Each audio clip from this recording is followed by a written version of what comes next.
At 12 with the latest for Herefordshire and Worcestershire, I'm Sophie Millward. My screen has gone down, so I'm just trying to get it back up here now.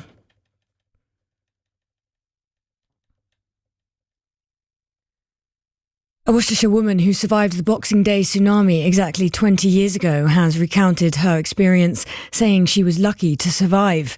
Michelle Mills-Porter, who lives in Cofton Hackett, was in Sri Lanka holidaying when the 2004 Asian tsunami hit, killing 230,000 people. At the time, she was in a hotel and had overslept before waking up to a scene of devastation. The whole world had turned upside down. Everything that you knew about the seaside was completely opposite. All of a sudden, all of this sea is around us. The boats are crashing into the hotel and the water's taking the buildings down as if they're made of sand. The new authorities in Syria have issued strict warnings to anyone looking to undermine the country's security after 14 members of its forces were killed in clashes with the Alawite community of the ousted president Bashar al-Assad. Dr. Leon Goldsmith, a Middle East expert at New Zealand's University of Otago, thinks the situation is concerning. There's a very high level of anxiety throughout the northwestern part of the country. The northwest, this was always an area that people thought could be very conflicted with the falling of the Assad regime.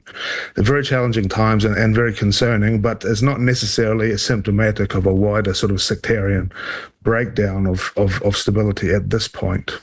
The biggest crowd of the season is expected at Edgar Street today for the Boxing Day derby clash between Hereford and Kidderminster Harriers. It's a chance for the old rivals to steal a march on one another, with both clubs firmly in the promotion race.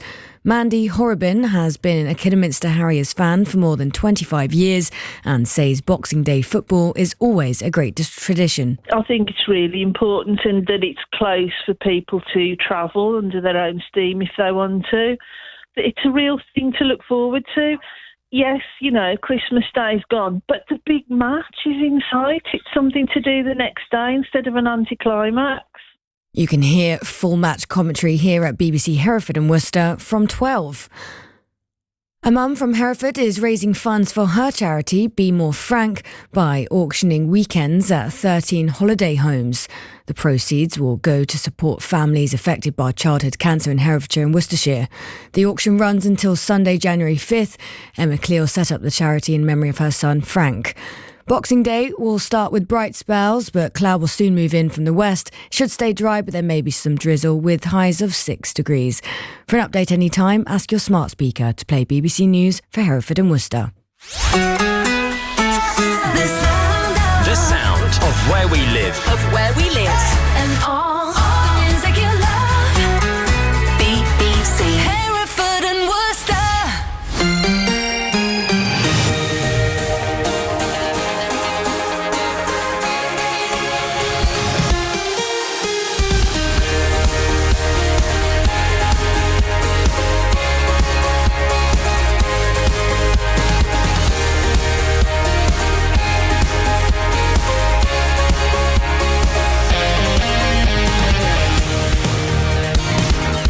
A very good afternoon to you and welcome to a Boxing Day sports special here on BBC Hereford and Worcester. It's a busy day of sport for our leading local clubs with the focus very much on events at Edgar Street. It's Hereford against Kidderminster Harriers in Conference North.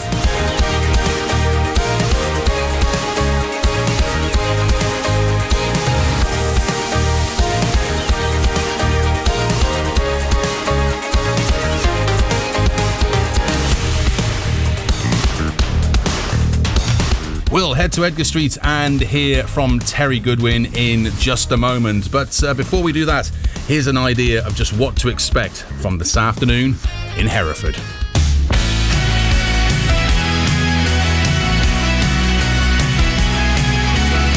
Both sides come into this afternoon's match in pretty good form, as both are in the top 6 in the conference table.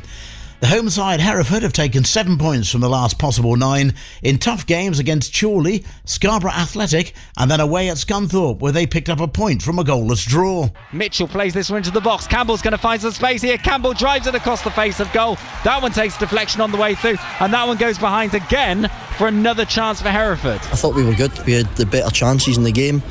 We're respectful. A point's unbelievable against a team who are full-time and have everything that they possibly can against obviously what we've got, but I'm really pleased with the performance. Hereford then are 6th in the Conference North table. Kidderminster Harriers are 3rd. They've won their last 4 games and have lost only once in their last 13 games in all competitions. On Saturday, they proved too good for Southport at Agborough. Riley Reynolds lifts the ball into the area, drop down to the edge, it drops down to Zach Brown, 2-0. Zach Brown curling that ball in right-footed. Harriers have doubled their advantage. The team spirit that we've got going at the moment is first class. 4 wins on the bounce after a 4-0 defeat. It just shows you how uncharacteristic that defeat was. So 2 teams that are in form and 2 teams that defensively have been very tight indeed. So could this one have 0-0 written all over it? Well, you start with a 0-0 in every game, don't you? And you know what the opposition can do. But come the ins and outs of the games and the rigours of every tackle that's going in, the ex-players that have been here that'll know us and know me, even in the likes of Matty Preston, know what I want from a game of football and how to get it. And the same will apply for them. I'm really looking forward to it. It should be a tactical battle, it should be a technical battle, it should be a physical battle, and there should be some atmosphere at the ground as well. We want a consistent team. We've managed to get that now. We've got players back fit, we've got players that are playing really well, we're keeping clean sheets, we're creating chances, so everything's going well at the moment. We're not getting too excited. If you remember Cousin a couple of months ago when we go and beat them, we end up 3rd, and then before you know it, 3-4 weeks away down the line we end up 12th, 13th, whatever it is. So we'll just keep battling away on our little, we'll write our own story, and the lads will go and continuously deliver what they've been delivering, and where we'll be.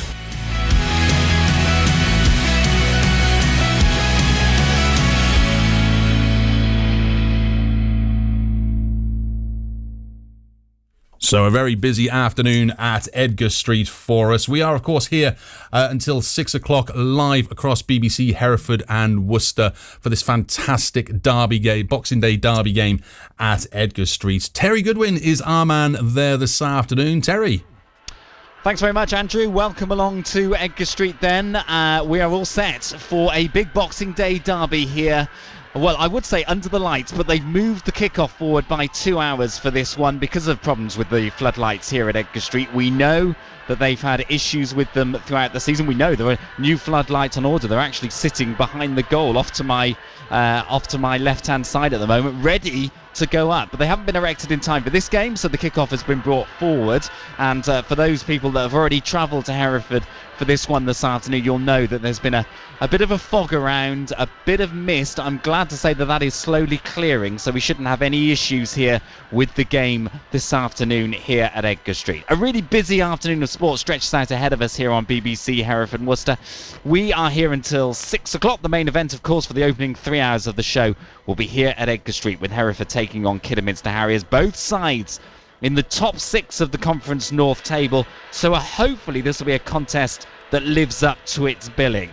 Your commentary team this afternoon will be myself, Terry Goodwin, alongside Trevor Owens, and we will let battle commence at 1 o'clock. Hereford against Harriers has always come with a little bit of spice, hasn't it? But this year there's the push for promotion at stake. Harriers 3rd in the table at the moment. Hereford just 3 points behind in 6th place. This has all the ingredients of a tasty affair. Goals, though, might be at a premium this afternoon. 2 of the strongest defences in the division, and both sides have made clean sheets a specialism in recent weeks. So both Harriers and Hereford are here and ready to go this afternoon. They've seen injury worries ease in both camps in recent weeks. So Paul Caddis and Phil Brown might well have selection headaches coming into this one in a nice way because of the depth of the squads available. Like I say, an earlier kickoff because of the floodlight issues here at Edgar Street.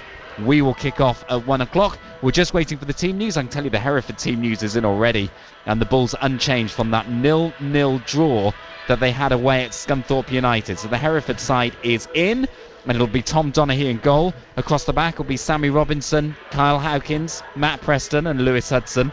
The midfield will be Jaden White, Tate Campbell, Lawson Daff, Dylan Mitchell, who's extended his loan spell with Hereford, and Yusufu Cisse, and then Jason Cowley up front. The only change from Hereford comes on the bench.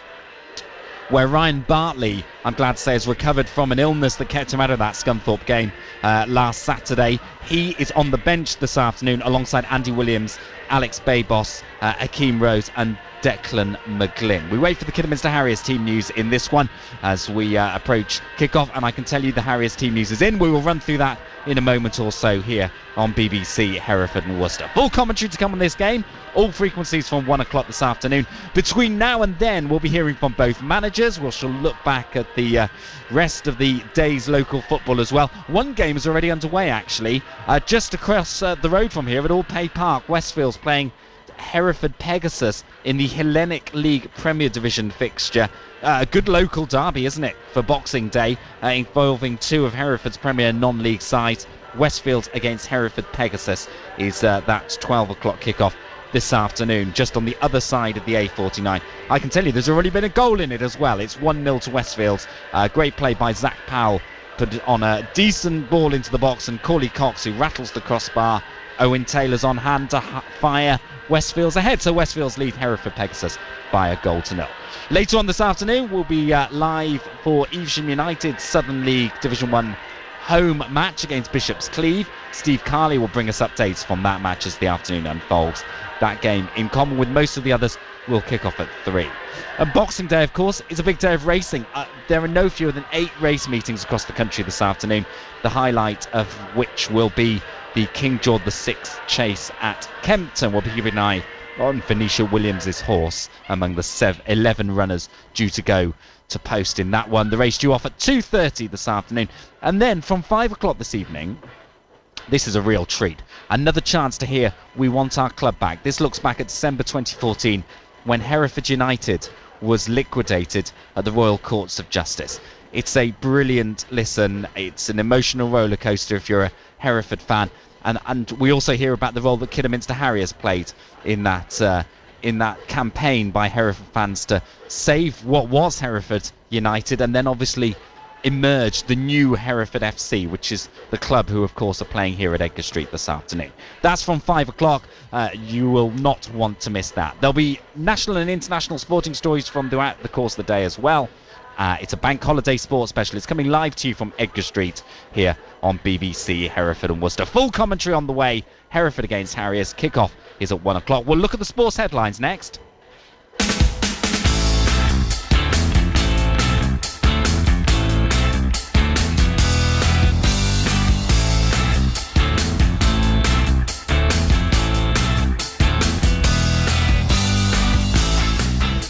Another Boxing Day extravaganza of football, a packed schedule across the country. Manchester City hosting Everton in the early kick-off in the Premier League. Chelsea can move to within a point of leaders Liverpool for a few hours at least if they can win at home to Fulham in that London derby. And then Liverpool welcome Leicester City to Anfield for the evening game, and I'm not sure I'd be betting against Liverpool in that one given Leicester City's recent form and that 3-0 defeat against Wolves the other week. Elsewhere, 4th place Nottingham Forest take on Tottenham Hotspur. 5th place Bournemouth are at home to Crystal Palace. Newcastle United, who are 8th in the table, play Aston Villa this afternoon at St James's Park. That's a 3 o'clock kickoff. Alexander Isak has scored 10 goals in the league this season for Newcastle and has got 4 assists. So what does he need to improve on? Let's hear from the Newcastle manager, Eddie Howe. I think it's about just refining. I don't think it's changing. His game is very, very strong in almost every department. I don't see a weakness in his game, but I think it's refinement. It's shaving off the edges, trying to improve in the small areas that he can. For Alex, that will be a constant thing that has to be in his game, but I think it is, and he's got that unpredictability that makes him very difficult to play against. There we go, that's Eddie Howe, the Newcastle manager, eager to make an impression this afternoon. The new Wolves manager, Victor Pereira, has given his backing to Manchester United boss Ruben Amorim ahead of the two sides meeting at Molineux this evening. Pereira is in charge of Wolves for only the second time, having won 3-0 against Leicester last time out. They welcome a United side looking to get back to winning ways, having lost their last 2 matches in all competitions in what's proven to be an inconsistent start for Amorim at Old Trafford. He's got some work to do, hasn't he? But Pereira feels Amorim will end up doing a good job. Amorim is the new generation of Portuguese coach with talent, a lot of talent in the communication, tactical talent, strategical talent, and I believe that he will do very, very, very good work in Premier League. There we go, that's the Wolves manager. In the Championship, the leaders Sheffield United take on third place Burnley at Bramall Lane this afternoon. United 3 points clear of second place Leeds United, who are 4 points clear, of course, of Burnley. Among the other highlights, we've got Leeds away at Stoke City tonight. Fourth place Sunderland travel to Blackburn Rovers. Up in Scotland, in the Premiership, the Edinburgh Derby sees Hearts host Hibs at 12:30. Leaders Celtic are at home to Motherwell at 3 o'clock. Brendan Rodgers' side are 9 points clear of second place Rangers, who are away to St Mirren. In cricket, 19-year-old Sam Constas has made 60 from 65 deliveries on his debut. This on day one of the fourth test between Australia and India in Melbourne. Australia closed on 311 for 6. The series is level at 1 each at the moment. Irish challenger Spillane Towers heads a field of 11 runners declared for the King George VI Chase at Kempton Park this afternoon. Grey Dawning, the Betfair Chase runner-up and the winner of last season's Cheltenham Festival, leads the British hopes. And L'Homme de Presse is Venetia Williams' trained horse in the 11-strong field, so we'll have an eye on that one as well. And in the NFL, the 2 matches on Christmas Day saw Kansas City Chiefs beat the Pittsburgh Steelers 29-10, while the Baltimore Ravens thrashed the Houston Texans 31-2. Not too much sport around yesterday, has to be absolutely clear on that one. But there was some action over in the NFL. 16 minutes past 12 it is now. First it came for his voice. I am just a lad from Yorkshire who got to live out his dream of playing rugby league. Then it took his legs. I would never want any family to have to go through what my family and children have since my diagnosis. It eventually took his breath, but it didn't sap his spirit. I reckon in my heyday I could have taken you in a fight.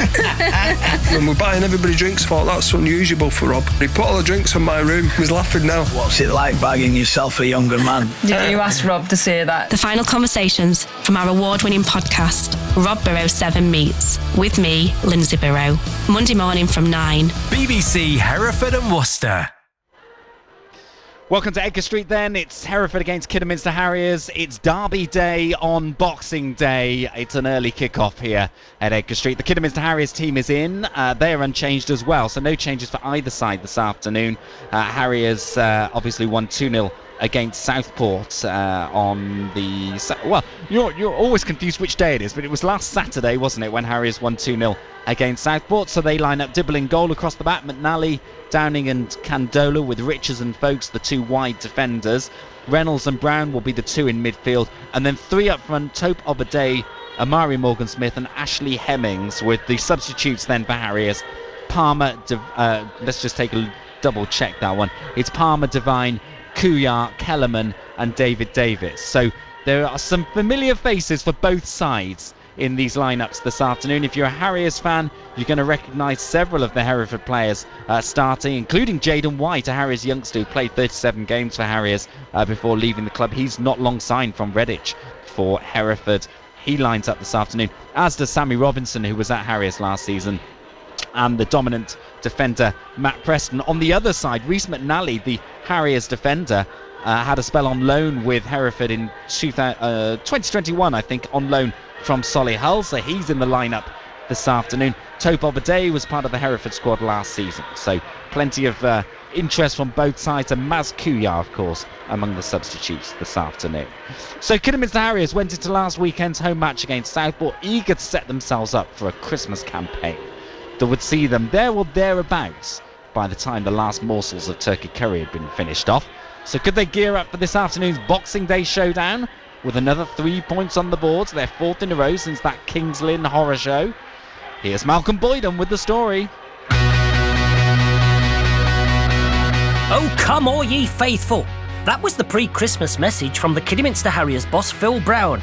And they came all right, and they saw, and it wasn't long before Harriers began to conquer. But it's Hemmings from long distance, he's hit one, and he scored! Oh! Well, there we are, 10 minutes in. The first effort on target for Hereford a goal. And it's Ashley Hemmings from fully 25 yards. And he slapped the ball into the back of Chris Renshaw's net, in off the underside of the bar. And Harriers have warmed the hands of the Harriers faithful. with an amazing strike. Southport 18-yard box. Candola with a reverse path back into the path of Caleb Richards, trying to turn his way beyond minimum. Good cross into the middle. Morgan Smith rises, scores, but it's going to be disallowed for offside. Harriers then getting the ball in the back of the net for a second time, and this time disallowed, despite the fact that Harriers fans were up in front of us. 1-0 up, 1 chalked off. So could Kidderminster put the icing on the festive cake with a second to seal matters? You bet they could. Harriers controlling, dictating play, dictating the way it's going at the moment as Riley Reynolds lifts the ball into the area. Zach Brown, 2-0. Zach Brown curling that ball in right-footed. Harriers have doubled their advantage, and it's going to be a long way back now for Southport. So that's 4 wins out of 4 for the Harriers since that defeat at Kings Lynn. They're handily placed near the top of the table and just about ready for a festive derby. So, job done so far for the fans, the manager, and of course the players.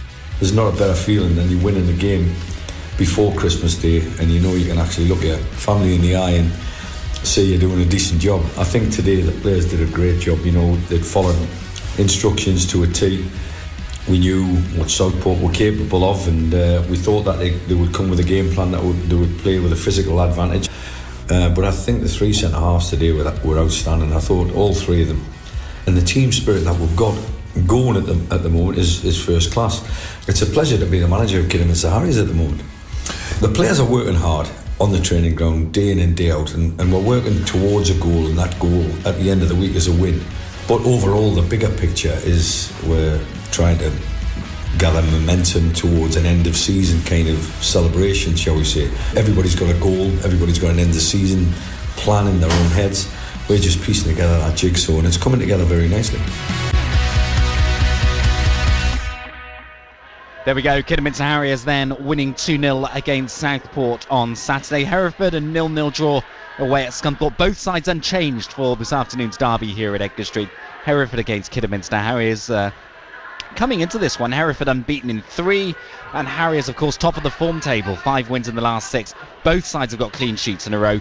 You just hope something gives defensively this afternoon, that we get some sort of action in terms of the ball ending up in the back of the net. But this is all lined up to be a belter this afternoon. We're going to get as close to a full house as we'll get here at Edgar Street. I think 700 away tickets have been sold to the Harriers fans, who will all be in the Len Weston stand on the far side of the field of play. If you've been to Edgar Street before, you know that's sort of the 2-tier stand. So there's seats on the top and terracing on the bottom. The Harriers fans will be in that stand directly opposite our commentary position. Hereford, of course, is currently a 3-sided ground after the demolition of the Blackfriars end, which is ultimately now a building site. So it means the other 2.5 stands will be largely full of Hereford fans this afternoon. Harriers, as I say, arrive here at Edgar Street in pretty good shape. Phil Brown's side 3rd in the table, only lost once in the last 13 games in all competitions, and Harriers boss happy with the way things are shaping up, but insists you never quite know what's around the corner. No 2 games are the same, you know. Every week we're getting something different thrown at us, you know. And I've known Jim Bentley a long time, and I knew it would be a difficult game. He's tactically aware, his players will be well versed at set pieces, physically strong, a bit like what Jim was as a player. You know, he likes his big centre halves to win the headers, and you have to, quite simply. You know, he came into the office after the game, and again, another manager that's singing the praises of Amari Morgan-Smith. And the more that continues, the better for us. You know, it's not just the praise that Amari's getting; it's the leadership qualities that he's shown as a captain, on and off the field of play. And at this moment in time, I know we're not even at the halfway mark. I'm just delighted in the fact that I've named Amari as captain on the departure of Shane Byrne. He's looking after the group, taking care of affairs when I'm not there, and that's a sign of a good captain. But the ownership of the captaincy is also helping him where his game's concerned. He really feels a lot of pride playing for Kidderminster Harriers, and as I say, long may that continue. And when managers complain about that, that's normally a great sign. It is normally a great sign, isn't it, Phil? That's Phil Brown, the Harriers manager, on his side's recent form, with have seen them climb to 3rd in the Conference North table. We're at Edgar Street this afternoon. It's Hereford against Harriers. Terry Goodwin and Trevor Owens, your commentary team for this one this afternoon. It's a 1 o'clock kickoff. We've mentioned already about the issues that Hereford have had with the floodlights in recent months. Well, they sort of came to a head, didn't they, against Scarborough about 10 days ago when the floodlight, one of the pylons, went off in injury time at the end of the game. So it was right at the end of the game, and the game was able to complete, which from Hereford's perspective was good news because they were leading 1-0 at the time. But ultimately, the club weren't able to sort out the issues with the pylon ahead of this game, given, I suspect, the Christmas break and the fact there are, of course, new pylons being installed here at Edgar Street. So, you know, it's a tricky old situation that Hereford find themselves in, and as a result have decided to bring the kick-off forward for this game to 1 o'clock, which I think, given everything, was probably the sensible decision. So that's what the club have decided to do.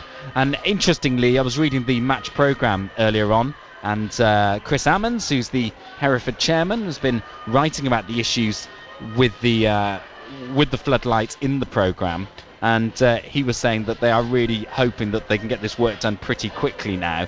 Hereford's next home match is not until, I think, the 11th of January. So they've got a little while to get things sorted, but obviously it is absolutely pivotal they get the new floodlights in place, or they get the old pylons working fully again, because they're not going to be able to risk any more fixtures being disrupted by the slightly old and dodgy floodlights here at Edgar Street. So that's why we've got a 1 o'clock kickoff here on BBC Hereford and Worcester this afternoon.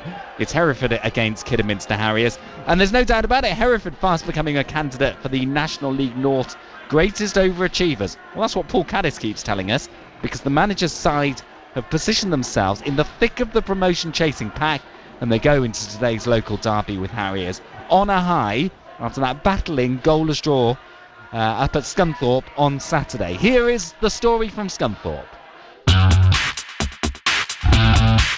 Oh, they come thick and fast at this time of year, don't they? And they're all tough, especially a trip to high-flying pre-season promotion favourites, the Iron, also known as Scunthorpe United.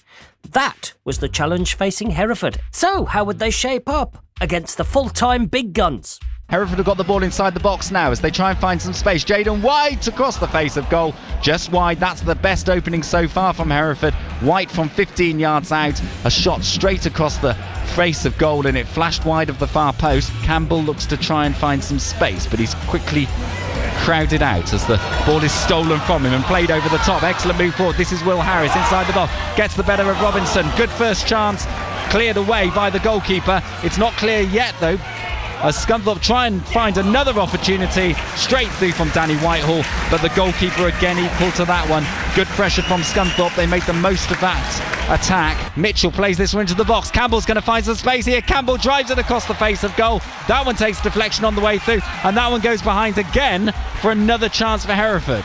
Scunthorpe play the ball inside the danger area. They're going to find a way through here, are they? No, the goalkeeper straight on the ground grabs hold of it, Tom Donaghy. I'm not sure how much he knew about that, but he was really clever on the ground, Tom Donaghy, as the ball was flung behind him, and he managed to rescue that ball right on the line to keep Scunthorpe at bay. That's as close as either side have come. Hereford have the ball inside the centre circle. He's allowed to roll away, and this time it's a chance for Scunthorpe to push this one forward, and it goes across the face of goal and wide. It was Alfie Beeston, it was. A good opportunity as he swept that ball into the danger area. This is Scales. He's going to try his luck with a shot here. Goes straight across the face of goal. That will go wide. Another deflection on the way through though. Another corner to Scunthorpe. Lots of huffing, lots of puffing, and in the end, a hard-fought point for the Bulls. And that's 3 wins and a draw in the last 4 matches. Now surely the boss Paul Caddis is more than happy with 7 points from the last 9, isn't he? No, I was after 9. No, yeah, it's difficult, and I'm probably guilty of not standing back sometimes and looking at the bigger picture, but I don't know. I don't know what to say, to be honest. I'm a bit lost for words. I thought we were good. I really do. I thought we had the better chances in the game. That's a credit, by the way, to this group. We come here and we're respectful. A point's unbelievable against a team who are full time and have everything that they possibly can against obviously what we've got, but the dressing room's disappointed, I won't lie. I thought we were definitely worthy a point, probably could have got 3. I'll never stand here and make excuses or anything like that, and I don't know how it feels. I've never done it. I've never been part-time and having to go out and graft. We've got a couple of lads that have just started with Amazon, for example, delivering, and it's hard graft, especially at this time of the year. We're all wanting gifts as quickly as we possibly can for our kids and all the rest. It's hard, it really is, and to give us what they give us continuously is a huge credit to them, and everything should be in praise towards the dressing room. Wrapping up the action from Scunthorpe on Saturday when Hereford drew 0-0 against one of the promotion chasers. You do think, don't you, that any club that finishes above Scunthorpe this season will probably be there or thereabouts come the end of the campaign, and both Hereford and Kidderminster Harriers in the mix for that, of course. Paul Caddis talking to me after that match, and obviously from Hereford's perspective, Paul Caddis very much heartened by his side's showing in that particular game. I thought we were good. I really do. I thought we had the better chances in the game. That's a credit, by the way, to this group. We come here and we're respectful. A point's unbelievable against a team who are full time and have everything that they possibly can against obviously what we've got. But I'm really pleased with the performance. Pleased with the point, probably overall. Pleased with the clean sheet, but shows you how far the group's come. That the dressing room's disappointed. I won't lie.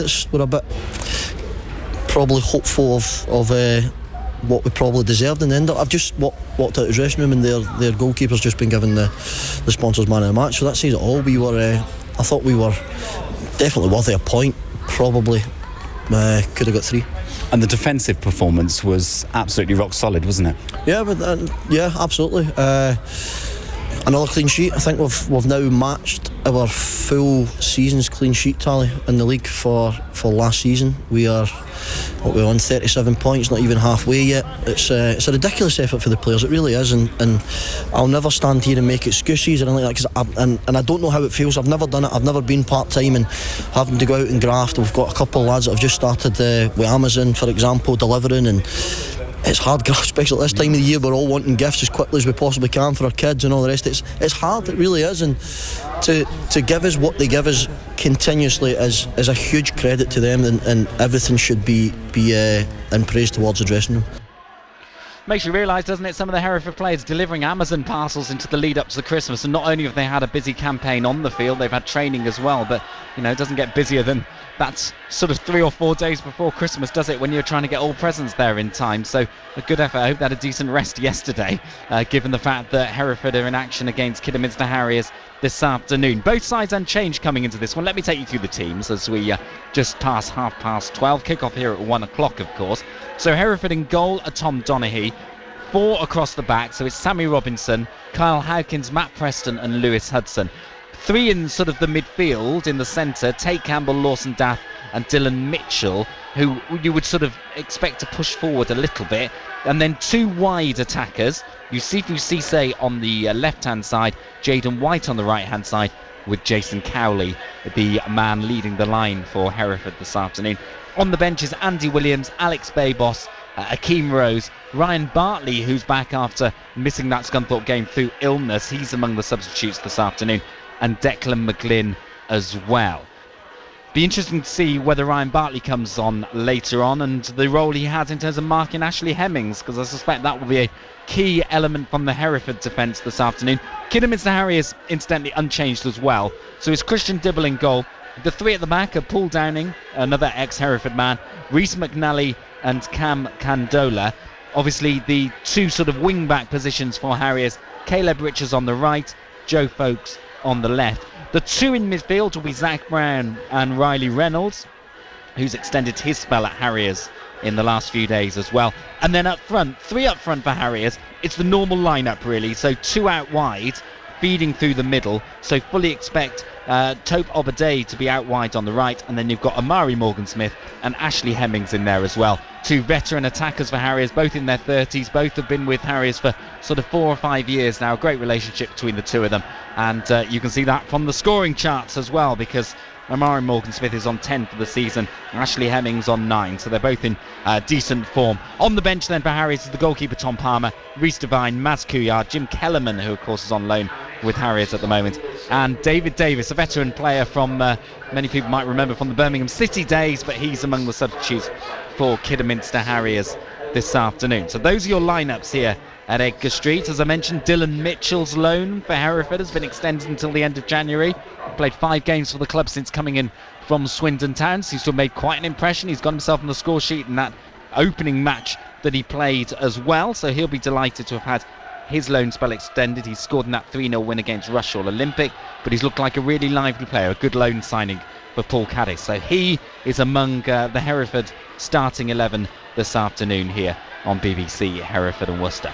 Let's just run around the rest of the country at the moment then, because in the Premier League we are underway at the first game of the day. There's a sort of a pretty full lineup of Premier League matches. It's Manchester City against Everton. City in sort of wavering form, aren't they? Everton don't seem to score for toffee at the moment, so it's Manchester City 0, Everton 0 at the Etihad in the opening stages of the game in the Premier League this afternoon. Plenty of early kickoffs, as you'd expect, from around the country, given that it is Boxing Day.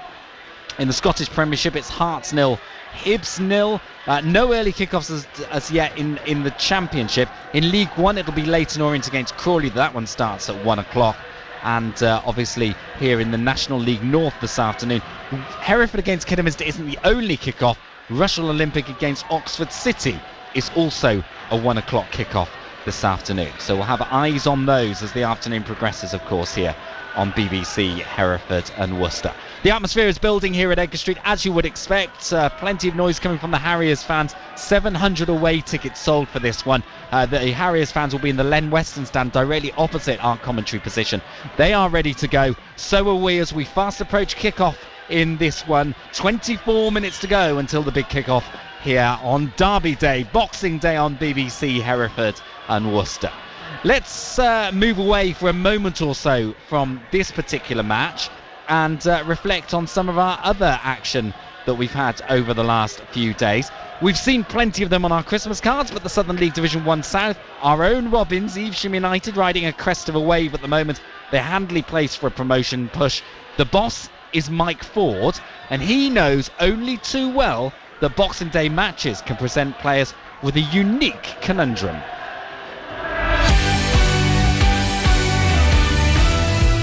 Now, all the talk around Worcester Raiders in the last week or so has been about moving out of Sixways, but they're determined to leave on a high in the Hellenic League Premier Division, even though last Saturday's rivals Brimscombe and Thrupp proved a tough Christmas hazelnut to crack. Delano Reid down the right hand side is into the penalty area, and here's space for Ward. The ball comes out to the edge of the area, and the shot from James Douglas restores Worcester Raiders' lead in stoppage time.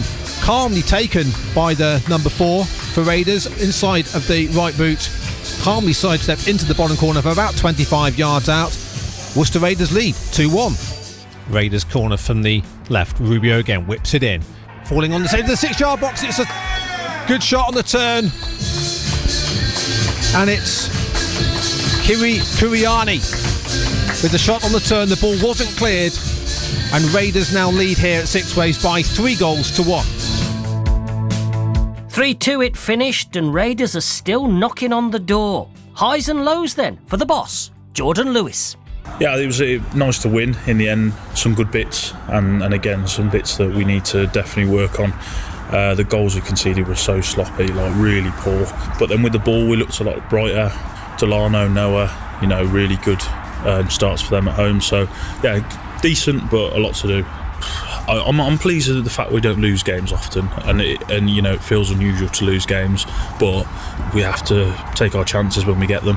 Don't forget 3-1 today. We probably should have gone 6-1 up, and that's kind of been the story of our season. We're behind where we should be because the games that we've drawn, some of them have been really poor. But the lads are really good. They're really good lads. They train hard. They listen. They want to do it. Maggotsfield is a huge game next Saturday, and I think it'll be whoever's had a probably better Christmas could win that game. There we go. That's the season so far for Worcester Raiders, who are knocking on the door as they are as we approach the second half of the season. They know that they'll be leaving Sixways at the end of the season, but a tricky home game against Brimscombe and Thrupp last time out, a game which they had to keep going in because they are still in the sniff of those promotion playoffs as well. We'll hear from Evesham United in the next few minutes here on BBC Hereford and Worcester. We'll hear from Phil Brown as well. I can tell you both sides out warming up on the field to play. Harriers, of course, will be in their normal home strip despite this being an away match at Hereford this afternoon, so it'll be all red for the Harriers, whereas Hereford will be in their all-white strip. I should imagine black shorts for Hereford and white socks as they line up for this one. It's a 1 o'clock kickoff here at Edgar Street, Hereford against Kidderminster Harriers, and it's live, of course, here on BBC Hereford and Worcester. Terry Goodwin and Trevor Owens will have full live commentary on that match to come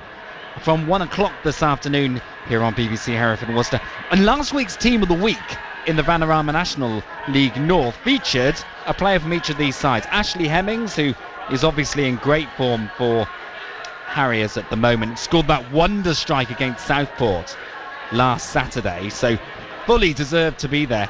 And Lewis Hudson, the Hereford captain, almost got himself on the score sheet as well, as he cut in against Scunthorpe on the left-hand side and fired, well, I'm not sure if he meant it to be a shot, but it ended up being a shot and it bounced down off the crossbar and almost put Hereford ahead in that game against Scunthorpe. A really solid performance from the Hereford captain away at Scunthorpe. Scunthorpe 0, Hereford 0 was the full-time score on Saturday. So both sides come into this match with clean sheets and plenty of optimism, both sides in the top 6 of the division as we approach Boxing Day. A 1 o'clock kickoff here at Edgar Street. It's Hereford against Kidderminster Harriers. Much has been made of the facts that a handful of Conference North clubs are full-time, while the majority, of course, are part-time. And for many people, this has to probably make a difference, you would think. Paul Caddis, the Hereford manager, consistently makes that point. He says the difference just in the training and the opportunities to work with players means there is a big difference between those full-time and those part-time clubs. Harriers, of course, are a full-time squad, Hereford are part-time. So it'd be easy to think that that should make a difference in the final 10 minutes of matches. That fitness should tell at that point in the game. Not quite the point, not quite how this is working out, though, is it? Trevor Owens suggested the Harriers boss, Phil Brown, that managers can now make 5 substitutions. So this may well negate the advantage in games for those full-time teams. Yeah, so the football's moved on, hasn't it? It's moved on well, and the decisions that have been made by the hierarchy, it has to be said, to improve the game has certainly worked. Again, going back in the day when you had 1 sub or 3 subs and you couldn't use them all, but now you've got 5, you've got 7 in cup competitions, you can use them all. You're not really under that much pressure. You've just got to make sure you cover all the bases. And you know, a couple of times I've thought about not having Tom Palmer on the bench, you know, but you know, Christian Dibble goes down with a bit of a thigh problem, but it was just tightness more than anything else on Saturday, and thank God I had Tom Palmer on the bench. So really, with 5 subs or even 7, as I've said, it would be ridiculous not to cover all positions, goalkeeper being one of the main ones. And in terms of this game as a spectacle, it's great, particularly if you're a neutral fan. There won't be many neutrals there, but if you're, both sides are in the playoffs, so both sides are obviously going well. Both sides going well. Like I say, the proximity of the two sides, full house, everything about it is about inches, you know, the old-fashioned game of inches. Can I beat my man, whoever I'm playing at, and how many of them can we win? You know, if your outfield players in general, if you've got 7 or 8 of your outfield players winning their individual battles, then you've got a great chance of winning the game. But the inches in the game, like I say, that's why a strong referee is going to be needed, you know. It could be a silly foul or second yellow card, and all of a sudden the course of the game changes its pathway. But these are the things that you've got to plan for as managers, and you can never second guess a second yellow card or even a red card. So you want full commitment, and we've witnessed that many times. And some of the young lads that we've got have probably got some silly yellow cards under the belt, if truth be known, and we need to stop that. But anything could happen, and the circumstances of the game you've got to take into consideration. Anything could happen, and if they go against you, you know, you might lose the game. The way we're working at this moment in time is about positivity and making sure we're on the front foot and making sure we're playing the type of football that can put bums on seats at Agbra, and certainly away from home as well. So all of these things are moving in the right direction, but next game's just always important. 3 points, and that's all we're thinking about. There we go, Kidderminster Harriers manager Phil Brown talking there against the potential advantages of full-time teams against their part-time counterparts.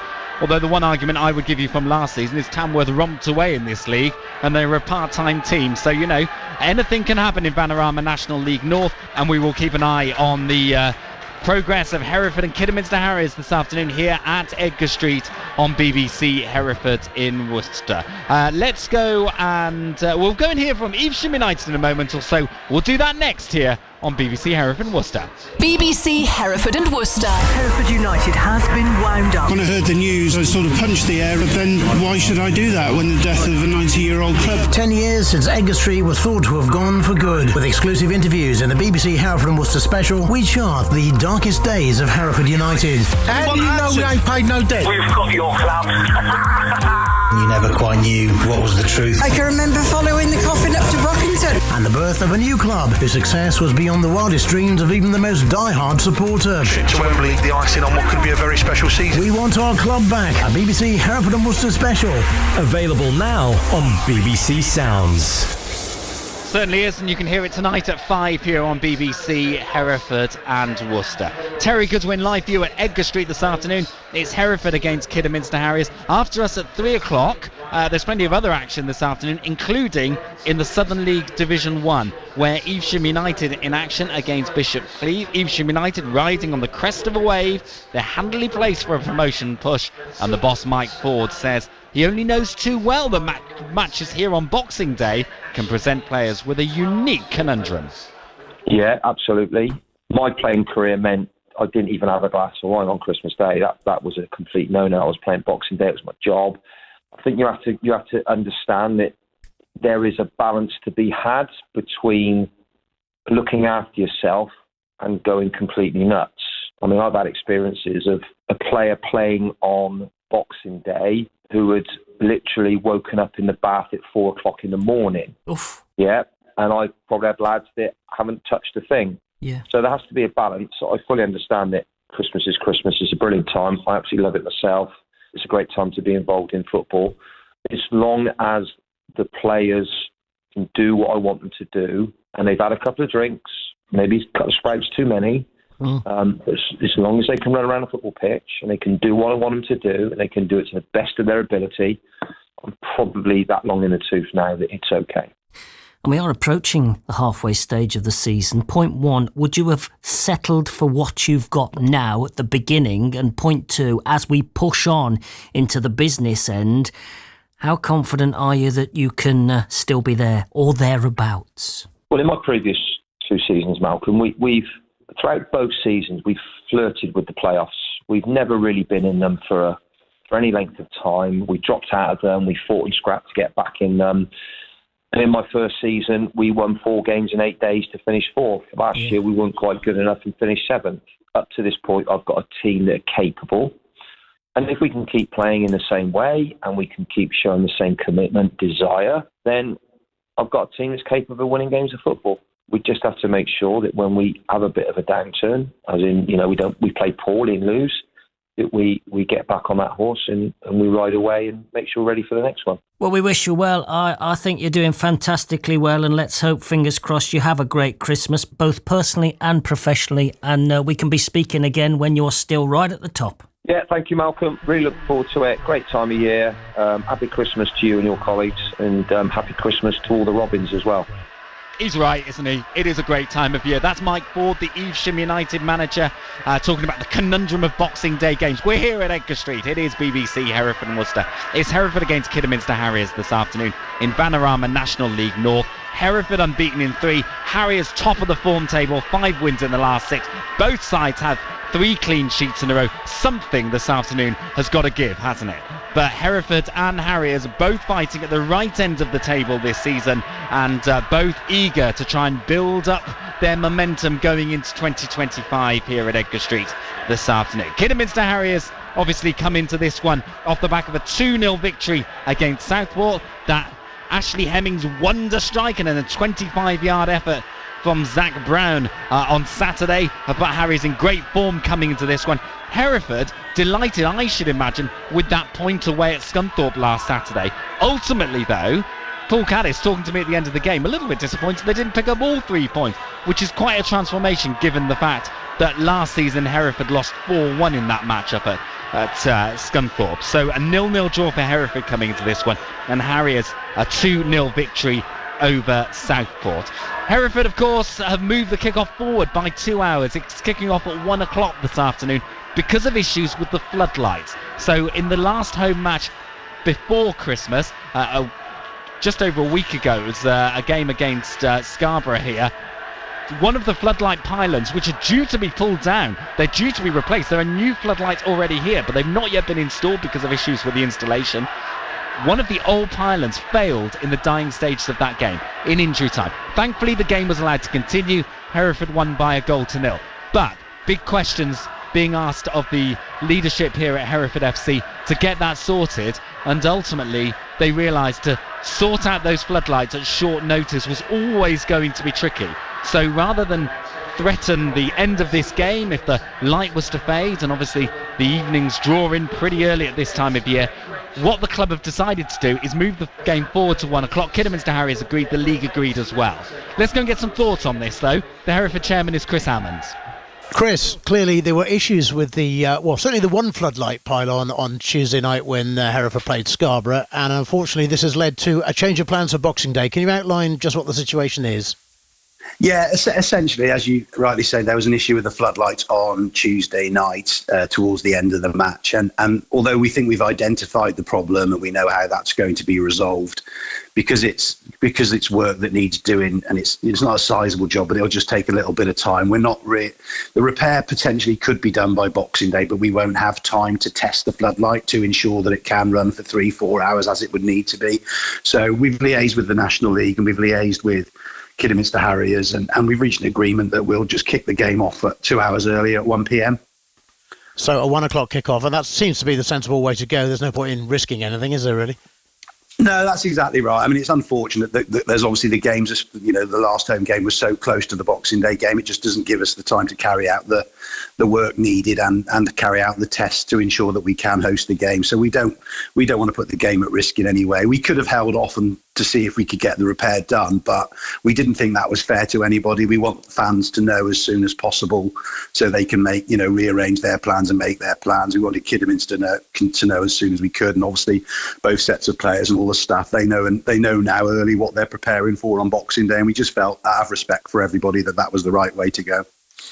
I do accept the weather has been very much against you, and I know you've had the parts for the new floodlights behind the goal at the Blackfriars end for months now, really. What's the latest there? I know you made a statement this week, but outline for us just where we are in terms of the fitting of the new floodlights. It's an ongoing process, Trevor. As it stands, as you say, we've got everything there to actually put the floodlights in, which is frustrating. But because of the redesign that we're not having to undertake, but the contractor's having to undertake a redesign of the foundations, particularly at the Meadow end. It obviously, I think they started work towards mid-October, realised it wasn't going to work. Then there was 2-3 weeks where they had to do the redesign work, and then they've been going through the process of getting that signed off as well. Which, these things aren't speedy when you're dealing with various different authorities and organisations. And then we've got to get our heads around the likely additional cost of the different foundations at the Meadow end. So we're working through that as we are. We're still hopeful that we'll see the floodlights in the near future, but we've just got to make sure everything's right before we get to that stage. But, the frustrating thing for everybody is that we were ready to go in October, but we've been defeated by ground conditions, really. And although there were detailed tests done on the ground conditions, before any work started, it just did not reveal the level of water that was found once they started drilling. To be fair, it has been about the wettest summer I can remember. Yeah, and I think typically the week that they came to start work, we'd had biblical conditions for about 10 days prior to that as well, which didn't help. So it probably wasn't an entirely true reflection of the water level, but equally it did show that how serious it could get, and you just could not guarantee how much it was going to drop for normal times. The Hereford chairman Chris Hammonds there talking to Trevor Owens. It's BBC, Hereford and Worcester. We are fast approaching kick-off. It's Derby Day. It's Hereford against Kidderminster Harriers in Panorama North this afternoon. Both sides in the playoff hunt as we go into 2025, and all eyes on Edgar Street for this one. It's Hereford against Kidderminster Harriers. I'll take you through the teams in a moment or so. Let me just update you with the scorelines elsewhere. I can tell you half-time in the match just across the A49 from here. It's Westfields 0, Hereford Pegasus 0 is the half-time score in the match in the Hellenic League this afternoon. Manchester City in the Premier League, slightly different level, but they've taken the lead. City 1, Everton 0. Bernardo Silva has got the goal in that one after 24 minutes.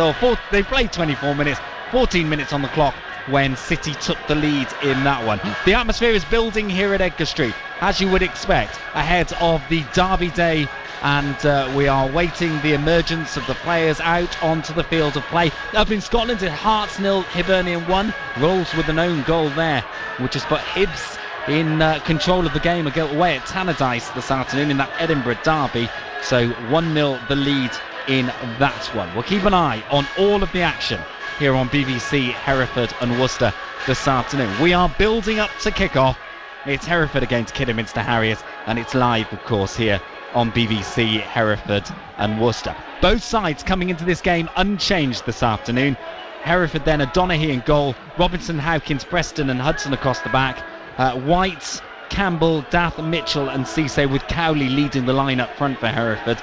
They've got Williams, Babos, Rose, Bartley and McGlynn on the bench. The only real change for Hereford is the fact that Bartley is back as part of the starting 16. He missed out on that game away at Scunthorpe with an illness, but he is back and he plays a part this afternoon. He's on the bench for Hereford.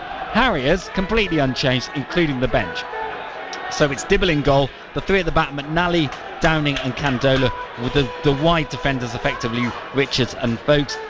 Reynolds and Brown lead the midfield for Harriers, and the three up front, Obaday, Morgan Smith and Hemmings, complete the lineup for Kidderminster Harriers this afternoon. On the bench, it's Palmer, Devine, Kuyar, Kellerman and Davis. Kellerman, of course, on loan from Ebbsfleet United and keen to make an impression should he get the opportunity off the bench this afternoon.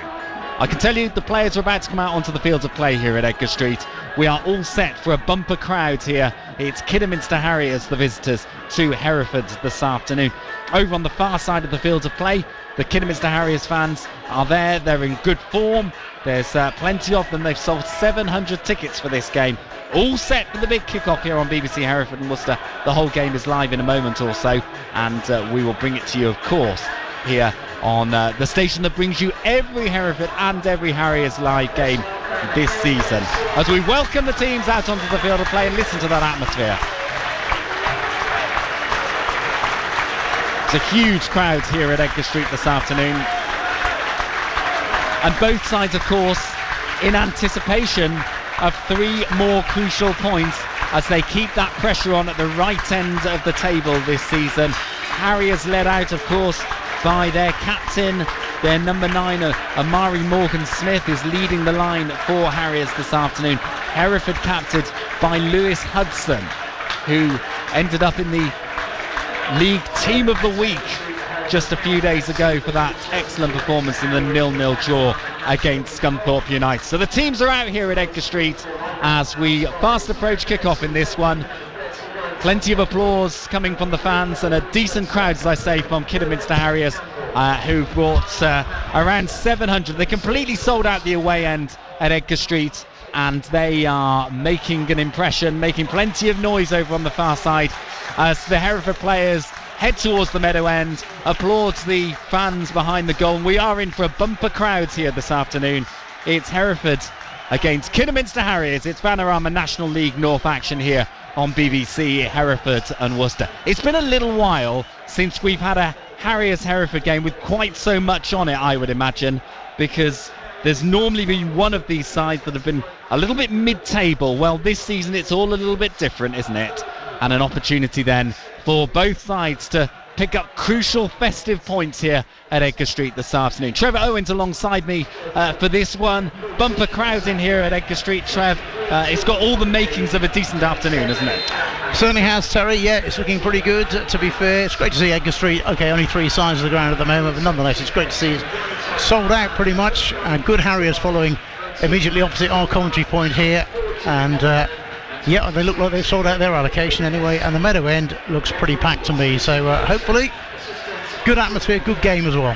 Yeah, hardly an empty seat in the house. Both sides unchanged coming into this one, which obviously is a real sign from both managers that they're pretty pleased with the recent form of both Harriers and Hereford. Harriers, I say, top of the form table at the moment, 5 wins in the last 6, only that blip at Kings Lynn to speak of. And then for Hereford, they've finally found some form, haven't they? They've gone on a decent run, and then a 0-0 draw against Scunthorpe on Saturday, which I think actually most fans would have felt like probably the best result that was possible up there, given the performance Hereford had put in against Scunthorpe in previous years. So both sides coming to this in decent form. Well, you and I seem to remember spoke before kick-off of that Scunthorpe game, and I said then, would you take a point now? And you thought you probably would, and I certainly would have done. I think it was a very good point. Our referee this afternoon, I see, is Stacey Pearson, and her assistants will be Paul Collier and Daniel Clinton. And Hereford will be attacking the artist formerly known as the Blackfriars End in the first half, which, as I heard you describe as I was heading here, it's pretty much a building site at the moment, but we're good to go, Terry. We certainly are, and it'll be Hereford attacking, as you say, that now non-existent Blackfriars End this afternoon. The crowd noise is up. We're ready to go here at Edgar Street. It's Hereford against Kidderminster Harriers, of course, live here on BBC, Hereford and Worcester. The Meadow End in fine voice ahead of this one, as both sides break up the huddle, and here we are. We're underway here at Edgar Street, and it's Kidderminster Harriers who kick us off, and the ball straight back to Dibble, the goalkeeper for Harriers, up towards the edge of the area. Good strong header from the Bulls to clear that one away, as an awkward ball goes into the air. Tate Campbell gets a foot to it. It falls to a Harriers man. It's Rhys McNally who plays it down the line, but the offside flag up very quickly against the Harriers attacker, and an opportunity for Hereford to clear this one away in the early stages of this match here at Edgar Street. For reasons that are far too dull to go into, I've had an unscheduled trip to Worcester and back during the first hour and a half of today's proceedings. As I walk back from the car park, the two floodlights at the Blackfriars End are on, actually. So those lights are on. I know the one isn't working. So it is foggy here, but there shouldn't be an issue, I wouldn't think. It's certainly a lot clearer than it was when I drove over from that way a couple of hours ago. Coming over the top, it was pretty thick, but much clearer conditions here as Hereford play a ball over the halfway line. Down it comes. Hereford won't keep it in. It'll come off a Harriers man. There's a bit of afters in there from Hemmings and Cowley, but it'll be a throw into Hereford, and it'll be Hudson the man to take it, just in front of the dugouts, as Paul Caddis in the technical area shrugs as normal. It's his standard Stacey talks to the fourth official. Ball played forward by Hereford, up towards the edge of the box. Should be cleared away by Harriers. Lawson Daff, who celebrated his birthday 2 days ago, looks to try and bring it down for Hereford. He's shown that too much of that to the Harriers man. He plays it forward, and there's a challenge that comes in there on Tope of a Day. He goes to ground, and the referee, I think, having a words with the Hereford man in the middle here. I suppose it was from behind, but he got the ball, didn't he? I mean, that was a bit harsh, to be fair, I thought. A free kick to Harriers, and it's just inside the Hereford half, over on the right hand side as we look at it here at Edgar Street. Harriers playing from left to right in this first half on BBC Hereford and Worcester. Joe Folkes, the left back, to take the free kick for Harriers. He waits a moment or so, just steps back, and here he comes, right footed up towards the edge of the area. The heads are going to go up. There's a Hereford head there, and that's enough on it to partially clear that one away. Maybe Tate Campbell can break now for Hereford. Long ball forward, and that is ambitious as Jaden White is going to chase onto that. There was very little chance of that, and Christian Dibble gets towards the edge of his area and collects that, the Harriers goalkeeper, safely. No real issues there from the Harriers back line, and Dibble should bounce this a couple of times before clearing it upfield. If you're going to put that much weight on it, it needs to be outside the penalty area, doesn't it, really, so that Dibble has to come and make a decision. It does. It was just too heavy, wasn't it? Ball cleared by Dibble. Hereford have it back, quickly flinging it forward. A little bit aimless, but maybe it'll afford to take Campbell here. Campbell would like it. He's shown a little bit too much of that to Rhys McNally. McNally picks that one up for Harriers. Back it comes. Harriers build from the back through Paul Downing, gets Hereford defender. Straight through, all the way through to the goalkeeper, Tom Donaghy. I think he was looking for Amari Morgan-Smith, and I think there's going to be some crucial defending at the back, isn't there? Some really important marking against the likes of Ashley Hemmings in particular, but also Morgan-Smith, as Hereford look to try and protect their back line in the opening exchanges of this game. Harriers have it now, looking to cut forward over the halfway line. This is Joe Folkes. Folkes up towards the edge of the area, cuts this one in field, just flicks it slightly, hoping to find a Harriers man. No one's going to pick it up, and Hereford managed to get a foot on it through Tate Campbell. Campbell to Cowley. Cowley didn't do anything with that when he's shown too much of that to a Harriers man. Harriers have this one back. Energetic opening exchanges of this game. It's Hereford 0, Kidderminster Harriers 0, live on BBC Hereford and Worcester. The ball is with Harriers inside the centre circle, playing it over to the left-hand side now. Clever flick through as Harriers looks to try and find some space. And Obade gets this one into the box. No one's there to make the connection. It falls to a Harriers man. Can they find an acute angled shot? They can, but it's straight into the side netting from Ashley Hemmings. Should have done better, potentially, Harriers, as that ball came into the box. But Hemmings was left in a really tricky position. He took a deflection on the way through. It will be Harriers' corner, but Harriers certainly have settled better than Hereford have, I think. Hereford's passing has been a bit awry so far, and they seem second best at some of the balls as well. Yeah, I think those balls forward up to Cowley. Cowley looks a bit isolated up front. It was the same issue they had at Scunthorpe on Saturday. It's a Harriers' corner, though, after 4 minutes of this match, as the ball is flung straight into the area, over towards the far post. Great save by Donaghy after a good header at the far post. Quickly cleared by the Hereford goalkeeper, got a hand to it, and that was enough to get that ball away. The ball is bouncing around on the edge of the Hereford box. Maybe they can break here. Over the halfway line they come, as Hereford try and find some space with Jaden White on this left-hand side. He's shown too much of it to the Harriers defender, Joe Folkes, and Folkes will be the man who brings this one forward. End-to-end stuff here at Edgar Street in the early stages of this game.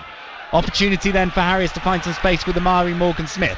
Cuts this one in over towards the far post. Sammy Robinson, the ex-Harriers man, with a decent header there to clear this one away. It falls back out to the right-hand side. Morgan-Smith again. He's got Folkes behind him. Folkes now swings it over towards the far post. Tom Donaghy, a one-handed save on that one, pushed it away, and that should be enough, I think, for Hereford to clear this one away. And there was a proper shove over on the far side on the Hereford defender, and the Bulls will have a defensive free kick, which just relieves the pressure for a moment or so.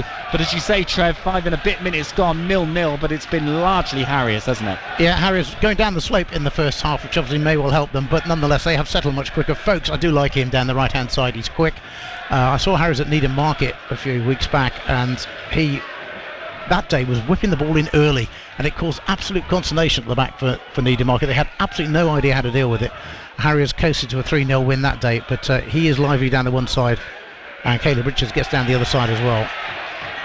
Hereford just haven't settled, have they? No, and they've just had that free kick which they've fired straight into the stand, so it's going to be a Harriers throw in. Both these sides have settled down a bit in recent weeks in terms of a starting 11. It's given both Phil Brown and Paul Caddis perhaps a little bit more certainty about who their best 11 are, but there are plenty of options on the bench, and I'm sure we'll see some of those as the afternoon progresses.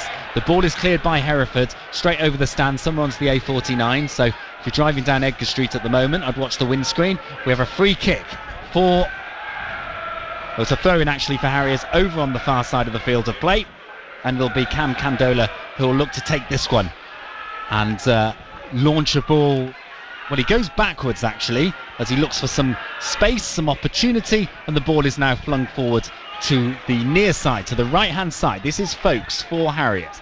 Knocks it back, nicely past to Brown there. Brown manages to bring it forward to McNally. McNally, who's making progress here up towards the edge of the Hereford areas, hooked away by Howkins, bounces back off McNally, and it's still not fully cleared by Hereford, and I think Lewis Hudson would like to find some space here. He goes to ground. It'll be a free kick to Hereford, which they're going to take really quickly. Up the line it comes, and this is good stuff from Cisse, who manages to get a touch on it. In the end it rolls straight through to Downing. Downing should clear this one for Harriers. Harriers it is who pick it up inside the Hereford half.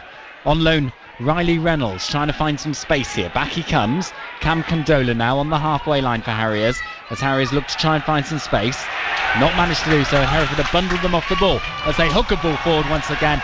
And they were looking again for Jason Cowley. It was way too far ahead of him. He was getting nowhere near it. Wasted opportunity for Hereford, and Christian Dibble should clear this one away for Kidderminster Harriers. And indeed he does. Down the line. Comes down the right hand side now. All the way to the touchline with Ashley Hemmings. What can Hemmings do with this? He's got options inside the area. Amari Morgan-Smith isn't too far away as he hooks it in left footed. Takes deflection on the way through. Hereford do enough to clear this ball away. And it looks like a Hereford man goes down. I think the free kick will now be given because Tate Campbell went to ground. The ball played forward slightly by Harriers. It's gone behind in the end. It actually has gone behind for the goal kick. So the referee, having a word with a couple of the players on the edge of the area, has let the decision go, and the ball has gone behind for a goal kick to Hereford. I think the referee got that right. I think he was looking for that one, the free kick, and I think Lewis Hudson bought a free kick here a short while ago, and maybe that was the one that Hereford got, and Stacey Pearson decided you're not getting that one, and it's a goal kick. Tom Donaghy for Hereford then. 0-0 it remains here on BBC Hereford and Worcester. Ball played upfield. Cisse would like this. He's going to have to beat Folkes if he's going to do anything with it. Folkes almost slips over. Cisse onto his right foot. Cuts it into the box. He was looking for Cowley there. It's cut out by Harriers. Up towards the halfway line. Matt Preston. Great strong header there from the Hereford defender. Has hold of it now, and Kyle Howkins at the back looks to try and play this one forward. Dylan Mitchell, who's just extended his loan spell with Hereford. He has hold of it inside the centre circle. He's been beaten off the ball here, and Harriers will surge forward by Riley Reynolds. Reynolds has it back. What can he do here? Can he make some space over on the left-hand side? Comes in field instead, and Zach Brown has a chance. It bounces off the crossbar, and that's over the line. And Harriers have the lead, and you will not see a better goal than that. That is an absolute scorcher from Zach Brown from 30 yards out. He drilled it goalwards. It bounced down off the crossbar. It could have ended up anywhere. Over the line it goes. Kidderminster Harriers first blood here. Hereford 0, Harriers 1. What a strike that was. Full credit to Zach Brown. He scored, of course, on Saturday in the win over Southport. He won't score a better one than that this season. I'll be amazed if he does. If he does, I'd like to see it. It was a terrific shot. They backed off him, Hereford, and yes, with hindsight, you could look at them and say, well, you should have closed him down. But I don't think anybody thought he was going to hit it from there, except perhaps Zach Brown. And he did, as you quite rightly say, Terry, off the underside of the bar, bounced down and up into the roof of the net. We'll have to have a temporary delay here because some flares have come on from the Harriers enclosure, and they'll have to be removed before we can restart. That was a quite stunning goal by Zach Brown, and you've got to say Harriers have been good value for it so far. Certainly have. There was not a lot Hereford could do about that defensively. As you say, maybe there was a little bit of closing down on Zach Brown, but no one expected him to shoot from there. And Tom Donaghy in the Hereford goal, who's been a really sort of assured individual since joining on loan from Fleetwood. He could do nothing about that. And Kidderminster Harriers have the lead in this one. Zach Brown has got it after 10 minutes. It's Hereford 0, Kidderminster Harriers 1. Right, we've got a temporary break in play because I count 3 flares over on the far side of the field of play, pumping out red smoke, and they will need to be removed before the action can continue. And I think the buckets of sand are there to just remove those from the field of play. So we've got a break for a moment or so. You'd be a bit annoyed if you're a Harriers fan, because it's going to mask your view, all that smoke now. Well, I guess the only thing is you're not missing anything, are you? No, but take a while for it to clear, I think, when we do get underway. But what a strike that was by Zach Brown. Terrific hit by him. And he's a player who's really come on leaps and bounds in the last 18 months or so for Harriers. There's work to do for both sides here, but Harriers have drawn first blood, and I think Hereford must have known the pressure that Harriers would exert on them in the opening stages. Harriers, as I mentioned, 5 wins in the last 6. They're in great form, aren't they, Phil Brown's side? And they've got the lead here at Edgar Street in the derby here on BBC, Hereford and Worcester. We're back underway. Hereford have kicked off. They play the ball forward midway inside the Harriers half. Cowley there goes in for the challenge, gets a foot to it, cleared away. Can't do that cleanly as Tom Donaghy comes racing out of his area to clear away the long ball, and that one will bounce off the top of the Len Western stand, and that is over onto the main road as well. So it'll be a throw into Harriers on the halfway line. Harriers take a lot of credit for this, and Hereford just have not been allowed to settle at all. Harriers have been at them from the first whistle, and they've certainly a good value for the lead at the moment. They've settled far better, and they haven't given Hereford a moment on the ball. Hereford have been resorting to fairly aimless long balls up the middle, really. They're really struggling, I think, Hereford, to work out how to play Jason Cowley, because he's not the biggest of strikers, is he? But he's almost left a bit isolated up front, because Hereford effectively have got a 3-man midfield in the centre and 2 wide attackers, and Cowley seems quite isolated. Ball play forward once again. Harriers, edge of the Hereford box, as the flag is up for offside. It was a good ball over, actually, but they didn't quite time this right, and it's all flaring up a little bit on the edge of the box because Hereford wants to take that free kick quickly. Sammy Robinson is in there for Hereford, making his point, and I think Kyle Howkins as well, and the referee is going to have a quick word with the Hereford defenders just to calm everything down. The Bulls, I think, were eager to get on with this game, but they will have to wait, and it'll be a free kick then to Hereford just outside their penalty box, and Tom Donaghy, the goalkeeper, will take this one, which he now does. Over the halfway line, Cisse, good strong header from Cisse, finds Campbell. Campbell managed to beat 2 players there, flicks it back slightly. Lawson Daff, bit of space just outside the centre circle. Over it comes to Sammy Robinson for Hereford on the right hand side. As the Bulls look to try and build forwards, they have it back with Preston inside the centre zone. Flicks this forward, and that was more luck than judgment, I think, but he's found Cisse. Cisse on this left-hand side. Got to beat the defender. It beats the first defender, can't beat the second defender. Foot comes in, ball comes off Cisse. It's going to be a defensive throw-in to Kidderminster Harriers. Cisse thought he should have had a free kick there, and I think he had a case. Actually, I think he was just clipped, but the referee was a lot closer than I was and decides it is a Harriers throw. But as you say, more by luck than judgment, that pass. Turned into a very good pass from Matt Preston to Cisse. And Cisse, you do sense if he can get back in on his right foot, he could deliver a telling cross here. Yeah, he's a really lively player, isn't he? But at times has struggled perhaps to quite find his place in this side.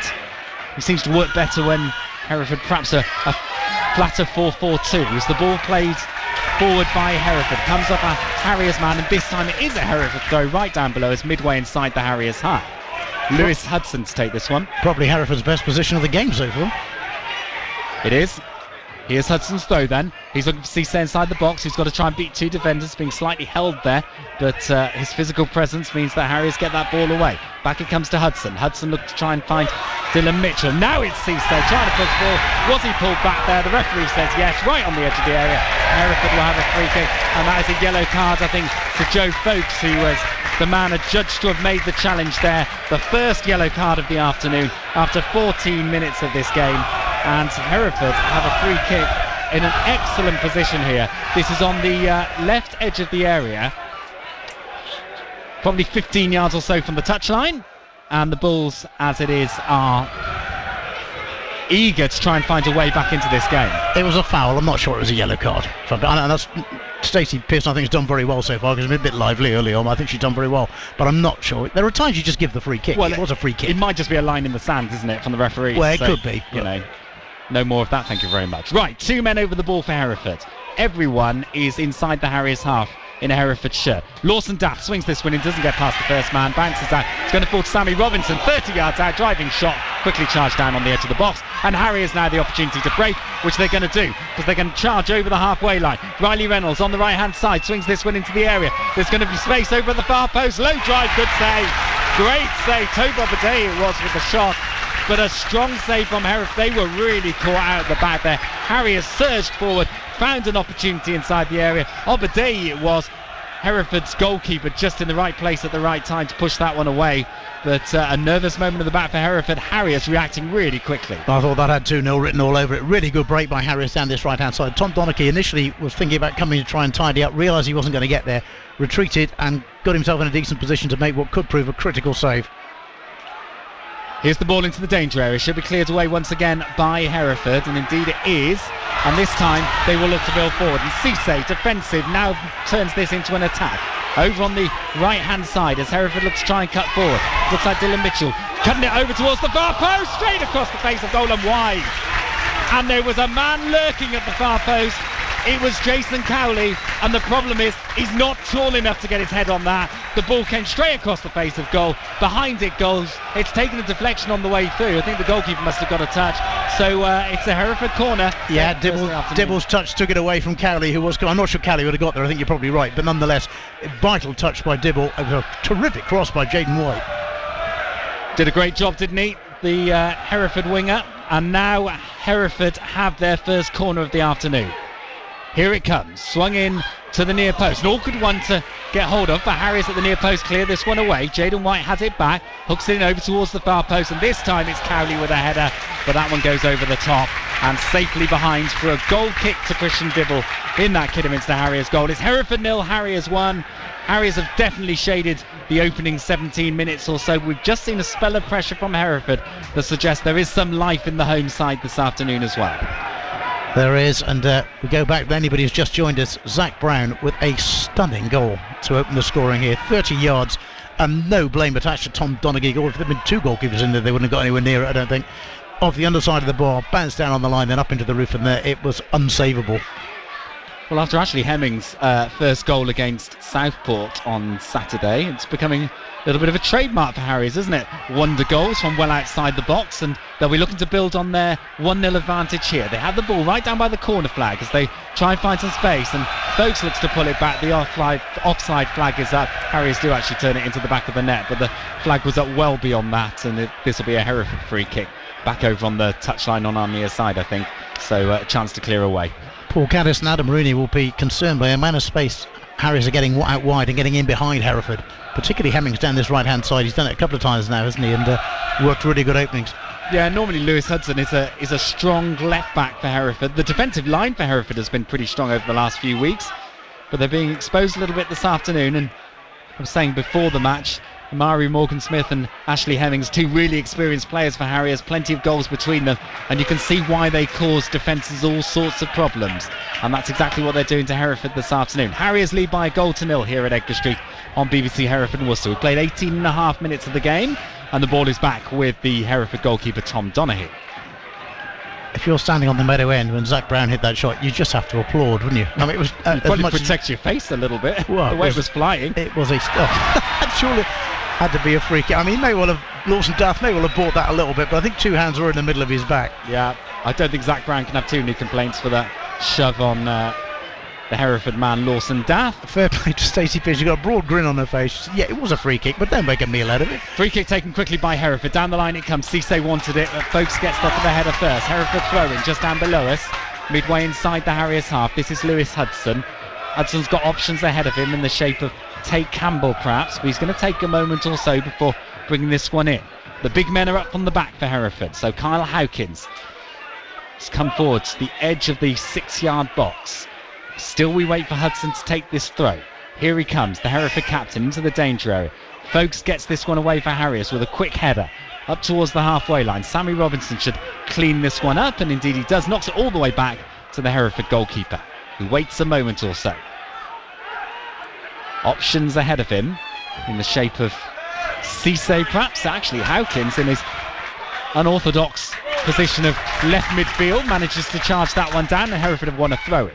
Hudson to take this one for Hereford as the Bulls probably in their best spell of the game so far, looking to try and push forward. Ball on the edge of the box. Cowley under a little bit of pressure. He's just being shrugged off the ball way too easily, the Hereford attacker, and in the end a challenge comes in, and Harriers will win a defensive free kick as Riley Reynolds goes to ground. He'll leave this for Joe Folks to take it. He takes it really quickly actually to Downing in the central defensive position for Harriers, looking to try and find some space over on the right hand side. Obadei had it, knocks it back ever so slightly. Brown now. Here's Downing again, still back inside the Harriers half, but it's the away side who have the possession in this game. Looking to try and build forward again with Candola down the line. I don't think anyone's going to quite reach the end of that because Caleb Richards wasn't too far away. Out of play it goes as a defensive throw-in to Hereford, who trail here by a goal to nil against Kidderminster Harriers, and it's left to the Hereford goalkeeper to sweep this one long over the halfway line. Will he keep it in? No, he won't. I don't think. Oh, he does just about. And Hereford win this one with a slightly awkward header from Cowley. That one does now go out of play. I think that was a lot of enthusiasm and not a great deal of direction from the Hereford attacker. Out of play it goes. The Harriers throw in front of their own fans over on the far side. Yeah, you're right. Hereford have settled into it a bit more now, but Harriers still look the better side for me and the more likely going forward. And here they come again, Harriers, looking to try and build forward over on the Harriers left, underneath the Len Weston stand. It's a crowded area, Hereford trying to absorb any of the space that's left there. Sammy Robinson in particular, the ball's gone out of play. It's a throw in then to Harriers, which they take quickly. Brown has it, quick 1-2. Still Harriers trying to find some space. In fact, they bring it back inside the centre circle now, looking to try and open up an opportunity on the right hand side, quickly cut out by Cisse for Hereford. Cut out but no direction to it, and Harriers very quickly have it back with McNally. Knocks it back towards the halfway line. Harriers in control possession wise. Zach Brown flings this one out to the right hand side. Joe Folks was going to chase it on the turn. He just sort of twisted as he turned, and that lost all momentum. He tripped a little bit. Out of play it goes. It's the Hereford defensive throw in here at Edgar Street. Hereford 0, Kidderminster Harriers 1. Live here on BBC, Hereford and Worcester. Midway point of the first half. The ball is played forward by Hereford. Heads go up and it'll be Downing to fling this one forward for Harriers, creating a bit of an issue defensively for Hereford because the ball was played forward and Lewis Hudson wasn't too far away from that one. In the end it goes out of play, and that I think will be a defensive throw into Hereford just down by the corner flag. Hudson it is, it will take it up this left-hand touchline. Hemmings picks it up for Harriers. Hemmings tracking infield. Hereford, they'll break it up. Campbell will get a foot in, and Cisse gets on the left-hand side, but it's all a bit crowded and congested. In the end, it comes back to Paul Downing, former Hereford player, of course. And in turn, he goes all the way back to Christian Dibble. Hereford have got to up their game. There's no doubt about this. Harriers have been by far and away the better side so far. As Candela gets it out to the far side to Richards. Richards infield to Obadei, dropping deeper. Candela back to Downing inside the Harriers half of the field. It's keeping it tight. Zach Brown dropping into the action as well. Downing thinks about going long. In the end, lays it to his left hand side to Candela. He's got Jaden White whispering sweet nothings as he approaches, and it's drilled by Dibble long. Head of the way at the back by Howkins. Up go the heads from Harriers players. in the centre circle. Harriers seem to be first to any second balls to me. Yeah, they do. They've got plenty of height in their side as well, Harriers, and they're making the most of it, particularly defensively. Hereford aren't getting much change out of them. Wiley Reynolds attempted ball forward, drifts harmlessly away into touch on the near side. Hereford 0, Kidderminster Harriers 1. Zach Brown's goal separates the sides, and what a goal. It's one they'll talk about here for a while, even Hereford fans through gritted teeth maybe. But, I mean, the video highlights of that one are going to look incredible, aren't they? Well, it was a stunning strike. There's no getting away from it. As I say, there are times when I freely admit to having more Hereford persuasions perhaps than the Harriers in terms of football supporting, but there are times you just clap and say, oh, what a goal that was. And it was a stunning strike. Yeah, you need to get onto the Harriers website, probably the Hereford website as well, to see the highlights of that. Meanwhile, Paul Downing nods the ball to his left-hand side to Cam Candola, who plays it down the left-hand side to Richards. Richards, first time ball forward here for Toppy Obadei to chase. Obadei, well, it was ambitious first time, and it ends up in the Merton Meadow car park. Yeah, you felt he could have done a little bit better there, don't you? He was a lively player when he was with Hereford, and I think probably found himself a little bit unlucky not to have stayed on, actually. But he certainly made an impression in this Harriers front line, and considering he effectively is part of a front three alongside Morgan Smith and Hemmings, who are two hugely experienced players, he's added a lot, hasn't he? But he couldn't quite do the business on that occasion. I just wonder if Paul Caddis will be, I don't mean happy, he obviously won't be happy, but reasonably satisfied that Hereford have at least got into the game now, because early on they were nowhere near the pace as far as I was concerned. Yeah, it feels like they're out-muscled in midfield, and they're sort of struggling to get any sort of momentum in the final third. Hemmings takes a bang in the head. It was a clash with Lewis Hudson, who also sort of rubs his sleeve across his forehead there. They were just a coming together. There's no malice in it at all, I don't think. It's just one of those unfortunate bangs on the head, and the physio is going to have to come on to take a look, although he's back on his feet and now says to referee Stacey Pearson, I think I'm all right. So it will be, I assume, a throw-in when we resume here. Hereford 0, Kidderminster Harriers 1. Zach Brown's goal, as I say, separating the sides. And for Harriers fans on the far side, I think will be very satisfied with their sides performance. Going to start with the drop ball, actually, which Preston will knock back to goalkeeper Tom Donaghy. Donaghy onto his right foot. Clears long. Cowley is the target, I think. Cowley doesn't even get off the ground for that one. I think he thought he was going to be fighting a losing battle there. Hemmings, who seems to have recovered, tries to play the ball forward, will win a throw-in off Lewis Hudson, who come to challenge him. Yeah, Harriers are making the most of the flanks, aren't they?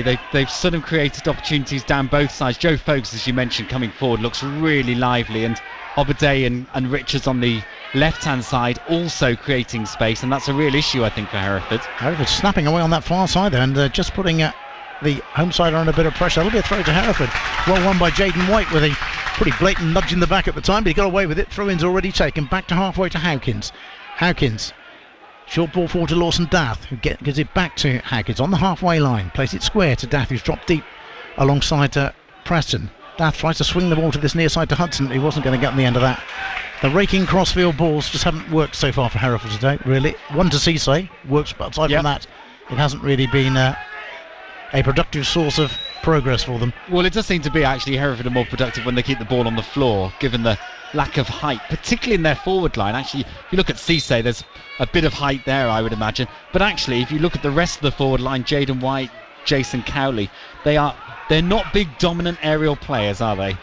No, they're not, you're right. And they've picked up, in American football parlance, they've picked up about 25 yards on the play there. A throw in down this right-hand side to Harriers, which Joe Folks will take. In fact, he's going to leave it to Cam Candola, who will come forward to Arish McNally. I'm sorry, we'll take this one.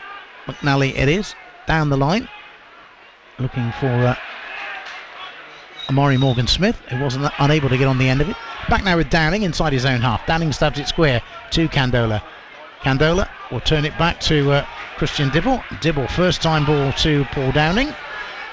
It's all a little bit tight. Zach Brown drops in there and finds Folks with a good ball. Folks into Hemmings. Hemmings on halfway. Ball inside. It's just beyond Reynolds. And now Sammy Robinson can push forward. Oh, and his ball is cut out well by Zach Brown. That I would have thought would have had to have been offside, but he was out of play for a throw in anyway. And Hereford will have a defensive throw. Zach Brown is everywhere at the moment. He is. He looks full of confidence. He certainly does. It was a bit of a missed opportunity inside the centre circle, just not the best pass from Harriers, because other than that was a good piece of action, wasn't it? It was a good sort of move forward. 28.5 minutes played live here on BBC Hereford and Worcester. It's Hereford 0, Kidderminster Harriers 1. as Tate Campbell tries to get on the end of a ball forward. It'll be turned back by Rhys McNally to goalkeeper Christian Dibble for Harriers. Dibble in a traditional green goalkeeper's jersey. You don't see too many of those. No, proper green outfit compared to the pink at the other end. Harriers now down the left-hand side trying to build here, and there's runners available as well. Obadei lays it back. Hemmings looking for options, thinks about crossing, gets it onto his left foot again. 2 or 3 times he's shaped across. Now on his right foot he does cross to the far post. Not a bad cross at all, and Foster's coming in at the back stick. And in the end, it's a looping header well wide of the Hereford goal. And it'll be a goal kick to Hereford. He took all day to get that cross in, did Hemmings, but when he did, it was a decent one. Yeah, it was. Kyle Howkins, the Hereford defender, well placed, I think, just to add a bit of physical presence in there, which probably was enough to take the Harriers man off his stride, and behind it goes. I can tell you in the other local derby, just across town, it's Westfield's 2, Hereford Pegasus 1 at the moment. Corley Cox has fired Westfield's ahead from the penalty spot, so Westfield's the advantage in the Hereford derby this afternoon. Mitchell driving forward for Hereford. Oh, it's not a bad ball at all. Feeds it through, and White couldn't quite get there. It was a lovely ball forward by Mitchell.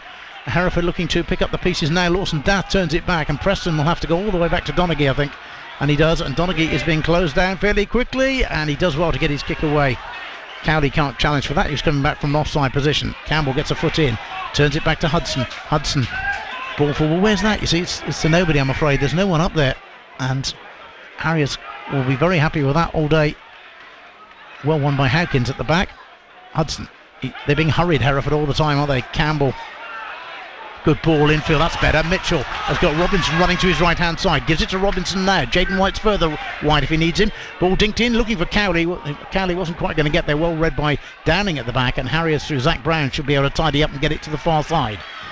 Caleb Richards, long ball down the line. Howkins is there for Hereford, wins it, and it's nodded back to Matt Preston by Lawson Dath. Preston to his left hand side finds Hudson, back in field, finds Preston. Forward it goes. This time Campbell's gone on a run in behind. Campbell, I thought was going to get there. It might drop here for Cisse. Cisse, did really well. Flipped it infield to Lawson Dath. Dath, little reverse ball for Cisse. Now then, can they whip across in? Cisse goes to the byline, delivers it to the far post. It's over the top. Everybody, Mitchell to the far post, and it's going to be behind for a corner. Hereford's best spell of the game, bar none. Lovely ball, found Cisse on the left hand side. Good delivery from him. He stood it up there. It was just over the head of Cowley. And Mitchell coming in at the far post, had to get it under control. When he got his shot away, it cannoned off a Harriers defender behind for a corner. Tate Campbell coming forward for Hereford, I think, was instrumental there. He just adds a bit of a physical presence in the attacking line. And I suspect that's a bit of a switcher out from Paul Caddice's point of view. Get Tate Campbell forward because he adds another element, and he adds an element of liveliness for Hereford. Corner on the Hereford right then. Hereford 0, Kidderminster Harriers 1. Jaden White to take a lot of tussling going on in the edge of the penalty here. Howkins getting shoved by Downing blatantly. Referee is watching carefully as it's whipped into the... it came off a couple of heads. It came off first of all Hudson, and then I think it was Hudson certainly got a head to it, and it skids behind for a goal kick. Good delivery from White though. Good really movement. Good delivery. Yeah, great movement inside the box actually, as Hereford looked to have just stepped up a gear or two in the last few minutes. They seem to be a little bit more comfortable. They know they're going to get hurried to the ball, don't they? And they know that Paul Downing at the back for Harriers is a rock really, and anything they throw forward, Downing is going to try and lap up. So they've got to try and find other outlets if they're going to get back into this game, and using the flanks, using Cisse on that occasion, and Campbell as well has really helped Hereford try and find their way back into this game. But of course they remain behind. 12.5 minutes plus stoppage time to go in the first half. Hereford 0, Kidderminster Harriers 1. Live here on BBC Hereford and Worcester. That had to be a free kick, surely. Apparently not.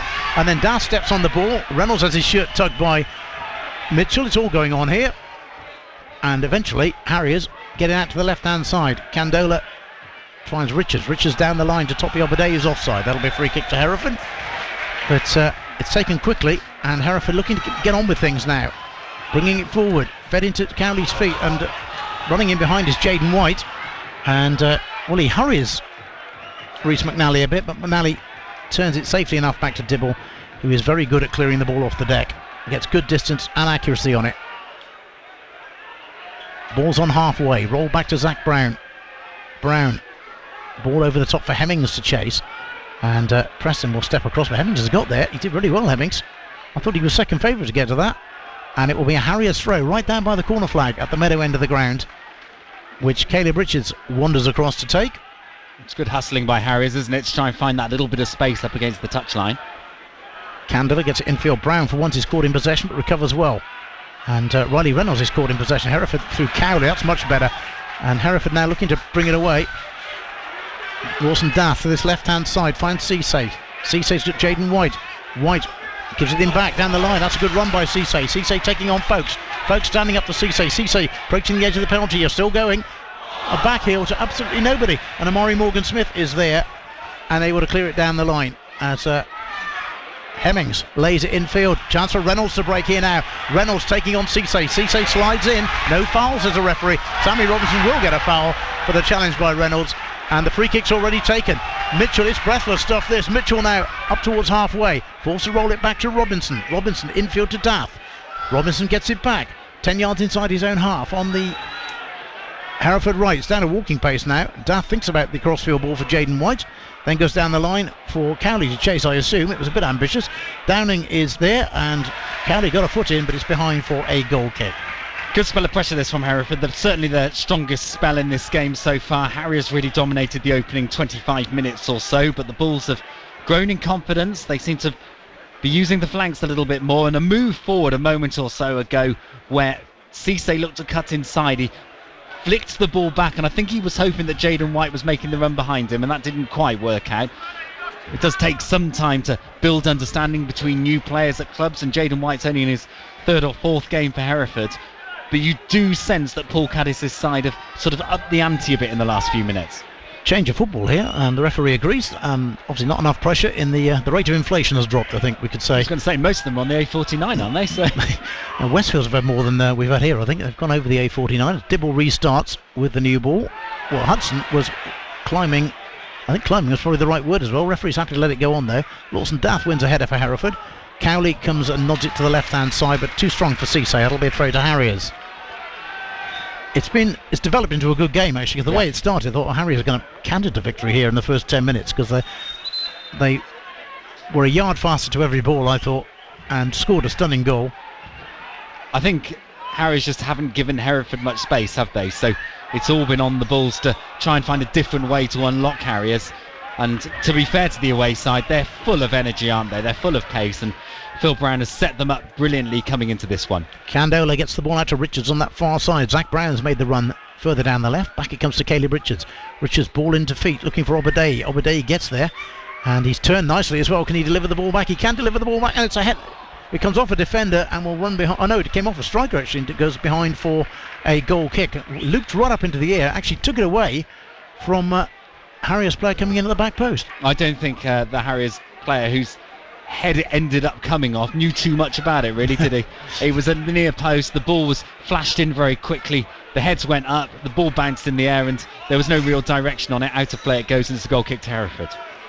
Harriers lead by 1-0, and on the balance of play, they're good value for it. And that was straight out of play, and some complaints from Jaden White that he was being held. He undoubtedly was, but it's pretty much standard fare nowadays, isn't it? Yeah. Really, that arms wrapped around the attacking player.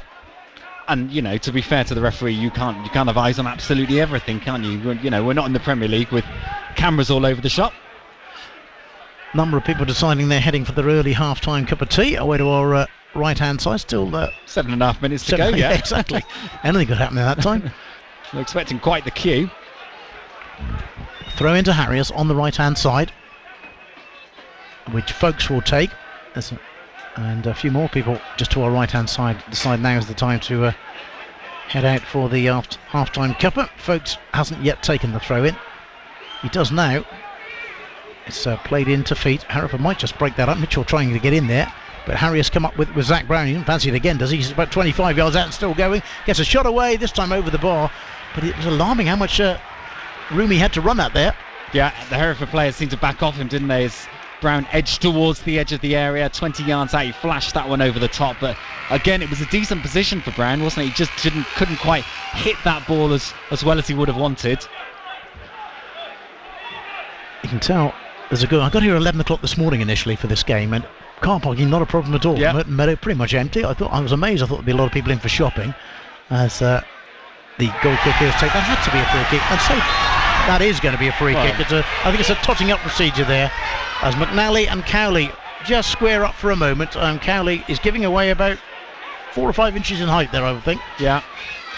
And Hereford have a free kick midway inside the Harriers half of the field. Well, Jaden White basically had a player completely around his neck, didn't he? So I think, to be fair to Stacey Pearson, she was looking to see if there was any advantage, and when there wasn't, she brought it back, which is absolutely fair enough. Lawson Dath is over this. He leaves it. Jaden White delivers it towards the back stick. In go the heads. It could drop anywhere. It's on the edge of the area, flicked up in the air by Riley Reynolds. Still not completely cleared, and should be now as Mark Morgan Smith got the ball away and got caught, I think, there. But it's going to be a throw to Hereford. No foul. Harriers think they should have had a free kick. Hereford, Sammy Robinson, just leave it. He said, leave it to me. And I really wish Hereford would throw the thing forward rather than backwards. And they're going to this time, I think, or at least square. He's taking his time. Mitchell back to Robinson. Robinson forced to go back now, has dinked over the top. Cowley was onside, but couldn't get away from his defender. And now Harriers might break here through Reynolds. Good foot in by Preston. It had to be. And Hereford now have to funnel back because Folkes is making ground down the right hand side. Swings an early ball in. Preston read it well and cleared it well to Jaden White, who tried to spin off Reece McNally and couldn't. McNally lays it infield to Zach Brown. Zach Brown, good first time ball on to Candler. Candler now has got Caleb Richards wide left. Gives it to Richard. Richards midway inside the Hereford half. Tracks infield. Still going. Rolls it back to Zach Brown. Brown out to the left. Reynolds back to Brown. Brown will he switch it? No, he won't. It's going to be possession football on that left hand side. Now it's rolled back to Paul Downing. Harriers seemingly happy just to maintain possession at the moment. It's really patient play, isn't it, from Harriers? They've done the work, they've got the goal. That's a good ball down the left hand side. Finds Caleb Richards. Richards has got Lawson Duff for company. Richards, can he deliver the ball in? It flicks off Duff and behind for a corner. No, important foot in there, wasn't it, from Lawson Duff to intercept that ball before it came into the danger area. Corner then on the Harriers left. 5 minutes, or just under 5 minutes to go in the first half plus added time. Hereford 0, Kidderminster Harriers 1. And in the end, Tom Donaghy has to jog out of his goal to kick the ball over to the far side because Harriers seem to be in no great hurry to take this. Corner on the left. Plenty of Harriers bodies forward, as you might imagine. In fact, only 2 back, really. Folkes and Richards are the only 2 in a defensive role here. Corner's taken, swung into round about the penalty spot, could drop anywhere. Foot is in by Mitchell, who did well initially, and Hereford looking to bring it away. It won't just drop for them, will it? It might now. Cisse does well to stab it clear, but in the end the ball over the top will be a goal kick to Hereford. Just waiting to see if Tom Donaghy let it run out. I think he was trying to keep it in, couldn't quite get there. It will be a goal kick to Hereford. Hereford 0, Kidderminster Harriers 1. Harriers, I think, delighted with how this first half has developed. I think Paul Caddis at half time will probably look at the shape of his side a little bit, because the connection coming forwards, at times Cowley seems isolated up front, and just been able to get the foot in midfield. Hereford are not getting a second space, are they, from Harriers? No, I think Harriers are good value for the 1-0 lead at the moment. They created the better chances. Hereford haven't tested Christian Dibble at all yet. Preston knocks it forward. Cowley looking to steal in behind again. Flicked on off by Cisse onto Cowley's head, and it'll run all the way through to Christian Dibble. Still foggy day in Herefordshire. If you look beyond the ground, the fog is still very much in evidence. I did wonder when I left home this morning with the problem with no lights here as to whether or not it might be an issue. But as I say, as I walked from the car park for the second time today, not that I'm bitter, as I walked from the car park for the second time, the lights at the Blackfriars end were both on. Yeah, it did cross my mind when I started driving over and seeing the fog. Actually, it's not as bad here as it is in other parts of the county. Throw into Hereford on the left hand side as we have 2 minutes plus added time to go in this first half. Live here on BBC Hereford and Worcester, Boxing Day sports special later in the day. Steve Carley will be at the Spires and Hartwell Jubilee Stadium. Evesham United's home game against Bishop's Cleeve. We'll bring you reports on that. Andy Nash in the studio will take you through until 5 o'clock as Howkins has to readjust, wins the header. Robinson flicks it on. Still it drops to our Harriers player though, Hemmings. But that's better. Foot in here now. Chance for Cowley to break. Cowley swings it in early. Had more time than that. It's knocked away by McNally. Robinson, a little cushioned header forward. Mitchell helps it on towards Campbell. Mitchell, no one told him that a player was coming, and in the end Hereford come up with it, heaven knows how, and Campbell flicks it, or tries to flick it to this far side to Cisse, and Fowkes does well to get the ball away. And well, the claim is that Cisse caught him. Cisse says he didn't, the referee thinks he did, so it'll be a free kick to Harriers. Yeah, Fowkes going to ground there. I think as Hereford came forward there, we saw that the start of that move was a little bit of a break, wasn't it, from Jason Cowley? And he probably just felt he was under more pressure than he actually was. Yeah, he had more time, didn't he? Yeah, he did. He had another second or so. And there were options around him, Cowley. It was a little bit of a rash move through. Ultimately, that allowed Harriers back into that particular move. But good movement from Hereford. And as I say, as this half's progressed, I think the home side have grown in stature. But Harriers look dominant. They do. And Hereford, I think, will be happy to get through to half-time at 1-0. There's a little bit of head tennis inside their own penalty area from Hereford. It's a corner. It is a corner, and unnecessary corner, really. They had a chance to clear that. 30 seconds plus added time to go in this first half. Hereford 0, Kidderminster Harriers 1. Ashley Hemmings takes the corner short. Hereford not quite caught napping. Hemmings delivers it towards the far post now, and keeper Donaghy comes and makes a good claim. Well, that was an excellent claim, wasn't it, by the goalkeeper, who was under pressure. There were some pretty big, dominant attackers around him, not least Amari Morgan-Smith. But it was a good grab out of the air. Donaghy aiming for White, who got a blatant shove. 2 minutes of added time to get in this first half, or a minimum of 2 minutes. Hudson down the line, flicked on by Cisse. Cowley, lovely layoff to Campbell.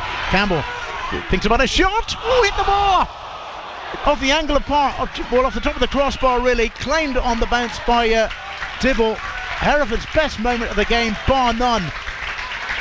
Just opened up a little bit for Tate Campbell, got it onto his right foot, opened up his body, curled it round Dibble, and unfortunately for him, just off the crossbar. And it remains Hereford 0, Kidderminster Harriers 1. I'm not sure how much Cowley knew about the ball he was knocking back, actually. He'd spotted that Campbell was behind him. Didn't seem the most assertive ball, but Campbell took that on. And it comes back to the point I made a few minutes ago, Trev. When Tate Campbell gets forward, it does create different options for Hereford. Free kick to Hereford at the other end. 6 and 2 threes, I think that was possibly, but the referee judges. And of course, a word for the referee. It's always famous last words from a commentator, isn't it? But I think she's had a very good half. She's let it flow as much as possible. Yeah, absolutely. I think has sort of nipped certain moments in the bud when she's needed to. But potential flashpoints. Yeah, exactly. And showed a yellow card to Joe Fowkes early on, which I think was just important to draw a line in the sand. But ultimately has tried to allow what is a really competitive game to just play out in front of us. Throw into Hereford on their left-hand side. Hudson short to Dath, and there'll be another throw into Hereford as Obadei gets a foot in. And I think both managers now be quite happy to get their sides into the dressing room. Yep. And reset for the second half. Mitchell does well to get that back to Preston, actually. Ooh, it's a dangerous ball across the field, but Howkins will get there first. He's under all sorts of pressure from Obadei. In the end, does well to dink it down the line, but it's gone out of play. It wasn't actually the best ball to Howkins, to be fair.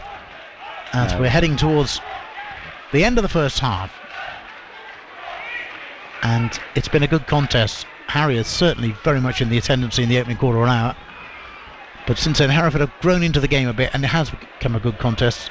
I think actually, had Campbell's shot gone in, it would have been a bit unfair on Harriers. Yeah, probably would have, but it was a good opportunity, wasn't it? Hereford, as I say, have grown in confidence this half has gone on, but Harriers look really classy, particularly that opening 15-20 minutes or so. They dominated Hereford, they dominated the possession, they created opportunities, they got forward. Zach Brown's strike from 10 after 10 minutes from 30 yards out. I'm not sure how much he knew about that drive as it was flying towards goal, but it bounced down off the crossbar and over the line to give Harriers the lead, and they almost made it 2-0 on 16 minutes. Obadei with a shot on the break, the goalkeeper well placed to save that one. As you say, Trev, the best chance for Hereford coming up the other end in injury time at the end of that first half. It was Tate Campbell from 20 yards out after the ball was laid off to him by Jason Cowley. It bounced off the crossbar. Who knows, a centimetre or two low, and that might well have been 1-1. Ultimately, it didn't make the back of the net. Harriers have the lead at the break, and I would imagine Phil Brown coming into this game would have been delighted to see how his side have set up. They got the goal, they've built on that, and they've really tried to close down Hereford in the midfield and not give them too much space. So as it is, Hereford trail at the break, Harriers in the lead in the local derby. They are, having been on the road for most of the first hour of this programme, I'm not quite sure what we're going to next. I think you played out the Mike Ford interview, but we might have a listen to that again. So if Andy Nash back in the studio can sort out the Mike Ford interview, simply because Easham United are playing at 3 o'clock this afternoon, so it would seem the sensible thing to go. So we'll line up the Mike Ford. A few thoughts from Mike Ford in just a short while. He got some scores for us. Yeah, Premier League. They are about an hour played at the Etihad Stadium this afternoon. Manchester City 1, Everton 1. This is Everton who can't score goals. Well, they've scored one this afternoon against Manchester City. Bernardo Silva opened the scoring for City after 14 minutes, but Everton back on level terms in that one. And I can tell you Westfield's in action in the A49 derby, if you will, just down the road from us here. And Westfield's in action this afternoon against Hereford Pegasus, and they lead by 2-1 in that match. Not too long left because they kicked off at 12 o'clock at Allpay Park this afternoon. Westfield's 2, Pegasus 1, the latest scores. We go into the very final stages of that particular match. It's BBC Hereford and Worcester, as Trevor's just mentioned. Obviously action for Evesham United a little bit later on this afternoon, and they are riding on the crest of a wave at the moment, aren't they? Handily placed for a promotion push. Let's hear from the boss, Mike Ford. He knows only too well that Boxing Day matches can present players with a unique conundrum. Yeah, absolutely. My playing career meant I didn't even have a glass of wine on Christmas Day. That was a complete no-no. I was playing Boxing Day. It was my job. I think you have to understand that there is a balance to be had between looking after yourself and going completely nuts. I mean, I've had experiences of a player playing on Boxing Day who had literally woken up in the bath at 4 o'clock in the morning. Oof. Yeah, and I probably had lads that haven't touched a thing. Yeah. So there has to be a balance. I fully understand that Christmas is Christmas. It's a brilliant time. I absolutely love it myself. It's a great time to be involved in football. As long as the players can do what I want them to do, and they've had a couple of drinks, maybe a couple of sprouts too many, as long as they can run around a football pitch and they can do what I want them to do, and they can do it to the best of their ability, I'm probably that long in the tooth now that it's okay. And we are approaching the halfway stage of the season. Point 1, would you have settled for what you've got now at the beginning? And point 2, as we push on into the business end, how confident are you that you can still be there or thereabouts? Well, in my previous 2 seasons, Malcolm, we've throughout both seasons, we've flirted with the playoffs. We've never really been in them for any length of time. We dropped out of them. We fought and scrapped to get back in them. And in my first season, we won 4 games in 8 days to finish 4th. Last year, we weren't quite good enough and finished 7th. Up to this point, I've got a team that are capable. And if we can keep playing in the same way and we can keep showing the same commitment, desire, then I've got a team that's capable of winning games of football. We just have to make sure that when we have a bit of a downturn, as in, we play poorly and lose, that we get back on that horse and we ride away and make sure we're ready for the next one. Well, we wish you well. I think you're doing fantastically well, and let's hope, fingers crossed, you have a great Christmas, both personally and professionally, and we can be speaking again when you're still right at the top. Yeah, thank you, Malcolm. Really look forward to it. Great time of year. Happy Christmas to you and your colleagues, and happy Christmas to all the Robins as well. That's Mike Ford, who's Evesham United's manager. Evesham United against Bishop's Cleeve this afternoon in the Southern League Division 1 South and West. So I'll try and bring you the other local games that will be kicking off at 3 o'clock in a short while as well. I can tell you half-time in the Midland Football League, it's Stourport Swiss 0, Tiverdale 0. That also was a kick-off. It was a 1 o'clock kick-off in that one as well. And Evesham United, I think, are doing a cracking job there. Just quietly going about it without too much fuss. They've been there or thereabouts for the last 2 or 3 seasons. I think they finished 4th and 7th in their last few seasons. So they really have been knocking on the door of the Robins, and here's hoping they can push on and have a good season again this season. It's a lovely setup actually if you go to Evesham. Really nice setup there to watch football, and been there a number of times over the years and well worth a look. Here is half time. It's Hereford 0, Kidderminster Harriers 1, and what a goal that separates the sides, Terry Goodwin. Yeah, Zach Brown got it after 10 minutes, an absolute pile driver from 30 yards out. And to be fair to the Harriers man, I think Hereford probably gave him a little bit of space, but boy did he take it. It smashed down off the crossbar and over the line. I don't think the Hereford goalkeeper knew too much about it, and it's a goal that's deserving of separating these two sides at the break, because I think, as we say, Harriers probably dominated the first half of the first half. Hereford have grown as the half has developed, but ultimately it's taken until injury time right at the end of the opening 45 minutes for Hereford to really threaten anything on goal, for Christian Dibble to have anything to worry about, and that came from Tate Campbell 20 yards out when his opportunity flashed down off the crossbar. So a decent opening 45 minutes. I think both sides pretty competitive in this one. I do worry for Hereford whether they'll look to switch things around in attack just to give themselves perhaps a little bit more of a physical presence up front, because that back line, particularly Paul Downing, has just absorbed Hereford attacks. He is like a rock at the back, and we know that from a Hereford perspective because obviously he played at Edgar Street last season, but he seems to be really crucial actually to the way that Harriers set up at the back. I would say that Hereford had attacked with a bit more purpose in the second half of that first half. Largely due to the fact they've been closed down very quickly by Harriers, and that's a huge credit to Harriers. But Hereford were just knocking the ball forward fairly aimlessly, if we're being honest, and hoping Cowley might just feed off some scraps. Well, that was never going to work against the likes of Downing, Candler and McNally. I mean, they were easily going to gobble up those balls forward with very little. Dibble didn't have anything to worry about until Campbell's shot, which rattled his crossbar in stoppage time. Yeah, I think you're right. I think the biggest problem in terms of Hereford's attacks is that Cowley is 5'6", 5'7". He's up against defenders who are 6'4". So when those balls come over, unless they're playing it on the ground, he's never going to win it in the air, is he? So Hereford are always going to struggle with that. To be fair, Phil Brown will have looked at the Hereford setup, and particularly looked at how Hereford set up against Scunthorpe last Saturday, and he will have seen that's the way that Hereford play. You know, they use Cisse out wide on one side, they've used Jaden White out wide on the other side, but those are the two real options for Hereford, and ultimately it left Cowley was quite isolated against Scunthorpe. The same thing is happening this afternoon, which is why when you start to look at the substitutes bench, you just wonder whether Andy Williams would offer Hereford something a little bit different. He's a very experienced player, physical player, taller player. He might be a different option for Paul Caddis' side as the second half progresses. But, you know, as you say, Trev, Harry is well worth this lead, and, you know, it just builds on all the hard work that's been going in, particularly over the last few weeks, that has seen Harriers jump up the form table, up to third in the table, and you can see why they're in that position. Yeah, they looked, like I said, they looked certainly early on, they looked much sharper than Hereford did in terms of the second balls were all going to Harriers, weren't they, really? If the ball was knocked down, there was a Harriers player there generally, and that was causing Hereford lots of problems. But Hereford did come back into it more as the half went on. They will be playing down the slope here in the second half. It's the way they prefer to play, isn't it, towards the meadow end in the second half, and it's quite a pronounced slope here at Edgar Street as well. It certainly is, and obviously playing towards Hereford's home fans, so that will give them a wall of noise in that second period as well. As you say, it's the way that Hereford like to play, but Harriers equally, while they'll be coming uphill, they will have their fans at the right end of the field of play in the second half, and 700 or so Harriers fans have made the trip over to Hereford for this one, selling out sort of a couple of days in advance, and you can see there's a real momentum around Harriers at the moment, isn't there?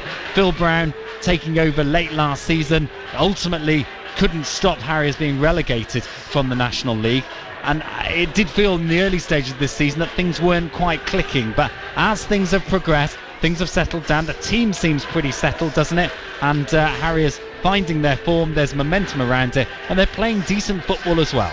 And they've got some good players to come back in yet, have Harriers, when they're fit again. I mean, obviously Luke Summerfield broke his leg. It was very unfortunate, so he's been out of the frame for some time. Alex Penny, of course, is still on the sidelines, and Ben Beresford has had no luck at all this season. He's been there on loan, and he's had 2 hamstring injuries, I think, since he's been with Harriers. So it's been the only luck he's had is bad luck, really. So it's to be hoped from his point of view that he can get fit again. So Harriers still got plenty of options coming in. Old Church, I should say, this afternoon will play Stratford Town at home at Lye Meadow. Our local sides, I think, in the Southern League Premier Central are all at home this afternoon from memory.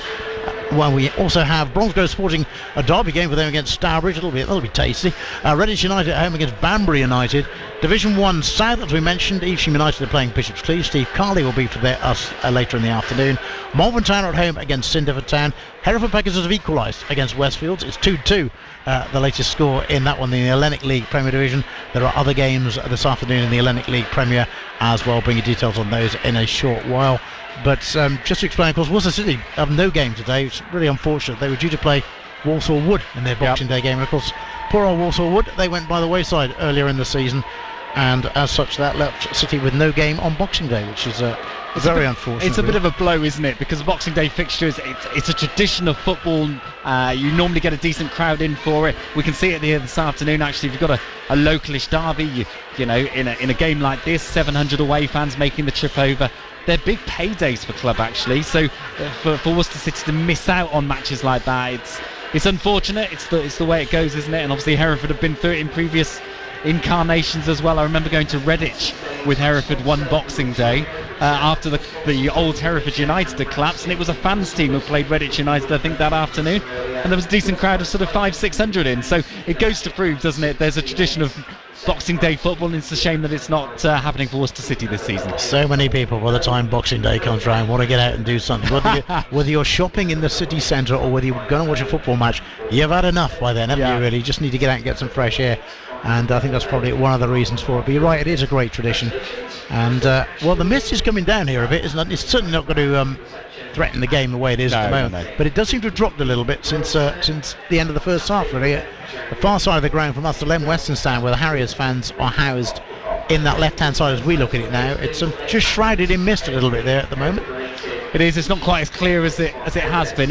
I mean, the mist has never really cleared throughout the day, but you can certainly see it's coming down. And if you look beyond the stands, the houses behind the ground are certainly not quite as in clear focus as they were a few minutes ago. So we've got that to contend with in the second period as the teams emerge for the second half. And it's Hereford who are out first, and Paul Caddis has sent his troops out to attack the Meadow End in this second period, as Hereford have got work to do. Harriers it is who lead at the break. Yeah, we'll just wait to see if there are any changes. Can't see any changes for Hereford as yet.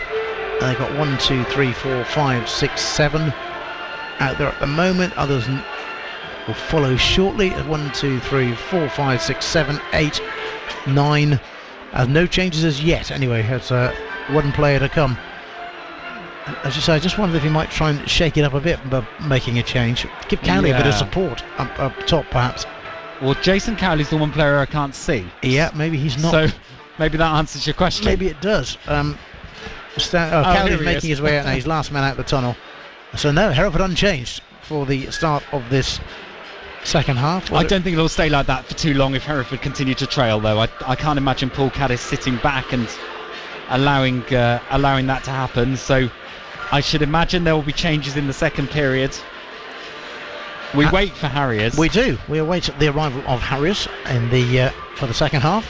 They lead by a goal to nil. If you're just joining us, a wonder strike from Zach Brown, and that's not over-egging the case at all. It really was a cracking goal. If you do get the chance to see that later on either club's social media, or no doubt it'll be all over YouTube and various other outlets as well, it is well worth a look, let's put it that way. Harriers, perhaps surprisingly, are also unchanged. Not surprisingly, also unchanged. I was going to say, I wasn't quite sure what you were expecting. No. Phil Brown to do at half-time there. It's been a long day already. Oh, well, you're only on till 5, don't worry about it. We're only on till 3, 3 or so. As Mr. Nash will take over at 3 o'clock. Just a reminder, actually, before we start the second half, from 5 o'clock, you will be able to have another chance to hear We Want Our Club Back. The documentary that charted... Well, turbulent doesn't quite come close. It was a turbulent 18 months for Hereford United, then Hereford FC. We saw Hereford survive in the last day of the season in the conference, then go bust. Hereford FC were formed, and they ended up at Wembley, all in an 18-month period. It was, looking back now, quite an astonishing time, really. It certainly was. Okay, well, here we go. The second half about to get underway, and it's Hereford who kick us off here at Edgar Street. Hereford 0, Kidderminster Harriers 1. It's Derby Day on Boxing Day on BBC, Hereford and Worcester.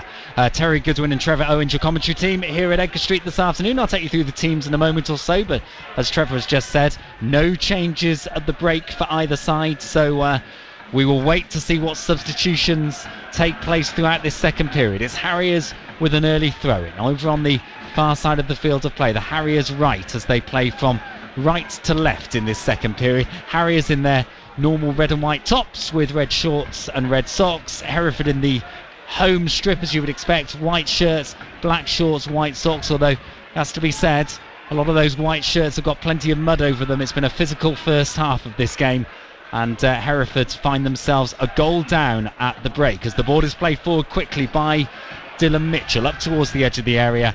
and Christian Dibble comes out to the edge of the box and grabs hold of that one for Harriers. Harriers line up with Dibble in goal, 3 at the back. It's Downing, McNally and Candola, the 2 wides defenders, Caleb Richards and Joe Folkes.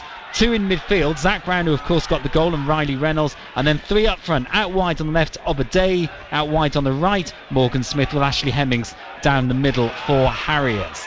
As Harriers try and push forward against the Hereford backline now. Good foot in though from Hawkins, who knocks that one out of play.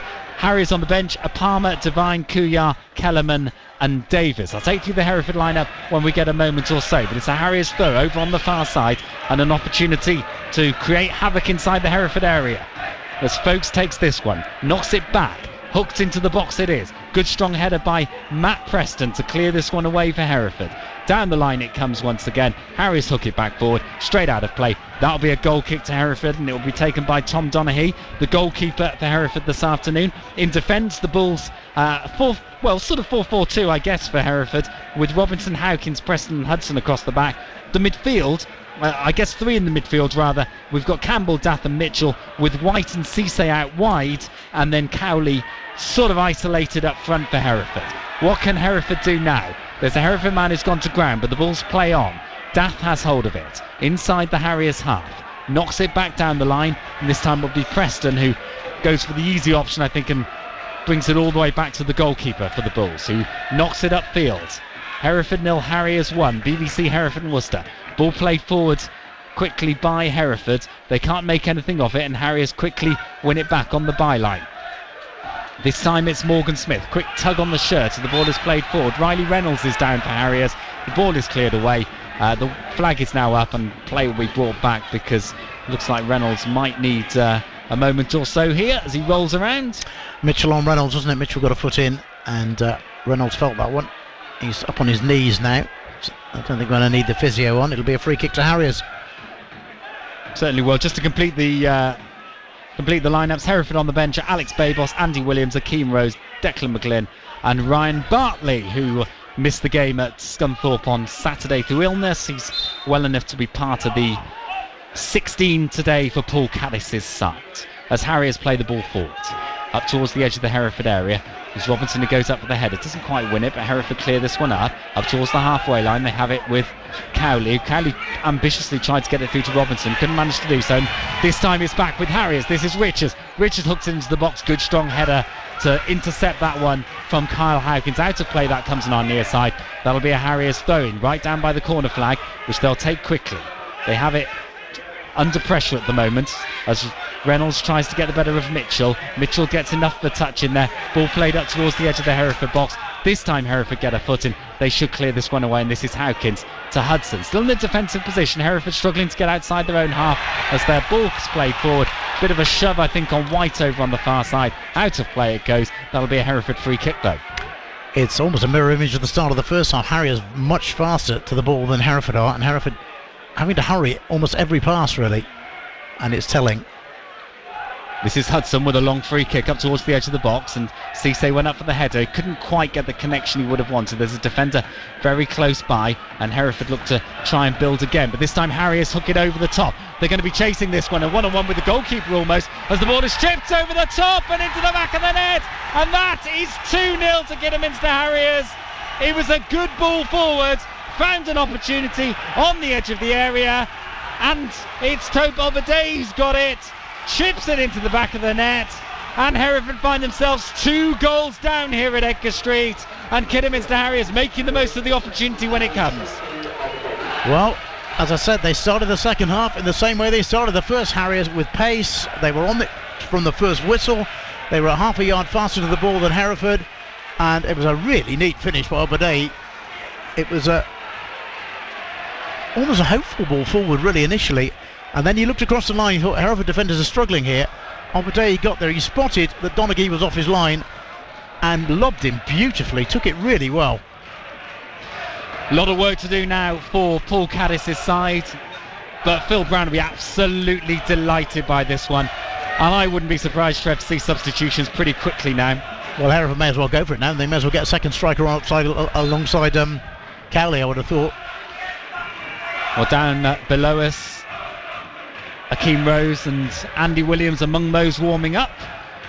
and Alex Babos too, who looks to be having a quick chat with the manager Paul Caddis. For Phil Brown, he'll be delighted. 2-0 up and firmly in control of this game here at Edgar Street. Ball played forwards. This time by Hereford, up towards the byline. It's too heavy, isn't it? Oh no, maybe Hereford might just keep it in. No, they can't. It was protected by a defender. Out of play it goes. That will be a goal kick, and Christian Dibble will be the man to sweep this one clear. All the noise coming from those 700 away fans on the far side of the field of play, jumping up and down, making the noise in the Len Western stand. Hereford 0, Kidderminster Harriers 2 on Derby Day, on Boxing Day, here on BBC Hereford and Worcester. Christian Dibble then with the goal kick for Harriers. Looks to hook this one left-footed. Over the halfway line it comes. Quick header up by Hudson. Hereford have it back, trying to make something here on the halfway line as the ball falls to the Hereford man Lawson Daff. Daff knocks it back, and it looks like the free kick has gone Hereford's way, because it's the Hereford man who's just gone down inside the Harriers half, and the referee signalling to the touchline. She doesn't think Jaden White's going to need any treatment here. I don't think he will either, as he clutches sort of the lower part of his back, but he's back on his feet and okay to continue, and it will be a Hereford free kick. Well, I think it'll actually be a drop ball, but as we had in the first half, these don't tend to be contested really, do they? So no, I think they'll be knocked back to the goalkeeper. I would imagine so. And here it is, back to Hereford's goalkeeper, who knocks it upfield. Tom Donaghy over towards the right hand side, and in the end, flick header on, comes off a Hereford man. That will go out of play for defensive throw in to Harriers. The mist has definitely come down a bit, isn't it? I mean, it's not going to affect the game. The game will go ahead, but I mean, it's definitely closed in a bit. Yeah, it certainly has.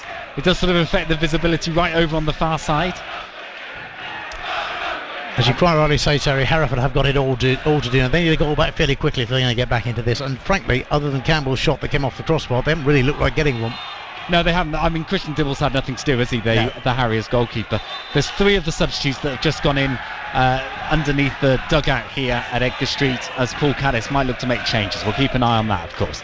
The ball is back defensively with Hereford. They've got a free kick inside their own half, over on the left-hand side, and the Harriers fans think they're perhaps bringing the ball a little bit too far forward, and back it comes about 5 yards, so maybe they had a point. Well, the assistant on the far side, I think, indicated to Tom Donaghy, no, you've got to fetch that back a bit. Here he goes, then the Hereford goalkeeper sweeps this one forward up towards the edge of the Harriers area, quickly nodded away. Back it comes. Hereford want to get hold of it in the air. They're playing head tennis with it at the moment. They need to bring this ball down as the ball is rolled out to the near side, and out of play it goes. This will be a Hereford throw-in just by the dugout, just inside the Harriers half. Kyle Howkins doesn't normally take a throw, but he's taken a nice long ball there. Down the line it goes. Hereford man being held there, was he? Jaden White is having a right tussle as the ball comes to the touchline. It's going to roll out of play. It'll go out for the goal kick, and it'll be Kidderminster Harriers who get the opportunity to clear this ball away. So I wonder if we're about to see the change. I think we are, and it's Akeem Rose who looks like he's about to come on for Hereford. Dylan Mitchell making way. Well, it's Declan McGlynn who's actually coming on to the first substitution, according to the board at least. Oh, right, okay. Well, he put number 22 up, and it is, I think it is double change for Hereford. Yeah. So Declan McGlynn is coming on, as is Akeem Rose. Dylan Mitchell comes off, and Jason Cowley also coming off. He's had no change out of the Kidderminster Harriers defence this afternoon, so I can see exactly why Paul Caddis making that change. And the third substitution is Andy Williams is coming on for Jaden White. So this is 3 attacking changes for Hereford. What this means, Trev, are 2 up front for the Bulls. Andy Williams and Akeem Rose go up front. Declan McGlynn will settle into the midfield. We'll see how it all settles down in terms of the formation. But that is an absolute marker from Paul Caddis that he wants more attacking energy on this side, on his side. And Hereford have got some defending to do though at the other end, as Harriers look to push forward over on the right hand side, cutting into the area up towards the byline, cutting this one back. Donaghy was there under pressure, gets his hands to it, pushes the ball away midway inside the half now as Harriers look to bring it down, which they do brilliantly there, up towards the edge of the box as Obadiah has hold of it. Got to get the better of Robinson, flicks it back slightly on the edge of the box. Still Obadiah on the left hand side over towards the far post. The heads go up. Preston did enough there. Maybe Howkins can get ahead of him to clear it away. He does, but only 20 yards out. Folks, again, this is relentless from Harriers. Folks over on the right hand side Enough pressure from Hereford. Out of play it goes. That's a Harriers throw-in right by the corner flag in front of the Harriers fans. But Hereford have just made those 3 changes. I don't think any of them have had the chance to touch the ball yet, because it's been all Harriers since. Folkes plays this in. Hudson gets the foot in there, clears it out of play. Another throw into Harriers right by the corner flag, and it'll be Folkes again with the opportunity to bring a ball into the danger area. It goes short. Quick 1-2 with Brown. Folkes has it back to the corner flag. Flings this one into the area. Enough of a header from Preston. While under pressure from the Harriers defenders, but he gets it away. Only partially. Chance to swing this ball in again, and this time it's Caleb Richards. Over the top it goes. Out of play for a Hereford goal kick, and they will be relieved that pressure has finally relented. I don't think anybody in the ground really, and there'll be a lot of one-eyed people in the ground, but honestly can dispute the fact that Harriers are very good value for this 2-0 lead. They've been, I think, by far and away the better side for long periods of this game. Hereford did have their spells in the first half, to be fair, but Harriers, for me, are very good value for this. Yeah, they look excellent, don't they? They're playing with real confidence, keeping Hereford at bay, and they've obviously got the second goal at the start of this second half, which is not the stuffing out of Paul Caddis' side. And now they push forward once again. An opportunity to find some space here on the edge of the box. Good ball threaded through to Obadei, who's going to try and get the better of Howkins. Rounds Howkins, can't round the goalkeeper, who's straight on the floor. Tom Donaghy grabs hold of this one and quickly bowls it out to Robinson. Good opportunity from Harriers though on the break to try and find a little bit of space in the Hereford back line. Robinson has it now for the Bulls on the right hand side, urged forward by Paul Caddis, the Hereford boss. Down the line it goes, and I think Tate Campbell was saying to Akeem Rose, you go for it. Akeem Rose did go for it, but the defender was there first. Cleared away again. Hereford looked to try and pick it up inside the Harriers half. It's McGlynn now who has hold of it.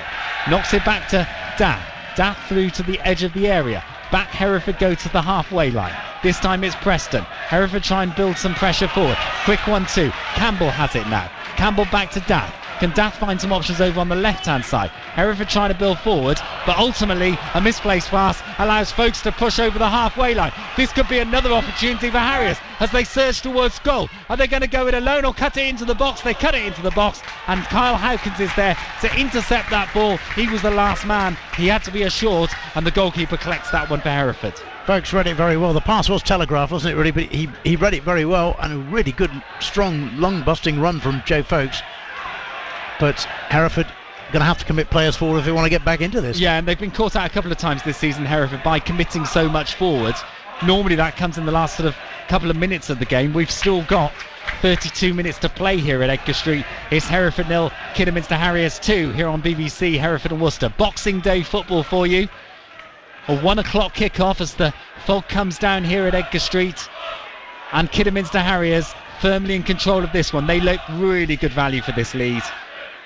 And having seen most of the sides now in this division this season, Harriers are up there with them. The ball's played forward by Hereford.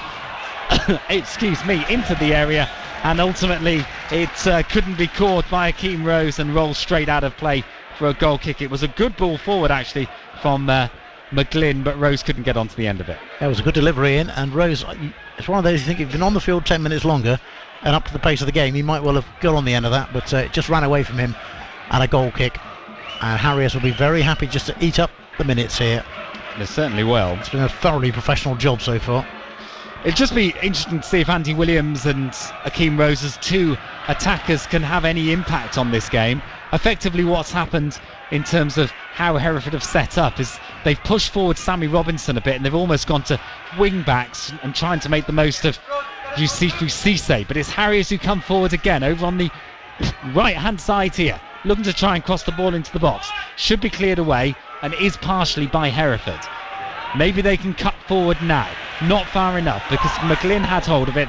Quickly picked up by Caleb Richards, and Harriers find space again. Try and find some sort of a way through. Twisting, turning. Reece McNally. Challenge comes in. Hereford do enough to grab this one back. This time it's Robinson. Had his shirt pulled slightly for Hereford. Back to the goalkeeper. Cleared up onto the halfway line. Andy Williams were looking for some support over on the right hand side. Passed the ball out, and ultimately there was no Hereford man there. The ball goes out of play. Really scrappy phase that from Hereford, wasn't it, really? And messy, yeah. Yeah, I mean, to be fair, Williams' ball was in behind Cisse. Cisse had no chance of that. He was off Cisse down the left hand side. One of it played in front of him, and the first time ball just didn't work. Certainly didn't. Harriers throw on the halfway line in front of their own fans on the Harriers' right. Brought crossfield, trying to find some openings, and I think they were trying to look for Caleb Richards, but Robinson nicked it for Hereford. Now the ball surged forward through Cisse. Cisse's going to get crowded out here if he's not careful. That's exactly what happens. Held onto it a little bit too long. Cleared away by Harriers. Only as far as Preston on the halfway line for Hereford. What can Campbell do with this? Nothing. Does Harriers get it back? They fling this ball forward once again on the right hand side, looking to try and find some space. I think they're going to be a little bit isolated against the touchline. Perhaps he'll cut into the box now. Shove comes in. Referee doesn't even look at it, and it's cleared away by Hereford. But it was a good move forward once again by Harriers. Hereford maybe on the break at the other end now. Robinson, well, this isn't fast enough really, as the Bulls fling it forward down the line. Lawson Daff looking to try and find a Hereford man on the edge of the Harriers area. Can't manage to do so. Will now fall to Rose. Rose twisting, turning, trying to get past a Harriers man. He has it on the edge of the box. Plays in Daff. Daff will cut this one in over towards the 6-yard box, but it's cleared away once again by Harriers, who knocked this one forward. That will go straight through to the Hereford goalkeeper. 62 minutes played, Hereford 0, Harriers 2. Yeah, it's a bit better from Hereford, but it's been the final ball all afternoon, isn't it, really? Yeah. Second best, really, Hereford in this one.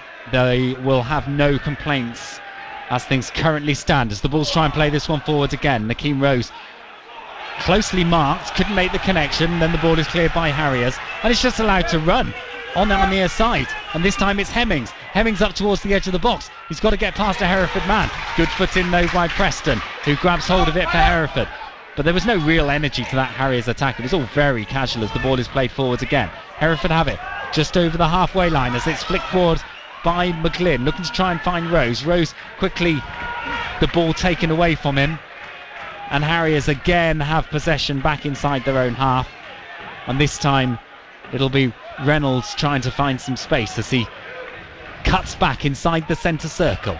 Over on the right hand side now, maybe Harriers, a little bit sloppy here, and Hereford will pick this up because Cisse has hold of it. He's going to need some support. Plays this one through up towards the edge of the box. Maybe Hudson can do something here. His shot is charged down very quickly by Rhys McNally, and Harriers have the opportunity to clear away, which they do, up towards the halfway line. Hereford nick it back through Daff. Hereford seems to have woken up in the last couple of minutes. Here's Daff. Plays this one forward on the left-hand side again. Perhaps the opportunity to bring in Cisse. Cisse's there, runs straight into another Harriers man, and Folks it is who knocks it out of play. Hereford have a throw though over on the far side as they approach the penalty area and try and build forward. The home fans trying to make some noise to get behind their side. Hereford 0, Harriers 2, BBC Hereford and Worcester. The ball with Hereford now. That's Howkins, plays it up towards the edge of the area. McGlynn looks to bring it down, he can't manage to. There's a Harriers foot in there to clear that ball away, and Hereford will have the ball back inside their own half. Under pressure, out of play it goes, and Hereford have actually managed to allow that ball to go out of play on the far side. It's a Harriers throw-in. Just wonder if we're going to see another change. We are a Harriers change down here, I think. It's David Davis who's coming on. We'll wait for the ball to go up to tell you who he will be replacing. The referee seemed to indicate to this near touchline. Davis stands on the touchline, and whoever it is going to come off is going to get a good hand, you sense. It's Obadei, who obviously got the second goal. So I guess this is just adding a bit of stability to the midfield, isn't it? What we have, we hold. Yeah, I think that's the that is the case. I think it's, like I say, what we have, we hold. We've got a 2-0 lead. Yeah. Let's not do anything silly now. 3 points heading back to the Wire Forest here, unless something dramatic happens, and Hereford frankly have shown little evidence of that is going to be the case. They haven't. Harriers have been very good. I think we've got to say that they've been very good. Well, it's Harriers who's surging forward again. It's Brown who flings this one into the area. It goes out of play. It's come off a Hereford man. That will be a corner over on the far side, and Harriers an opportunity to swing another dangerous ball into this Hereford area. Hereford 0, Harriers 2. BBC Hereford and Worcester. As I mentioned, David Davis coming on. Hugely experienced player in the Football League, and I suspect Phil Brown has gone, we need your experience now. Looks like another Hereford change to come, and it looks like it'll be Ryan Bartley, the defender, coming on. Here's the Harriers corner into the danger area. Flicked on, it's not been cleared inside the area. It comes off a Hereford man. That's another corner. It dropped inside the box. No one can get a clean connection on that, and it's Harriers who will again thread a ball in from that far side of the field of play. Bartley doing short runs down the touchline as Hereford look to make a fourth substitution as he gets instructions from Paul Caddis, the Hereford boss. Kidderminster Harriers corner. Swung into the area again. Andy Williams isn't too far away. Punch from the goalkeeper. Whistle goes. And Hereford will have a defensive free kick then and an opportunity to clear this ball away. The substitution now for Hereford. And it's Ryan Bartley, the man who is coming on for Hereford. And Kyle Howkins is coming off. I think he's been a really dominant defender throughout this game. Yeah, he's had a good game, Howkins.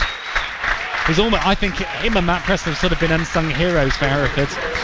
But he is coming off now. And the other change that Hereford are about to make is Alex Babos coming on and Tate Campbell is coming off. So that's a straight swap in the centre of midfield for Hereford.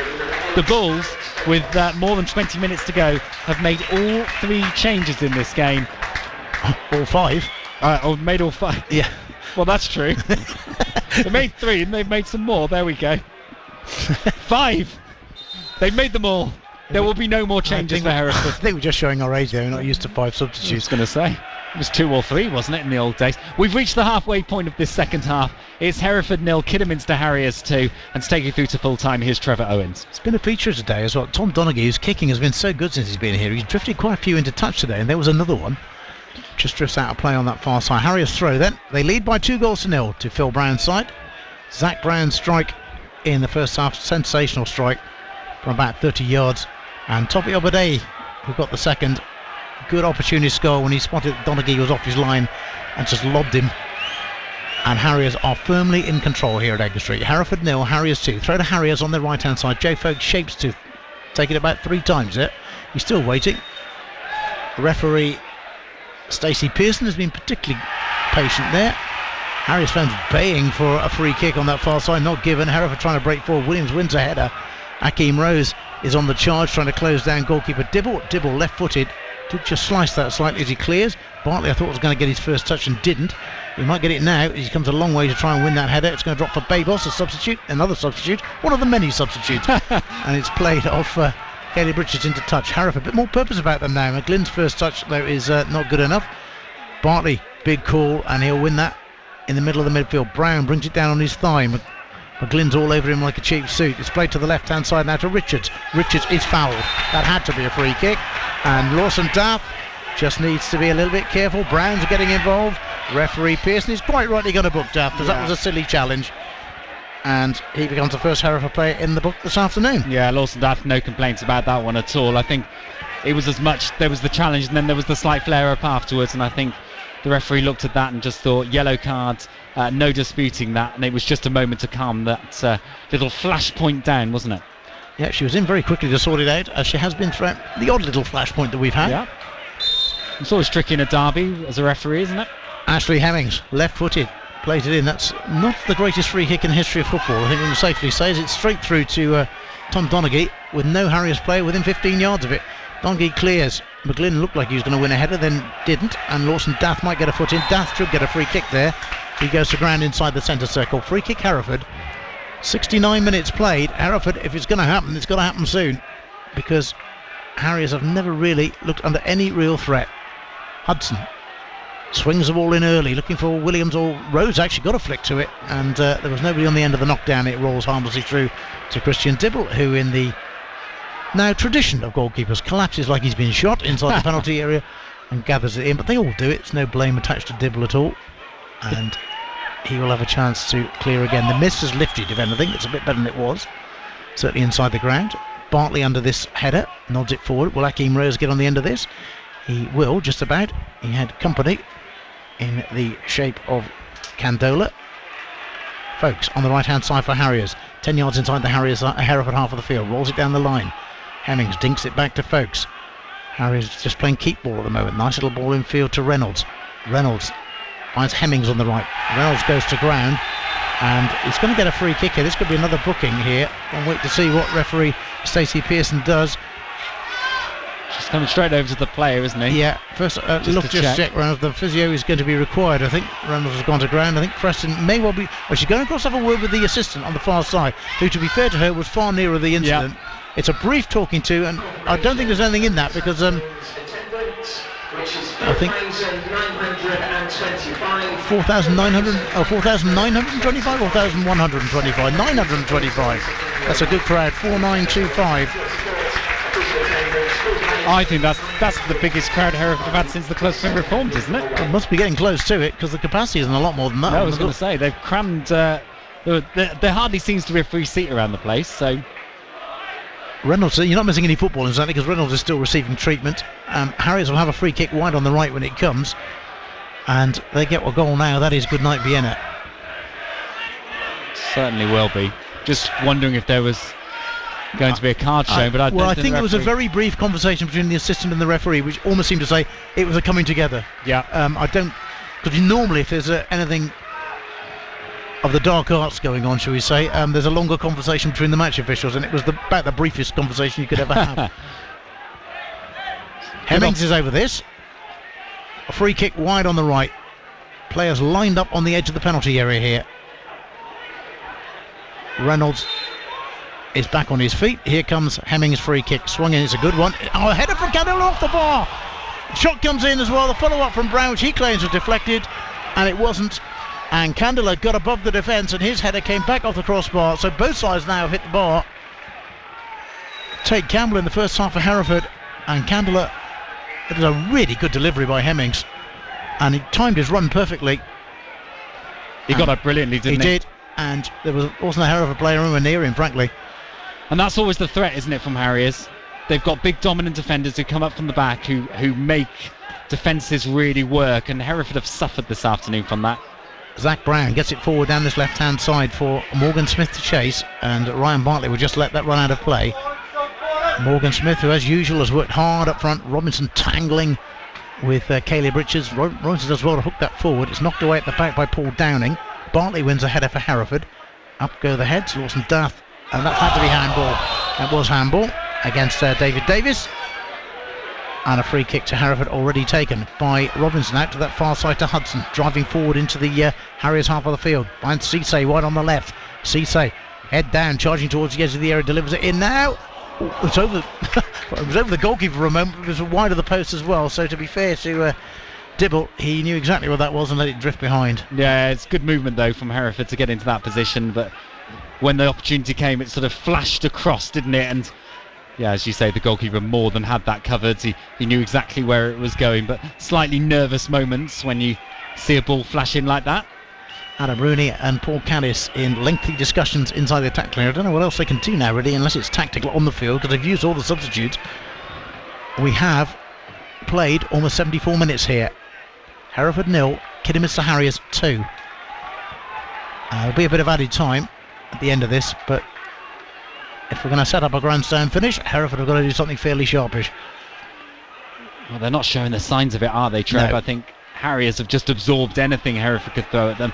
Harriers look really dangerous even on the break. They can quite happily sit back and allow Hereford to come at them, and then all of a sudden they'll break forward and create another opportunity, and that's the real power of this Harriers side. Good header won by Hudson under pressure. Cisse on the far side gets it under control at about the third time of asking, and it's out of play. It will be a throw to Harriers. Hereford think they should have had it, but the assistant on the far side clearly gave it a house. The mist comes in again. I think the mist was lifting a moment ago, but it's back, swirling around the meadow end of the ground in particular. As I say, it's not going to affect the whether or not the game is completed. The game will be finished, and they're about that. But it's definitely thicker than it was about 5 minutes ago. But we can still see the other side of the ground, and that's going to be a Harriers throw-in. Well, you've certainly done commentaries where you can't see the other side of the ground, and the game continues, doesn't it? So. I remember going to Lee RMI one year. Oh yes, I did that one. And ball forward, and he was caught. There was Babos actually after the ball had gone, but referees have to let play go on. Davis tries a drag back, doesn't get there. I remember we sent Nicola Goodwin once to do rugby at Rovigo, and she took a piece of kit and dialed in. I said, "Oh, kit's working then." She said, "Yeah, but I can't see the pitch." There was a running track around the pitch, and she had no idea of what was going on. Oh, no, Nicola, she could have run it, couldn't she? I think she said to the Warriors coach after the game, "Well done, good victory." He said, "Did we win?" I had no idea. McGlynn flicks it forward for Hereford, headed away at the back by Harriers. Babos, who's recovered, heads it to his right hand side to Bartley, who hooks it forward. And brought down on the chest by Andy Williams. Feeds it infield to Rose. Rose tries to hook it onto McLean. It's going to drop for Babos 35 yards out. Lays it to his right hand side to Bartley. This is better by Hereford. Bartley trying to drive down the right hand side. Robinson will deliver it in low, headed away at the near post. Swung in again, this time by Daft, but too close to the keeper. Actually, having said that, Dibble did well. He's gone to ground, and the referee hasn't spotted that. He's getting up now, Dibble, anyway. And now he goes down again. He got up. Goodness me. And he's making a meal of that, and it's not gone down well with the Meadow End. There's no need for that, is there? Unless something else has happened, and now the trainer comes on. But what's impressed me, Trev, in that particular move was how Andy Williams was right in the mix, wasn't he? Yeah. First time he's had any sort of lengthy involvement since he's come on as a substitute, really. I mean, if Dibble is hurt, fair enough, but he went down on the initial challenge. He and a striker both went in for the ball. Dibble went down, then he bounced back to his feet momentarily. Yep. And now he's lying flat on his back in the 6-yard box, and the Harriers physio is on to deal with him. And of course we will have a lengthy delay here because the goalkeeper is the one player you can't ask to go and stand on the sideline. No, that's true. So they'll have to get him. Tom Palmer is on the bench. I think he's going to be all right. He's sitting up now, is Dibble. Harriers do have a substitute goalkeeper, should the need arise. And he's having a drink, and then he'll be helped to his feet, and we'll get a crescendo of applause from Meadow End, no doubt. Yeah. Here he comes. Well, I'm glad he's able to continue, and hopefully we can get this game back underway. We'll get the drop ball, won't we? So I suspect it should be knocked back to the goalkeeper. Candela, I think, will lump it into the Hereford half of the field, actually, which is precisely what he's going to do. Morgan Smith. Well, the ball came off Morgan Smith's back into touch in the end, and stepping across is David Davis to play it into touch again. Hereford showing much more urgency now. About time, frankly.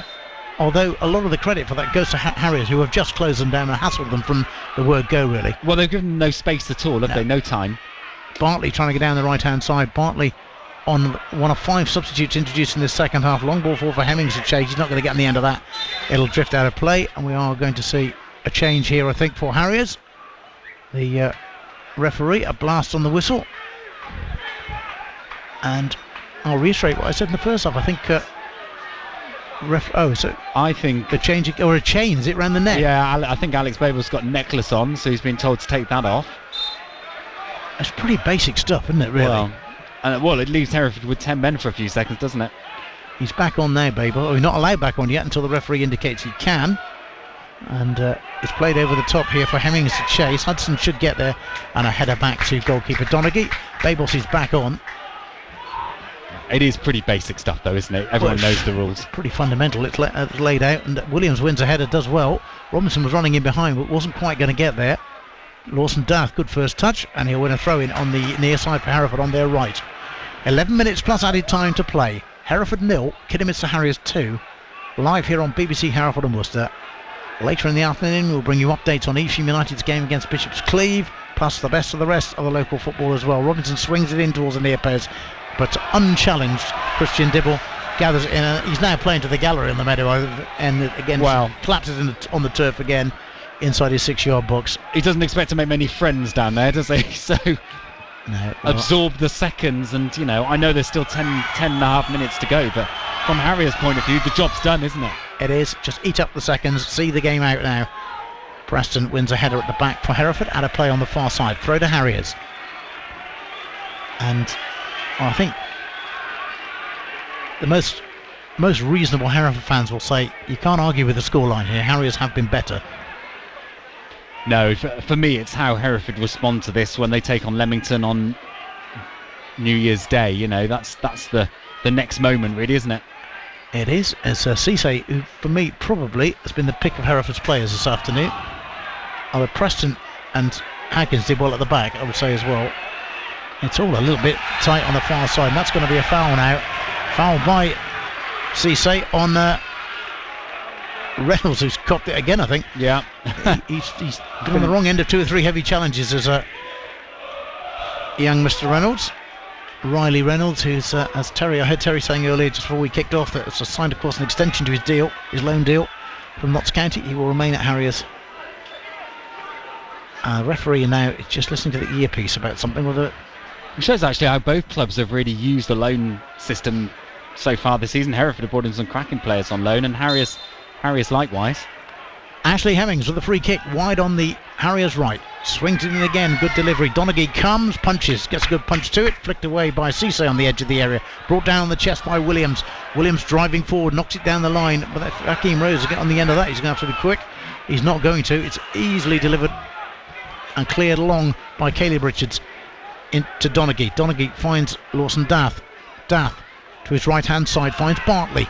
Bartley looking for movement, swung early looking for Andy Williams, but Downing again is there at the back. Robinson comes a long way. Williams knew he was offside, so couldn't chase the ball, and it runs harmless through to Dibble, who again goes down like he's been shot. The referee's going to have a word here in a minute, I think, because this is getting a bit silly now. Andy Williams surging forward for Hereford, really eager to try and find space and get himself into a decent position. Given he's the sort of veteran of this Hereford side, he's leading the line, isn't he? He is. He and Rose, of course, different players really. Rose likes the tussle, likes the challenge, and he's put himself about a bit since he's come on.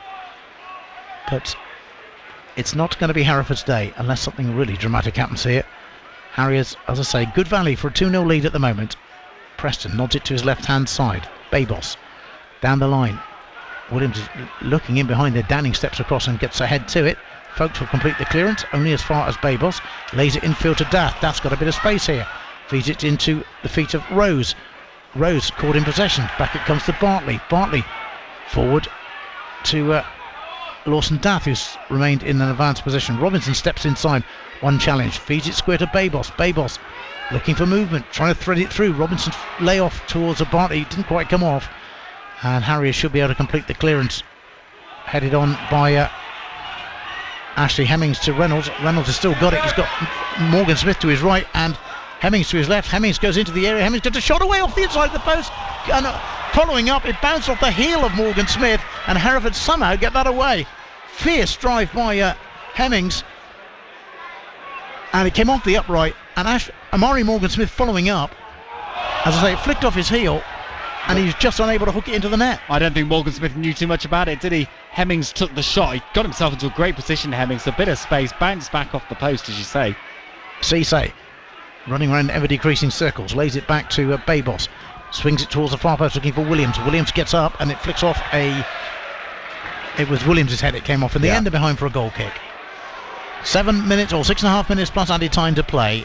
Hereford 0, Kidderminster Harriers 2, and a change for Harriers coming here, which is going to see the departure of Ashley Hemmings, who's had a very good game, and the arrival of Maz Kuyar, who of course had a spell here at Edgar Street on loan. On a season-long loan from York City to Harriers, it's Kuyar, and Hemmings jogs off. Tremendous hand from the Harriers supporters, and why wouldn't they? Well, he's done the job, hasn't he, for Harriers this afternoon? And Sammy Robinson trying to help him on his way, hurry him off, and referee just stepping in to make sure that doesn't get out of hand. Maz Kuyar is on. 6 minutes. Maz Kuyar has got to put one over on his former side. He's had 2 spells at Hereford, hasn't he? He has. Yeah. And it sort of didn't really happen for him last season when he came back in on loan from York, but obviously making an impression in the Harriers side. And to me, it shows the depth of this Harriers squad, actually. The fact that you can bring on players like Maz Kuyar and David Davis, actually. Well, I mentioned earlier in the programme that you got like Luke Summerfield and Alex Penny and Ben Beresford all out as long-term, class as long-term injuries, really. So they've got more players to come back as well. And Phil Brown told me he's still looking to add to the squad if he can. Ball's out of play for a throw on the far side to Harriers. We are into the final 5 minutes here on BBC Hereford and Worcester. It's Hereford 0, Kidderminster Harriers 2, as the mist descends again on Edgar Street. Glorious day yesterday, Christmas Day. We had a lovely day with us. It was okay then, when everyone's stuck inside.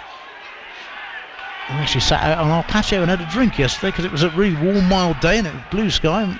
Couldn't do it in the summer. Here comes Rose on the charge, and that's well knocked away by Downing at the back. And well, he's onside here, Morgan Smith. He's been forced wide by Matt Preston. Rolls it back into Reynolds, Riley Reynolds. In turn, loads it back to Folkes. Harry is just happy to hold the ball now. Infield to Davis, who gives it back to Folkes. Davis turns away from one challenge. And Hereford looking to get a foot in. That should be a free kick, I would have thought. Yeah, it is a free kick.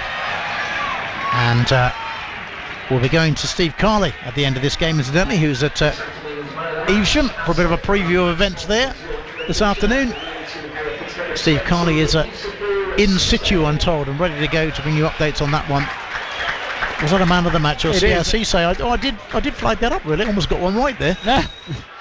Well, I think Preston and Howkins have done pretty well. Yeah, well, I think Preston and Howkins generally, over the last few games, have been really strong at the back for Hereford, but Cesar's tried to create things, hasn't he, for the Bulls coming forward? Free kick to Harriers, about 20 yards inside the Hereford half, wide on that right-hand side. Here it comes, delivered towards the far post, and it's going to break all the way through to Morgan Smith, who was on the far post. He lays it back to Brown. Brown has to hurry, gets it back to Morgan Smith, infield. That could drift anywhere. Harry's come up with it there. Morgan Smith, 25 yards out on the right foot, tries a shot. Oh, what a goal that is as well. Amari Morgan Smith seals the deal for Kidderminster Harriers.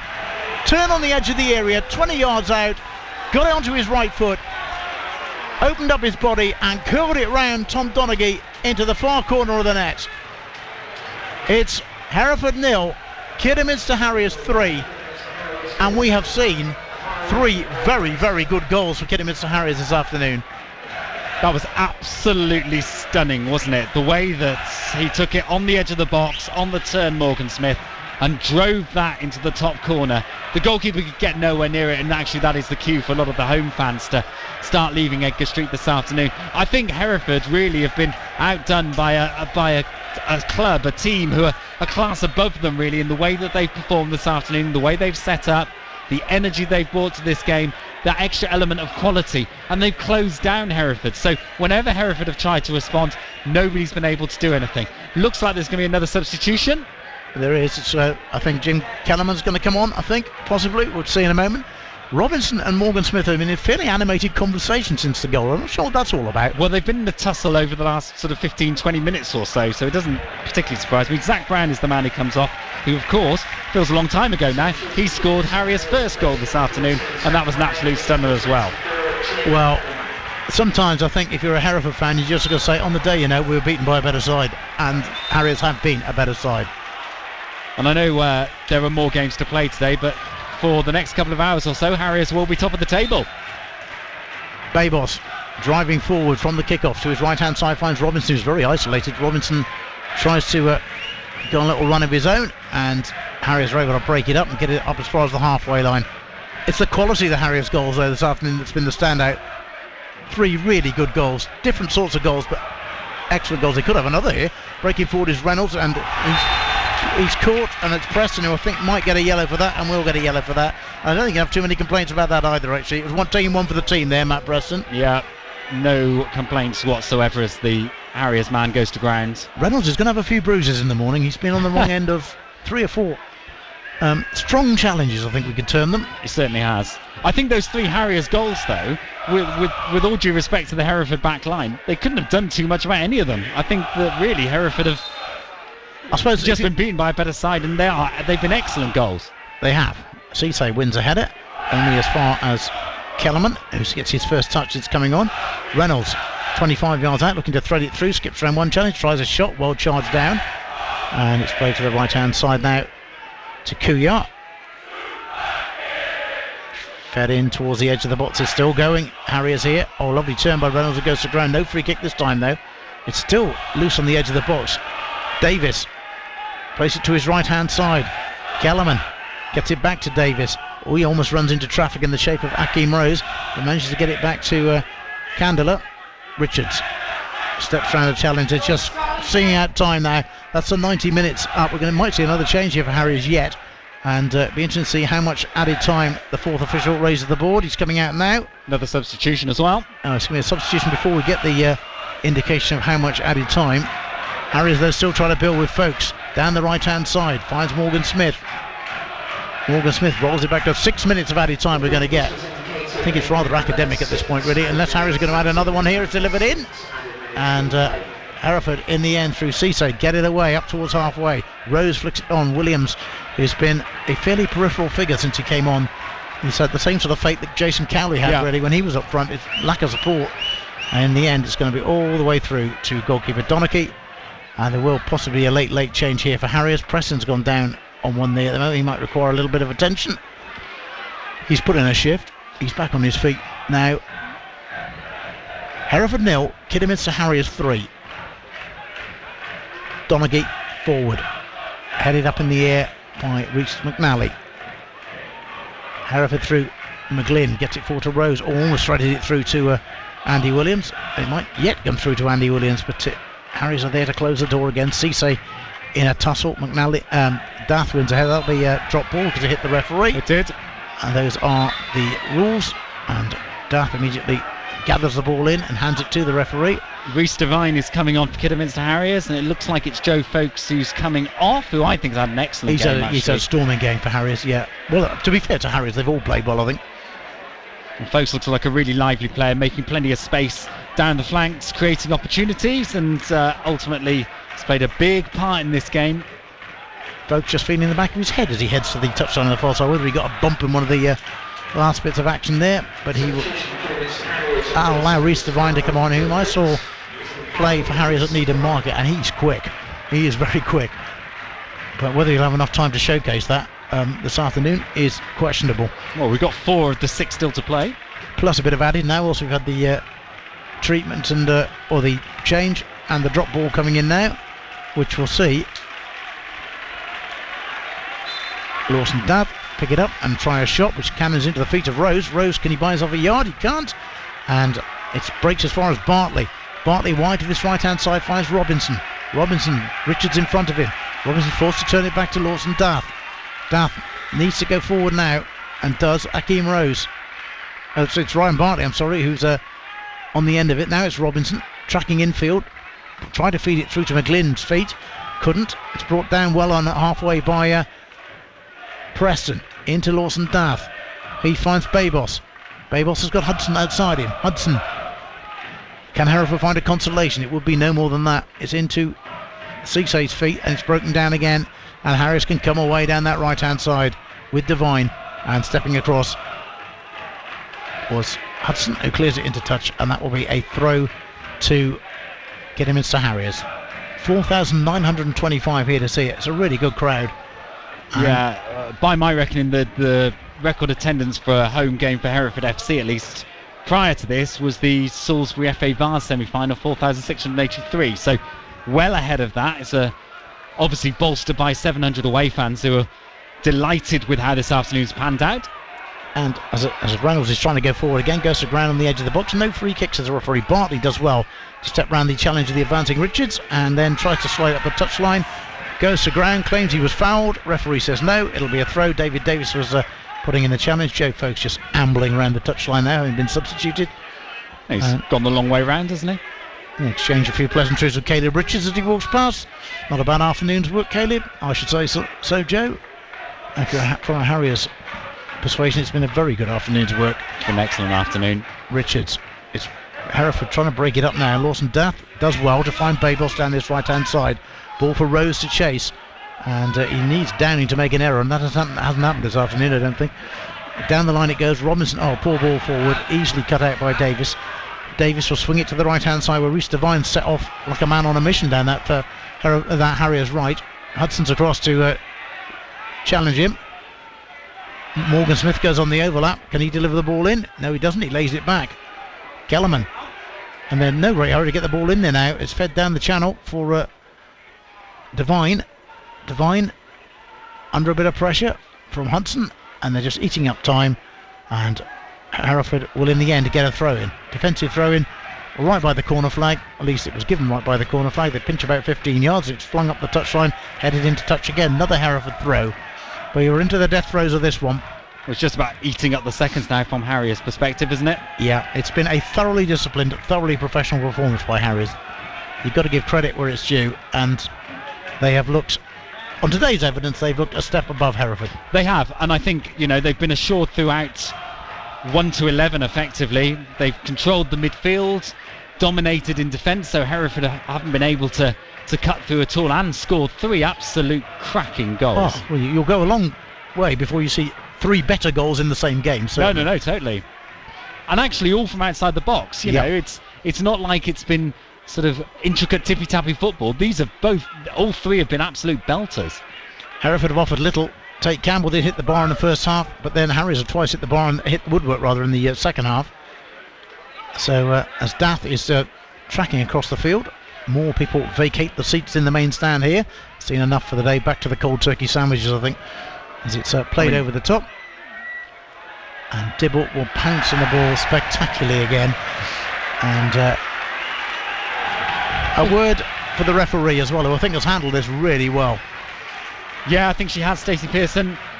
Really impressive performance. It's always a highly charged affair, a derby. And that's full time. It's finished. Hereford 0, Kidderminster Harriers 3.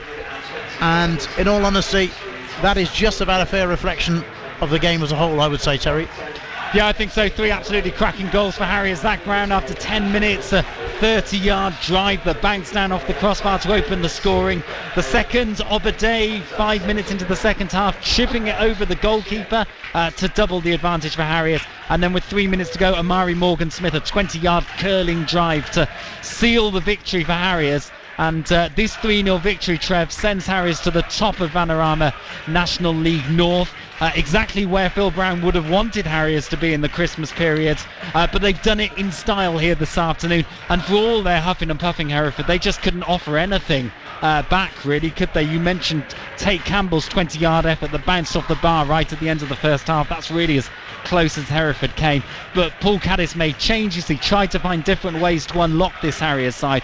But in the end, it was just too strong a performance from Harriers, who, as I say, go top of the table and look like they are certainly one of the strongest teams in this division. I've not seen another team who've been that dominant in a game this season. Well, you saw Scunthorpe against Hereford on Saturday. I'm just trying to remember which day it was. Yeah, it was Saturday.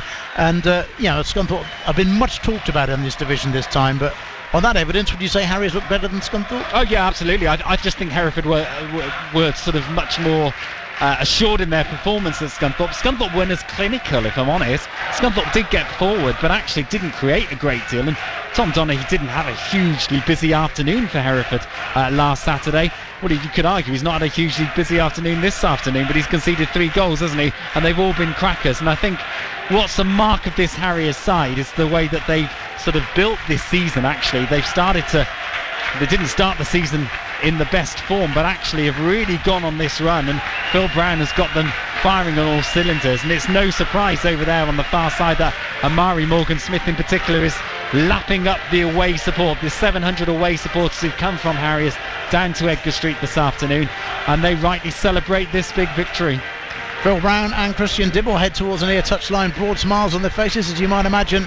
As Terry was saying, the Harriers players immediately in front of us really are taking the applause, and thoroughly deserved applause, of their supporters in the Len Weston stand at the far side. So Derby Day here ends with a comprehensive victory for Kidderminster Harriers. Hereford 0, Kidderminster Harriers 3. And so part one, we'll get some reaction to this, of course, from both camps. So we'll both have to nip down and do the interviews after the game, see how it went. But really, there was quite a gulf between the two sides today. Yeah, there certainly was. And I think, Harriers will look now at 2025. They'll go into that full of confidence, won't they? They'll go into the new year. Maybe they won't be top of the table come the end of today, but they'll relish it. They'll take the screenshots, if they will, right now, because it looks good, doesn't it? But I think this is a side that's full of experience. There are plenty of really experienced players in here that Phil Brown knows that he can build the rest of the season around, and that actually Harriers are in a great position to really challenge that top end of the table. And there is no one dominant team this season in this division. So Harriers have got a good chance than anybody else up there to finish in that top spot. For Hereford, yeah, they'll lick their wounds, but they've got to come back quickly, haven't they? They've been on a decent run of form. They have these blips throughout the season. I think the important thing for Hereford when they take on Leamington on New Year's Day is to respond quickly, put this sort of performers to one side and actually reflect back on the 2 or 3 games coming into this where they have been full of energy, full of purpose. Paul Caddis knows that he hasn't quite got the consistency thing sorted. But on their day, Hereford are among the best sides in this division. They just haven't shown it this afternoon. I think it's a great credit to Harriers, actually, that Hereford offered so little going forward. When you look at the attacking players Hereford had at various stages on the field, I mean, Cowley to start with is always a danger. Cisse down the left-hand side, you've got Jaden White on there early on. On come Andy Williams and Akeem Rose. And aside from Tate Campbell's shot that hit the woodwork, they didn't really trouble Christian Dibble, and that's a huge credit to the Harriers defence. Couldn't get any change out of the defence whatsoever, could they? I do feel, in the way that Paul Caddis has set up this Hereford side, and this happened at Scunthorpe as well, Jason Cowley as a number 9 on his own is a really isolated figure, particularly up against big dominant defences, and we saw it here with Harriers this afternoon. You know, Hereford fans know all about Paul Downing because he spent a season here. He's a Football League player playing at this level, and Hereford have got to unleash something pretty special to get past him, and they just couldn't do that this afternoon. So Paul Caddis will reflect on this, I'm sure, and we'll talk to him in a little bit. But for Harriers, I just think they're dominant, Trev, and this performance is, you know, the goals in themselves were of top quality, but the way they just absorbed anything Hereford could throw at them sums up the performance this afternoon, and ultimately why Harriers go back up to the Wire Forest with a 3-0 victory.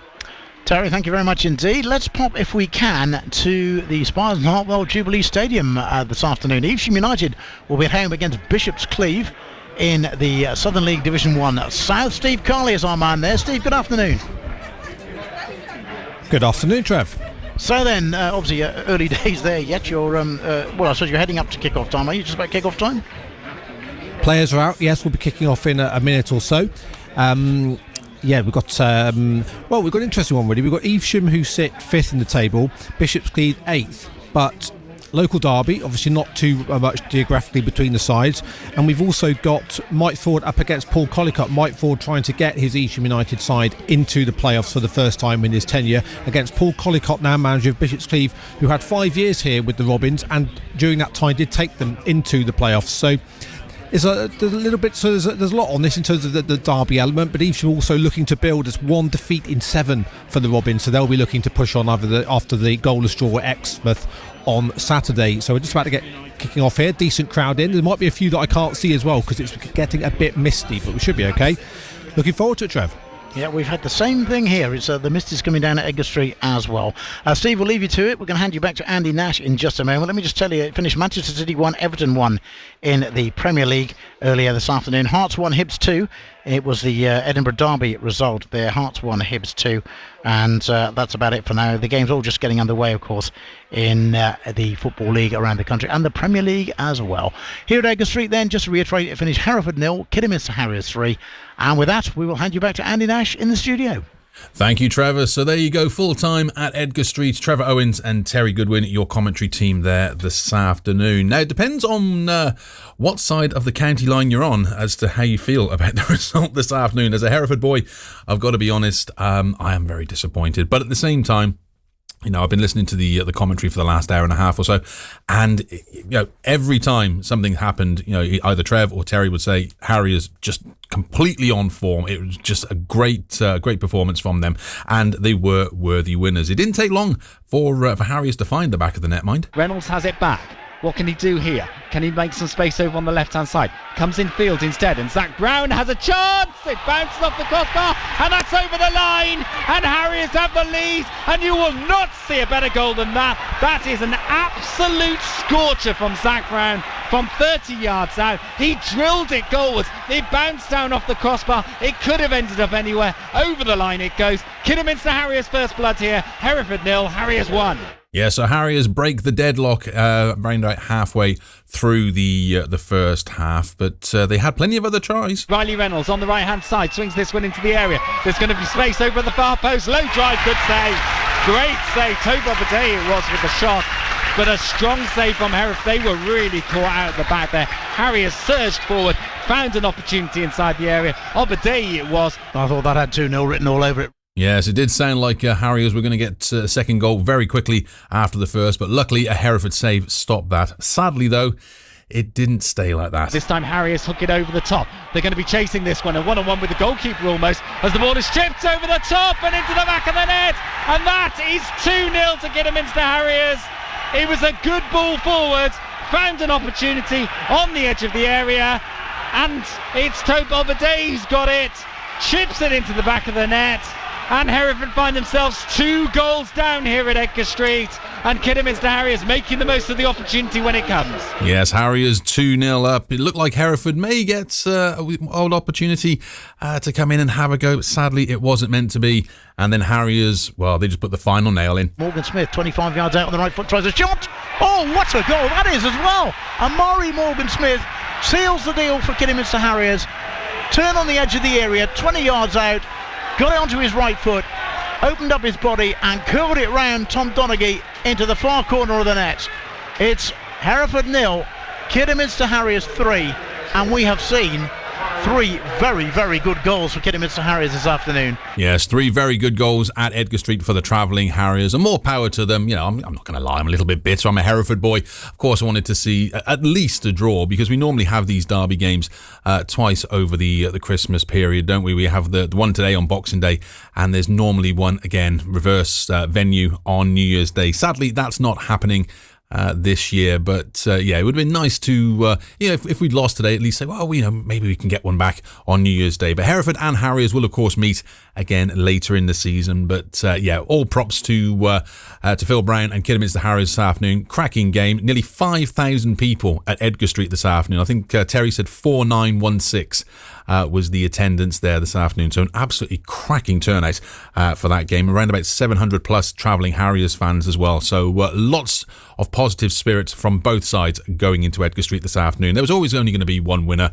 and it came to be Harriers. And, as I say, congratulations to them, but there is another game to come. BBC Hereford and Worcester. Hereford United has been wound up. When I heard the news, I sort of punched the air, but then why should I do that when the death of a 90-year-old club? 10 years since Edgar Street was thought to have gone for good. With exclusive interviews in the BBC Hereford and Worcester special, we chart the darkest days of Hereford United. How do you know we ain't paid no debt? We've got your club.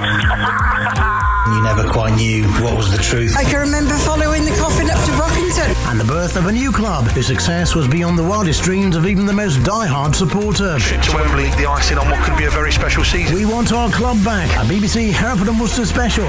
Available now on BBC Sounds. Yes, it is. Edgar Street, the home of Hereford United and the scene of many sporting dramas over the years, most of them in the FA Cup.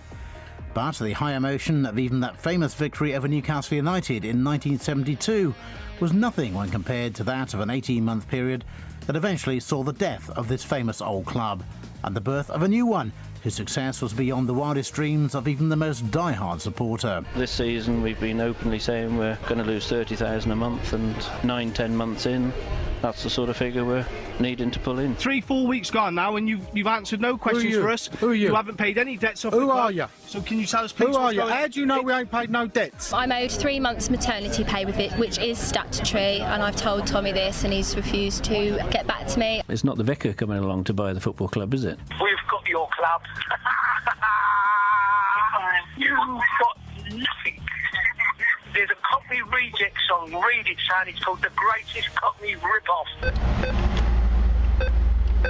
Not really surprised, to be perfectly honest. We've been told numerous times that we would be paid today, tomorrow, next Friday, next week, and it hasn't happened. When I come down here, the debt was much more than we ever thought. But I'm not knocking no one. Everyone will get paid.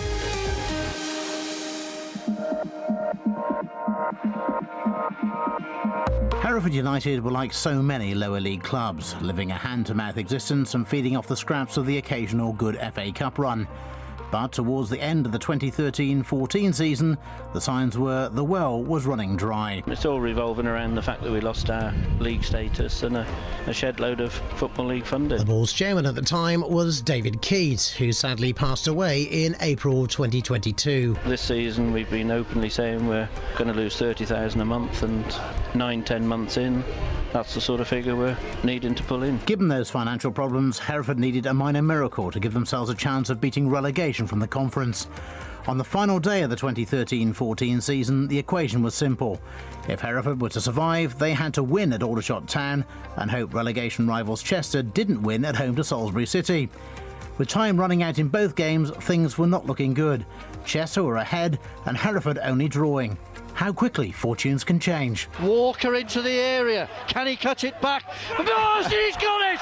Michael Rankin has put Hereford in front against his former side with less than 4 minutes to go. And simultaneously, Chester have conceded an equaliser to Salisbury. John White has headed Salisbury level. We've got 4 minutes to go and it's 2-2. Hereford have beaten Aldershot and will be safe if Chester fail to gain victory. Let's go across to Ian Randall. And there is the final whistle. It is Chester City 2, Salisbury City 2. Hereford stay up.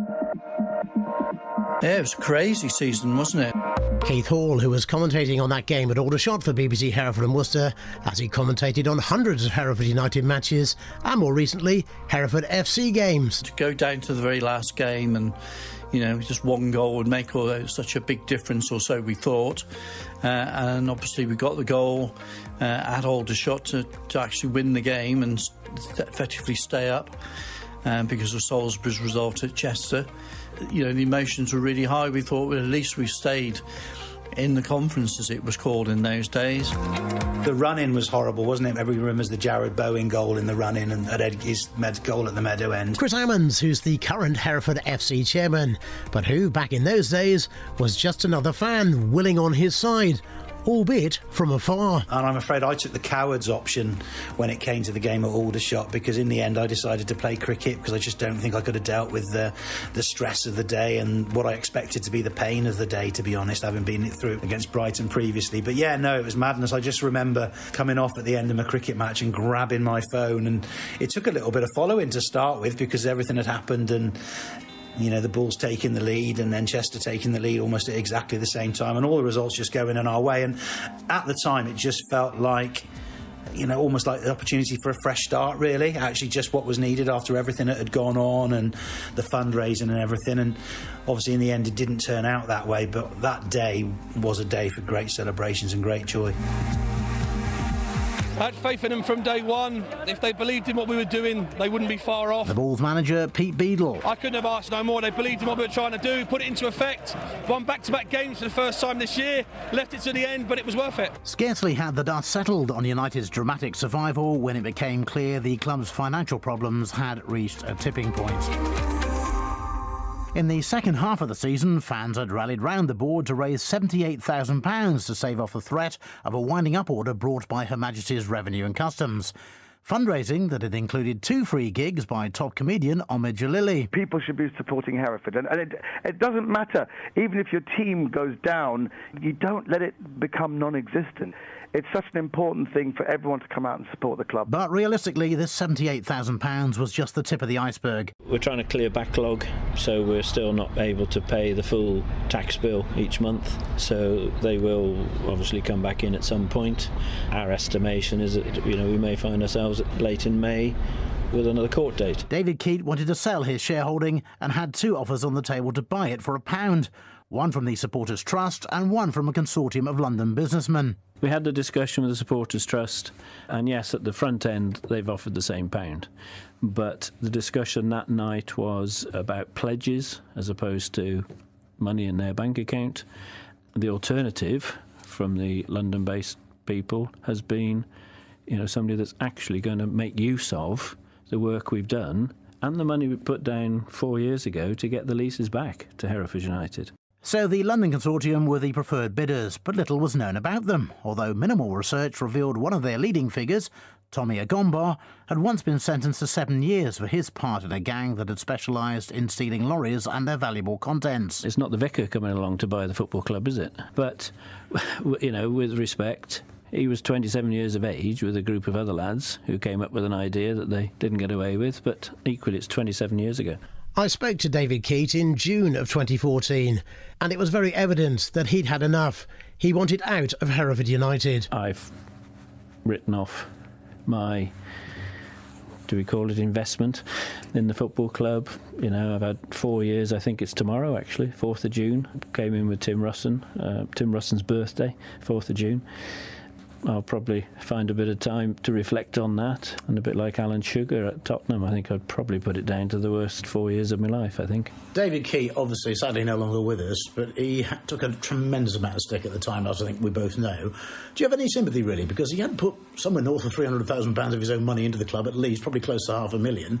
And there comes a time when you think, I'm sorry, I'm not doing it anymore. I do have sympathy, because I don't for one second think that it ended in the way he hoped it would. I think he went in with the best of intentions, and I think throughout it, I think he was probably trying to find a way to get out that really kept the club going as well. Clearly there were decisions taken that I don't agree with, and on reflection were probably not the right decisions, but football's a very emotive subject, but I don't like it when it gets personal, because it's just horrible. But yeah, I've got sympathy for him. Clearly I disagree with a lot of what happened and perhaps a lot of what he did, but I do have sympathy, because I don't for one second think that he set out for it to end in the way it did, and probably in his mind he didn't think it was going to go that way either. So David Keat then sold the club. Tommy Agambar's consortium with the new owners. Fans were initially sceptical, but most were prepared to give the new ownership a chance to prove themselves. Soon, though, it became clear there were problems. You never really knew what was going to happen. There were all sorts of rumours. The communication was quite stilted, and you never quite knew, with the greatest respect, what was the truth, what wasn't the truth. And even when people were communicating, you still didn't know what was true and what wasn't. So it was just a horrible time. I think I kind of personally quite quickly came to the conclusion, once the club moved on out of David Keat's hands, that it probably wasn't going to end well. And actually the only chance the club had of going again really was for the club to end, as painful as that was. The first major stumbling block was over the requirements by the Football Conference that Hereford United should pay a £350,000 bond to guarantee they'd fulfil their fixtures for the following season. We've paid debts. We've paid debts, and we're going to pay all the debt.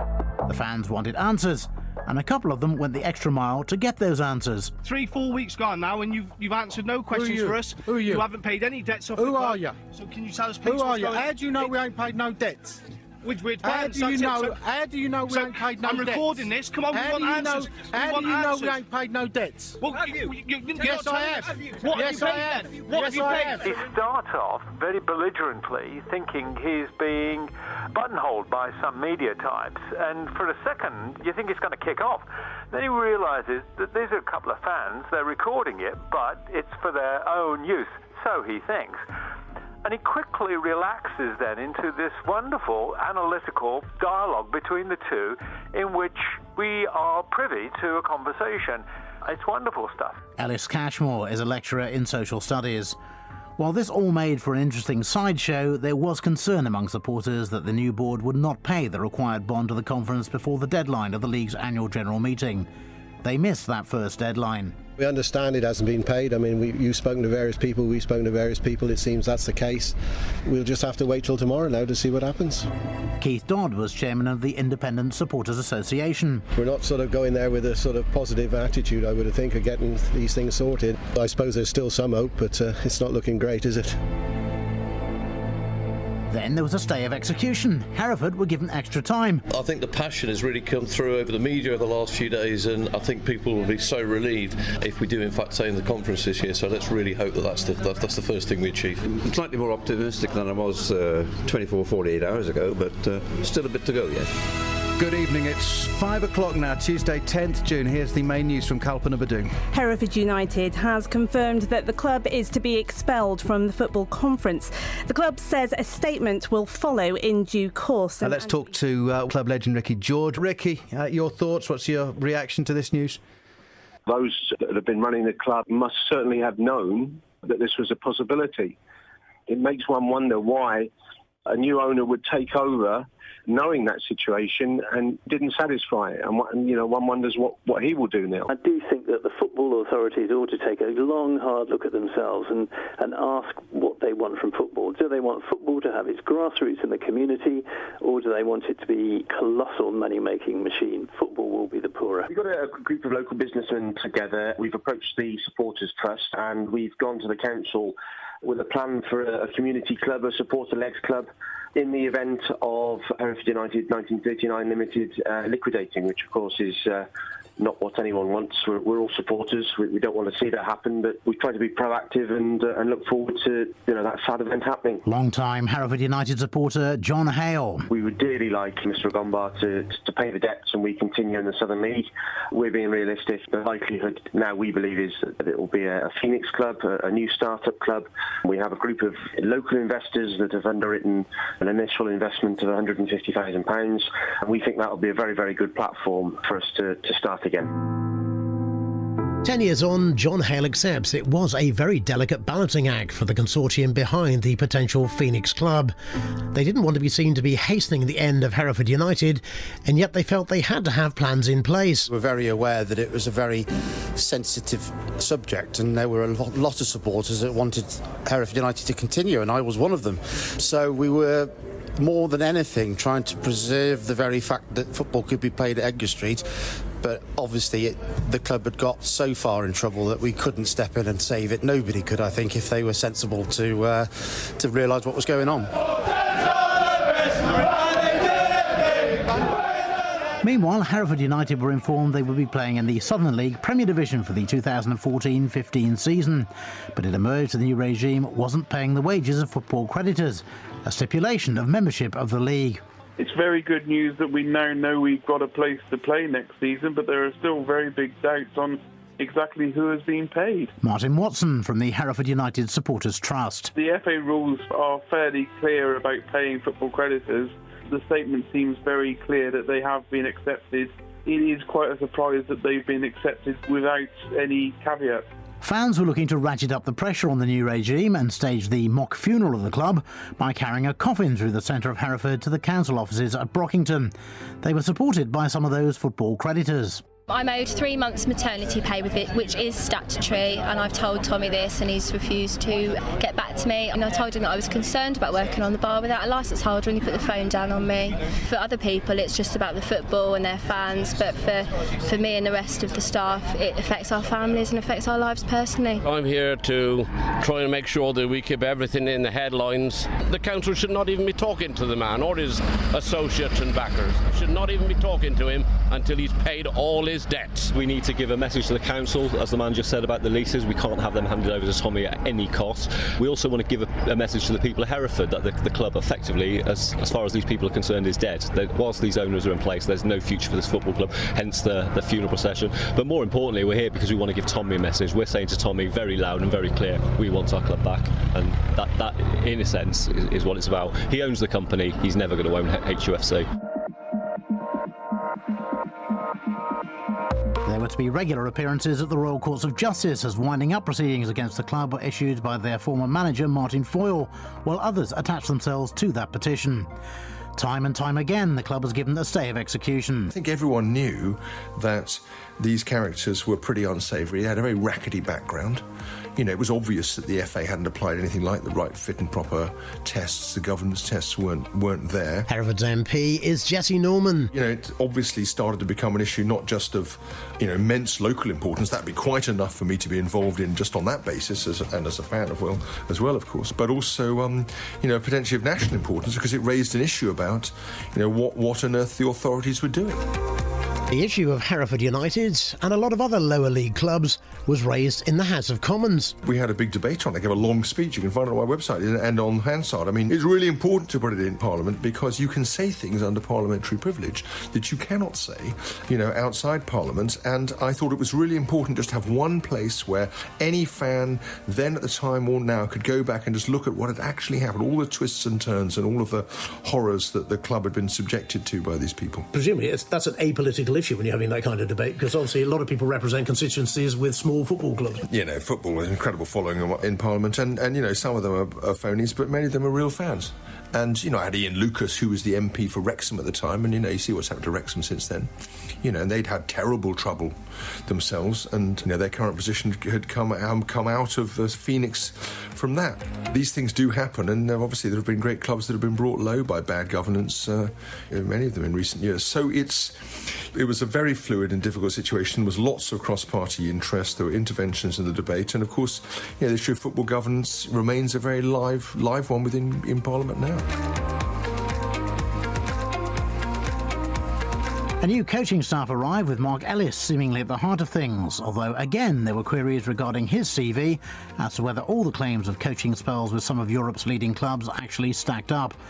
Players came and went, while off the field, former players and staff were still waiting for those overdue wages. They did pay me up to May, but now they've got a copy of my contract, so I'm hoping to get the rest of the money sorted out quite quickly. An email or a club statement just to say, look, the lads aren't going to get paid this week. That stops us worrying, that stops us checking our bank account.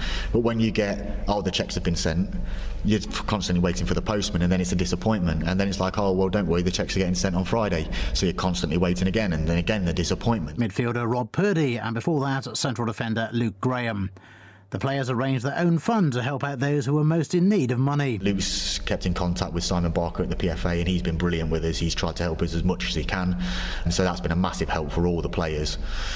And hopefully they can get to the bottom of something and we can get some sort of clarity. I mean, if the club isn't going to pay us, if it is going to go into liquidation, then we need to know pretty soon, because a lot of the lads are banking on that money to pay the bills next month. So just some sort of clarity from somewhere is what we want.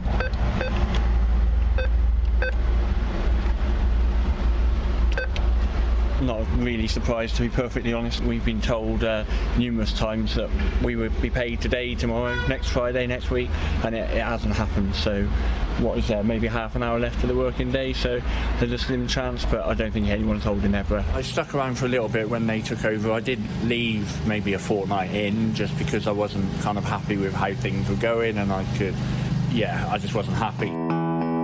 Jamie Griffiths, who's now back at Edgar Street, of course, as Hereford FC's general manager. But speaking 10 years on from Hereford United's demise, Jamie says these were obviously very difficult times for everyone employed by the club.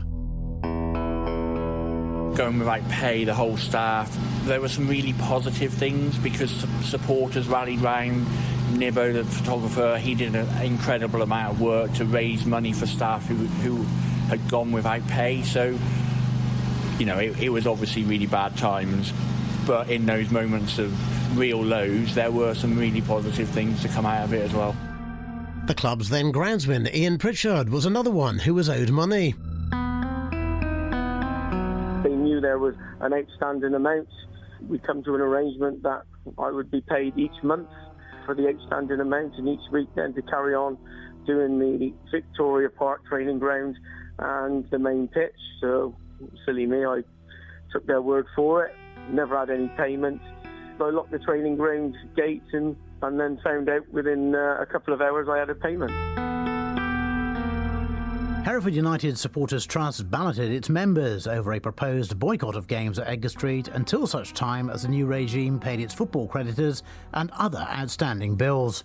95% of our members have voted in favour of a boycott. Trust Secretary Martin Watson. I'm surprised at the sheer size of it. I was expecting it to be a yes vote, but not of that magnitude. I mean, it's crystal clear the feelings of the members now. Tommy Ogomba's only been in charge of the club for 6 weeks, and 95% of our members are deeply unhappy with him. So something has gone very wrong in those 6 weeks. I'd never forgive the FA for the owners and directors test. I mean, there are still situations going on to this very day, decade later. Keith Hall again. It's not strong enough, and it's so obvious to the average fan of what Tommy Aggenbar was all about. We didn't necessarily know about Andrew Lonsdale, although he was in the background. It was all eyes on Aggenbar to start with. So it didn't take you 10 minutes as a casual fan. We're in the internet stage at that time, so we could look things up. Had it happened in the 80s, we wouldn't have had a clue. It would have taken probably months to get round all that information, but it was there, it was in the public domain. If you or I can go on the internet and look up some person's background and it's outside of the owners and directors test, you cannot have convictions why it wasn't thrown out immediately. Andy Lonsdale had emerged as the spokesman for the new board, and he promised staff that payment issues would be resolved, but he insisted they were still trying to get to grips with the extent of the club's debt. In time there is the development at either end, but that's going to be that's in 2 years, that's not now. There's also been speculation in media that we want to relocate. The football will stay at Edgar Street for definitely as long as we're in control and future as per the leases. Andy Lonsdale was at a loss to understand the attitude of the majority of supporters. I've been coming to Hereford now for just under 3 months, and in that time I've met a lot of very decent people from Hereford. But, it still seems very strange to me why London people have come down to save the club and the locals just want to destroy it and start a phoenix. It just doesn't make sense. There were problems with pre-season games. Not enough stewards were available and fans threatened demonstrations at matches. This led to probably the strangest pre-season friendly in Hereford United's 90-year history. A game against the Turkish giants Besiktas behind closed doors in Yorkshire. 5 o'clock tonight, I found out from your radio, and I don't think anybody knew. Just unbelievable, I suppose because of the protests from the fans and everything else, and all these friendlies have been cancelled, that perhaps they just didn't want anyone to know. But just imagine if that had been played at our place under better conditions. Supporters Association Chairman Keith Dodd. There was a determination among fans that the real Hereford United, as they saw it, shouldn't die, and so they arranged a number of fans' games, including one at Ledbury Town that drew around 650 supporters to watch a fans team managed by the Ball's former boss, Pete Beadle. When you think these boys have been thrown together tonight and played, what they achieved I thought was quite incredible, and really, they should be really proud of what they've done. What they've done tonight is the start of something that could become quite big. Anything over 200 would have been delightful, but 650, whatever it was, that's brilliant. Delighted with that. Chris Alexi was among the driving forces behind the fans' matches. It's just a bit of fun, isn't it? At the end of the day, it's nothing serious, and I think hopefully the boys all enjoyed it, and hopefully Beads will come back and give us a hand again, because it was brilliant hearing the team talk now. To instill a bit of confidence in you, to be fair, even with a bit of a lack of ability. Then came confirmation that Tommy Agomba's criminal record meant he couldn't hold a directorship of a football club. I presume now the only director we've still got is David Keats, so I presume he'll have to go. It's almost like a pantomime down there at the moment. It's quite a large investment. It's certainly enough to make sure that we can happily go forward in strength. We won't have any problems of satisfying the petition that's due to be heard on the 1st of September. Andy Lonsdale insisted the continued appearances at the Royal Courts of Justice would soon be a thing of the past. There was a major financial investment in the pipeline. It's a very serious issue. It's been a matter of massive local public concern. Jesse Norman's involvement, courtesy of that House of Commons debate, meant that Hereford's plight was now very much on the national media agenda. An ideal opportunity for me to, I hope, go into some detail as to what's happened at Edgar Street, what's gone wrong, and what we can do to fix it. You mentioned the fit and proper persons test, as it was called at the time. I think it's the officers and directors test now, it's just changed the name.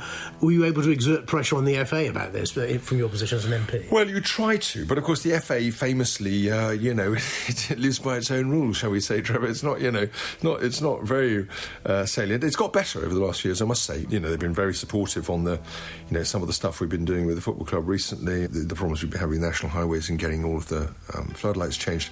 They've actually been quite good, but at that time they were very much a kind of 19th century organisation coming into the 21st century, and this was part of the problem. It's clear that the test hadn't been done. They never published the results. The judge in the judgment never got a chance to see the results, and of course that meant that everyone was flying blind and the regulators were covering their behinds. Did you ever get the chance to meet Mr. Agombar or Mr. Lonsdale? No, I called him as soon as I heard the news, because I thought it was important for me to at least say hello to the new owner of the club, especially under those other circumstances. He put the phone down on me, so I never got to talk to him.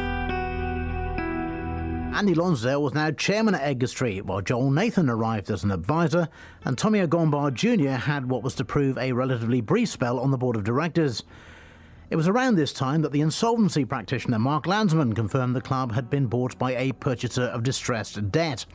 Much would depend on creditors accepting a voluntary agreement put to them. In essence, a structured payment plan. The creditors had an opportunity to vote to accept or reject the company voluntary arrangement. They decided to reject it. Mark Landsman. There's a winding up petition due to be heard in London on the 1st of September. Unless all the debts are paid of the people that have petitioned for the company to go into liquidation and the people that are supporting it, then the company will go into liquidation. From where I'm standing, what I have seen, if I were being asked to advise, I certainly wouldn't be suggesting that anyone pay the debts. This club is insolvent. It's had a long history. Unfortunately, it finished today at a meeting at 10 o'clock.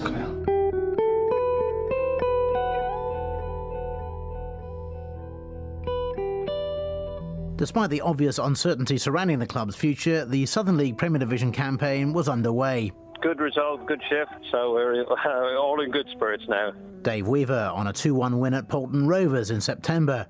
But results were patchy, victories rare, and the majority of fans were staying away, with crowds of between 200 and 400 the norm. Any hopes of a much-needed money-spinning FA Cup run came to an end in the first qualifying round at Ellistown and Ibstock United. Last minute of the game, we get a penalty. Javier Roberts steps up to take it. Keeper goes the right way, palms it out. Referee blows the whistle for the end of the game. So that's our cup dreams over for this year anyway. In October 2014, the disillusioned stay-away fans staged a noisy, high-profile protest at the most unlikely of venues, Agborough, the home of their old rivals, Kidderminster Harriers. So we have to make some sort of visible protest. The quiet boycott is going well. I'm all for it. It's increasing in strength, but we need to up it a little bit, I think. As the Hereford fans now start their minute's applause away to our right-hand side. The game goes on, and to be fair, Harriers supporters are also joining in the minute's applause. Yeah, it's nice to see. We talked about that solidarity within clubs. All four sides of the ground applauding now.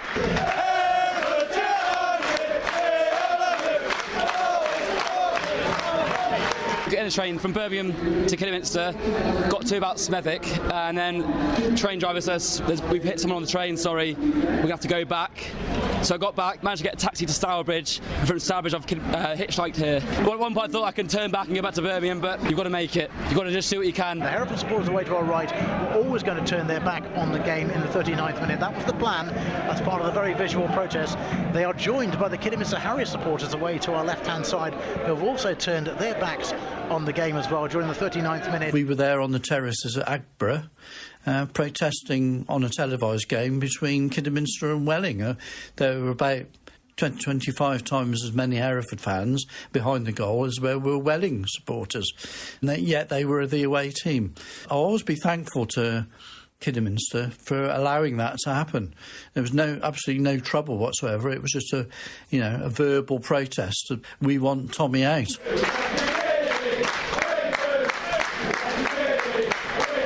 Harriers' home fixture had been selected for television coverage. So, with the blessing of the Agborough Club's board of directors, this had given the protesters a perfect platform to get their message across to a national audience. When I come down here, the debt was much more than we ever thought. But I'm not knocking no one. Everyone will get paid. People wanted to liquidate the club and not pay no one. That's not me. I will try and cover everything as we can.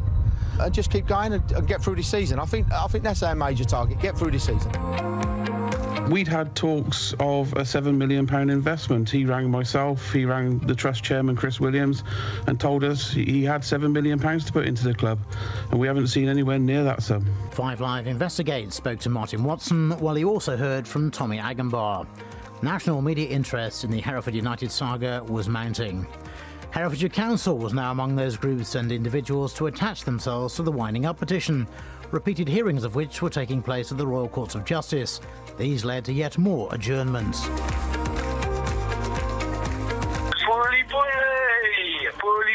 Bully. We've got your club. You've got nothing. We own it. There's a Cockney reject song, read it, son. It's called The Greatest Cockney Rip-Off. The voicemail wasn't Tommy Agenbar. It was someone that was involved with the club for a little while. They're no longer there. And as far as I'm concerned, it shouldn't have happened, but it did. I don't apologise for that, but what you've got to realise is it's a two-way street. We got lots of phone calls. Unfortunately, this guy decided to retaliate. You can't blame him for that. It shouldn't have started in the first place. This message was left on a fan's voicemail after he'd texted members of the regime at Edgar Street. December arrived, and with it, another hearing at the courts, not to mention some frank exchanges outside.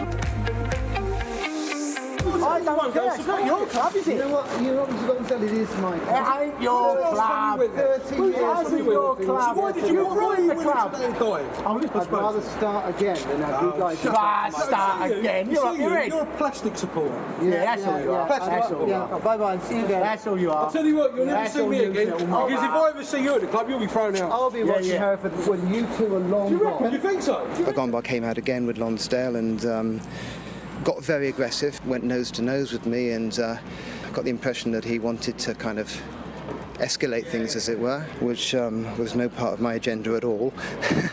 They were the ones who initiated the argument and had a go at us. I'll be back to the court in 2 weeks' time. I certainly won't be back to Edgar Street any time soon, because one of the last things Mr. Lonsdale said to me was that I was banned from going to Edgar Street, which is kind of ironic given that the only times I've been to the ground this year, 3 occasions, was to stand outside and protest. So if Mr. Lonsdale's listening to this, no, I won't be going into Edgar Street. You don't need to ban me. It's my own decision. I'm boycotting the club until you're gone. It was revealed both the club and its new owner, Alan McCarthy, had failed the Football Association's officers and directors test, although ultimately both were to meet the criteria.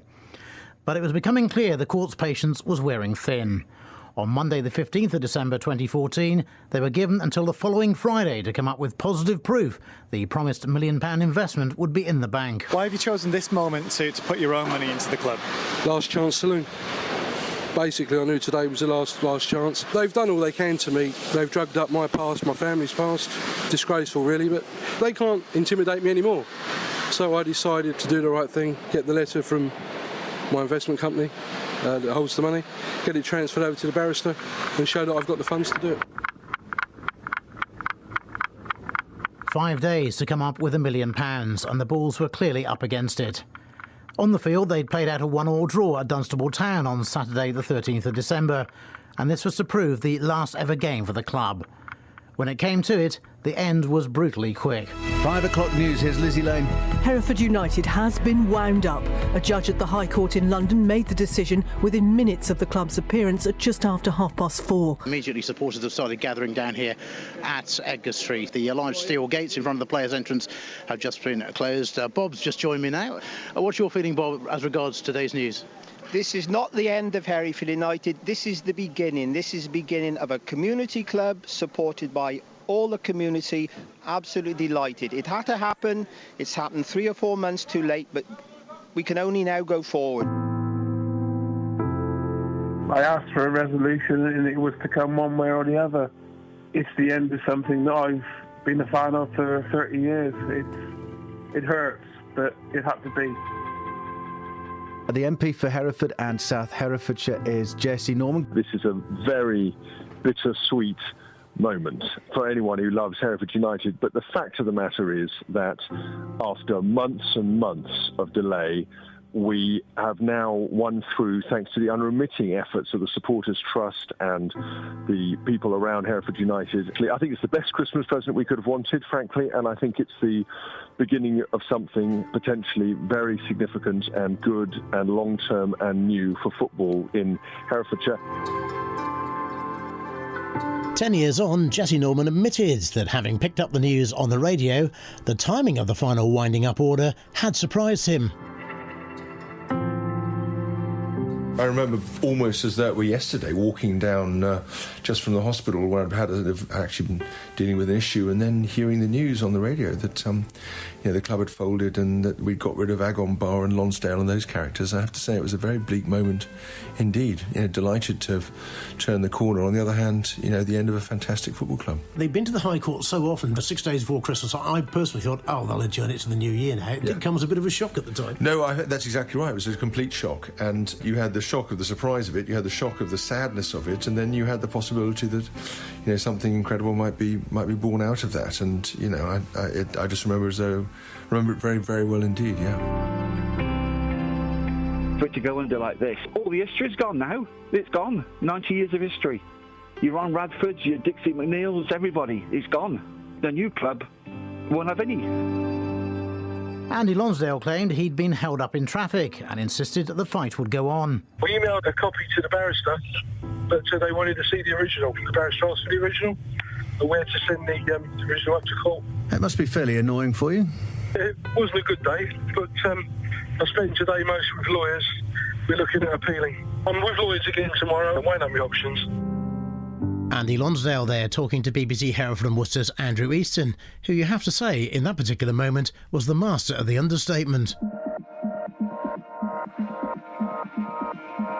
There was to be no appeal. Hereford United Football Club was no more. I thought it was going to be today. I just thought when the judge said we'll give it till Friday 4:30, with the Christmas break, I thought they had to put the money into that account by then. And when it wasn't there, when Andy Lonsdale was stuck in traffic, the judges wound it up, and that's the end of it. It's mixed emotions really. We've been trying to get to this moment for quite a few months now, but now it's come. It's still the end of a little era and the start of a new one. Greatly relieved that the club's back in the hands of the fans. It's been an absolute roller coaster.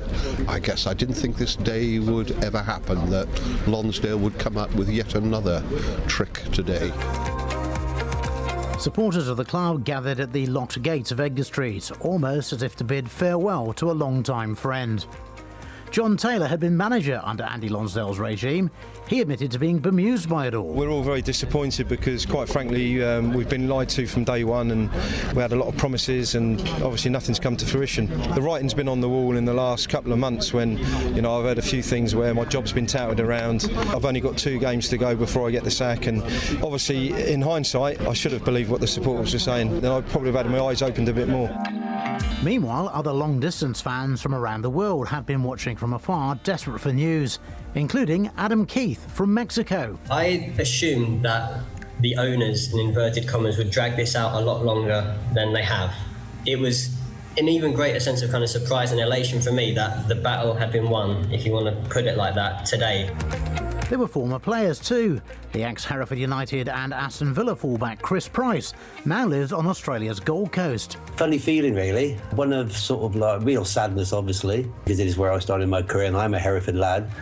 But again, a bit of excitement for things to come. I know there's some local businessmen, John Hale and people like that, are willing to back the club, the new club.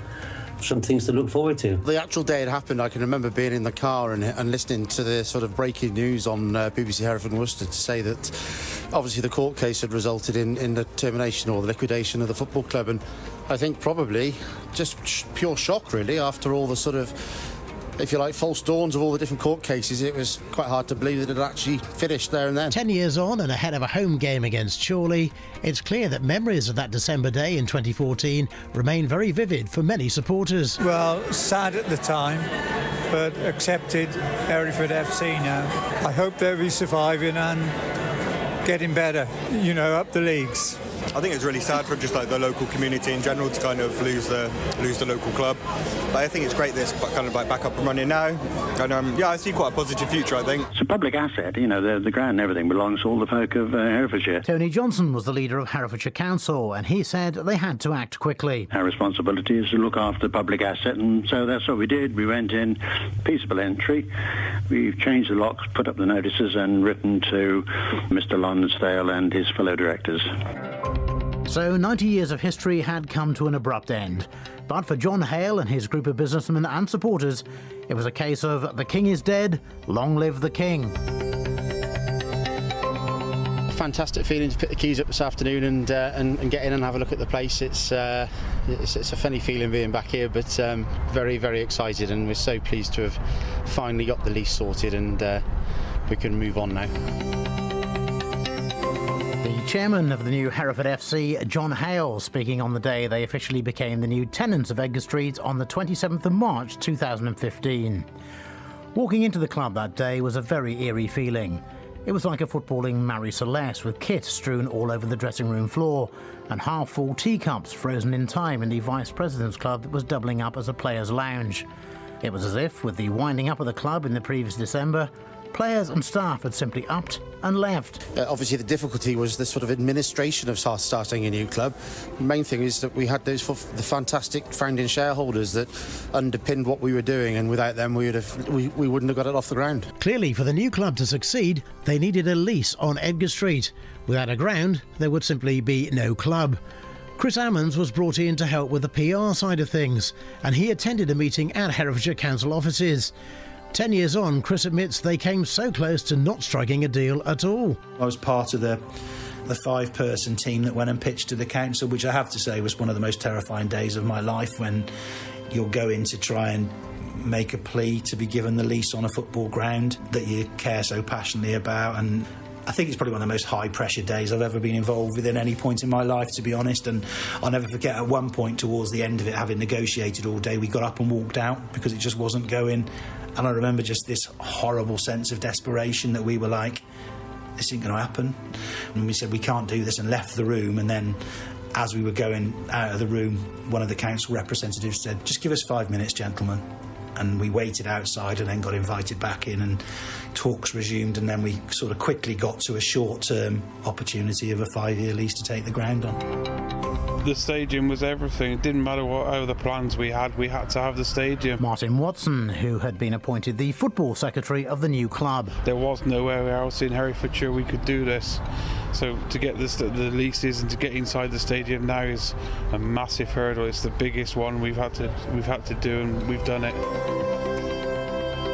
It had been a long road to get to this point, as in the light of the problems they'd faced with the previous leaseholders, understandably, Herefordshire Council were very wary. We want to make sure that the assets of the ground that can be developed remain within the council's control at all times. Councillor Sebastian Bowen was chairman of the Herefordshire Council's General Overview and Scrutiny Committee. The ground itself will, I hope, find some team, some organisation, and I believe that the Hereford United supporters are very much involved in this. I hope that we will have at least one good offer who wants to take on the leases and play football.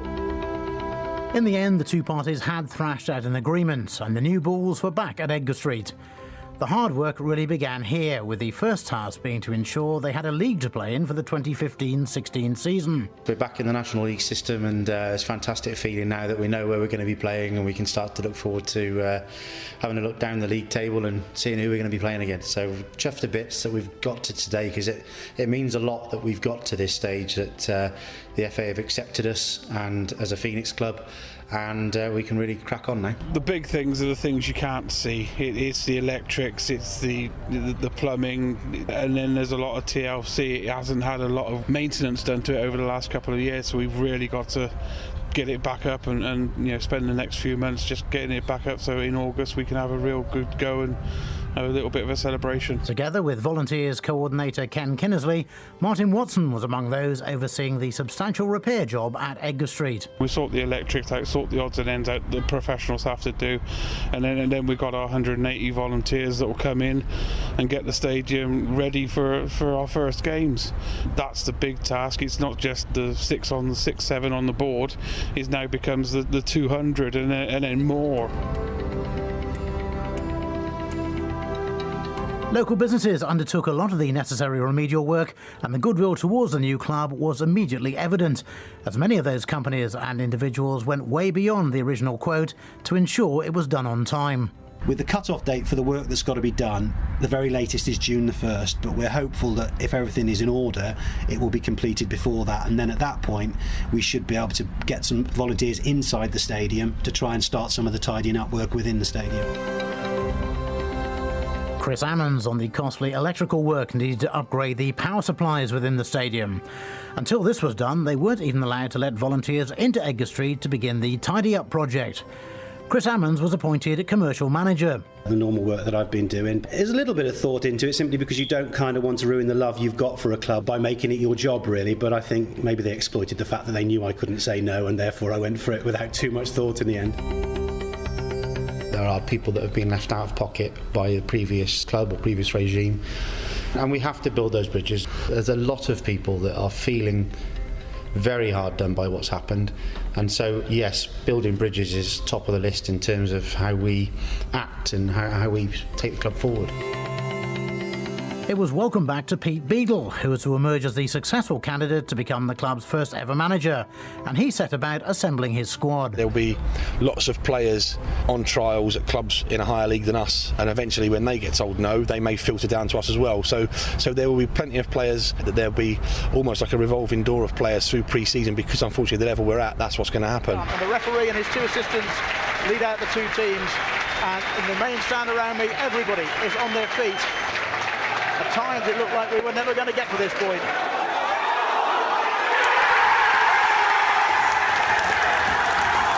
It was a day that will live long in the memory of the 4,000 plus supporters who were there to see it. To Nathan Hughes fell the honour of scoring Hereford FC's first ever goal. After months when many believed it would never happen, there was football back at Edgar Street, and thoughts could now turn to the Midland Football League campaign. Now then, Mills might get on the end of this. He's away. John Mills one-on-one with the keeper. Mills rolls it into the net, and Hereford have scored. John Mills skips towards the byline, delivers it in low. Mills and the header, 1-1. What a good goal that was. Page and Mills combining. That was a superb goal. Hereford might have started well against Dunkirk on the opening day, but there soon followed 3 defeats in 5 games, so action was needed. Jamie Willits was signed from Stourport Swiss to help shore up the defence, while within the following month, club legend Ryan Green returned to Edgar Street. Fantastic. It's obviously my 3rd spell at the club now. I'm over the moon, to be honest. As soon as I had the phone call off Bees a couple of days ago, I just wanted to sign straight away, and so happy to do so now. The Bulls went on a 27-game winning run in all competitions. They were making headway in both the league and the FA Vars. Alvechurch were the big threat in the league, and it was perhaps not surprising that it should be them who ended that winning run with a draw at Edgar Street. Then there was a home defeat by Highgate United, who did the league double over the Bulls. In the FA Vars, the Bulls had reached the quarter-finals, in which they were paired at home to Camberley Town. It was 2-2 with seconds to go. Then this happened. Birch plays it back for Edwards. Edwards going to get on the end of this. He delivered it low into the air. It's headed to the net! John Mills got the goal! Hereford have scored! 3-2. Camberley players flat on the ground. Hereford were 2 games from a Wembley Cup final appearance in their debut season. They would take on Salisbury in the semi-finals over 2 legs.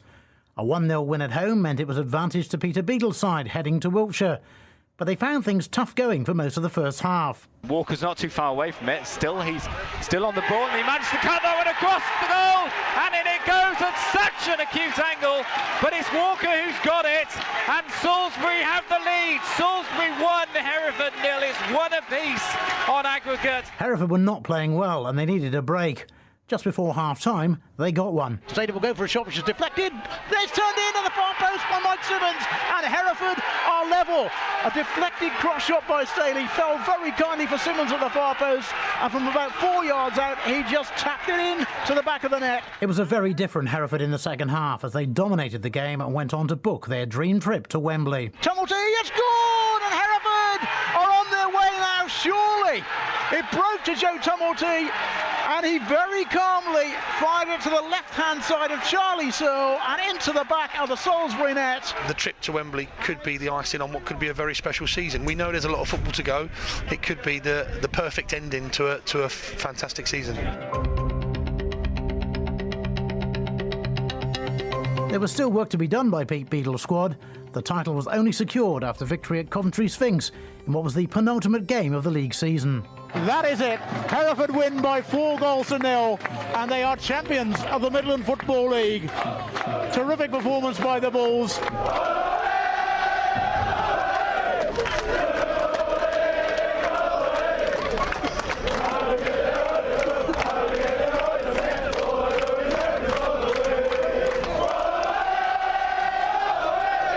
Hereford also won the County Cup and the Midland Football League Cup.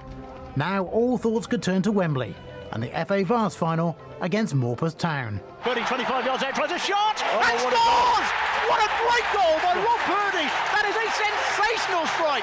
He was fully 25 yards and some, and he caught that as sweet as a nut.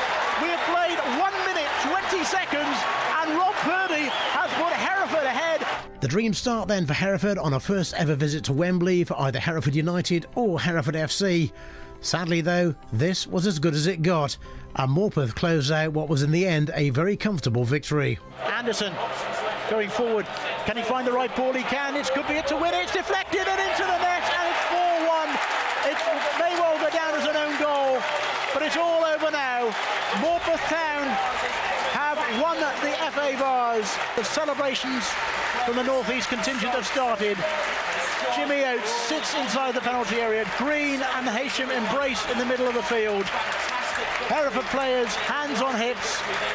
It just wasn't to be. And the Hereford fans stand and applaud on the far side. And I'm sure those Hereford players will go to the supporters in a minute. But Morpeth Town have won the FA Vars. They have won it by 4-1. Bitter, bitter disappointment for Hereford. Obvious heartbreak for Hereford and their supporters, 20,000 of whom had made the trip to Wembley for the final.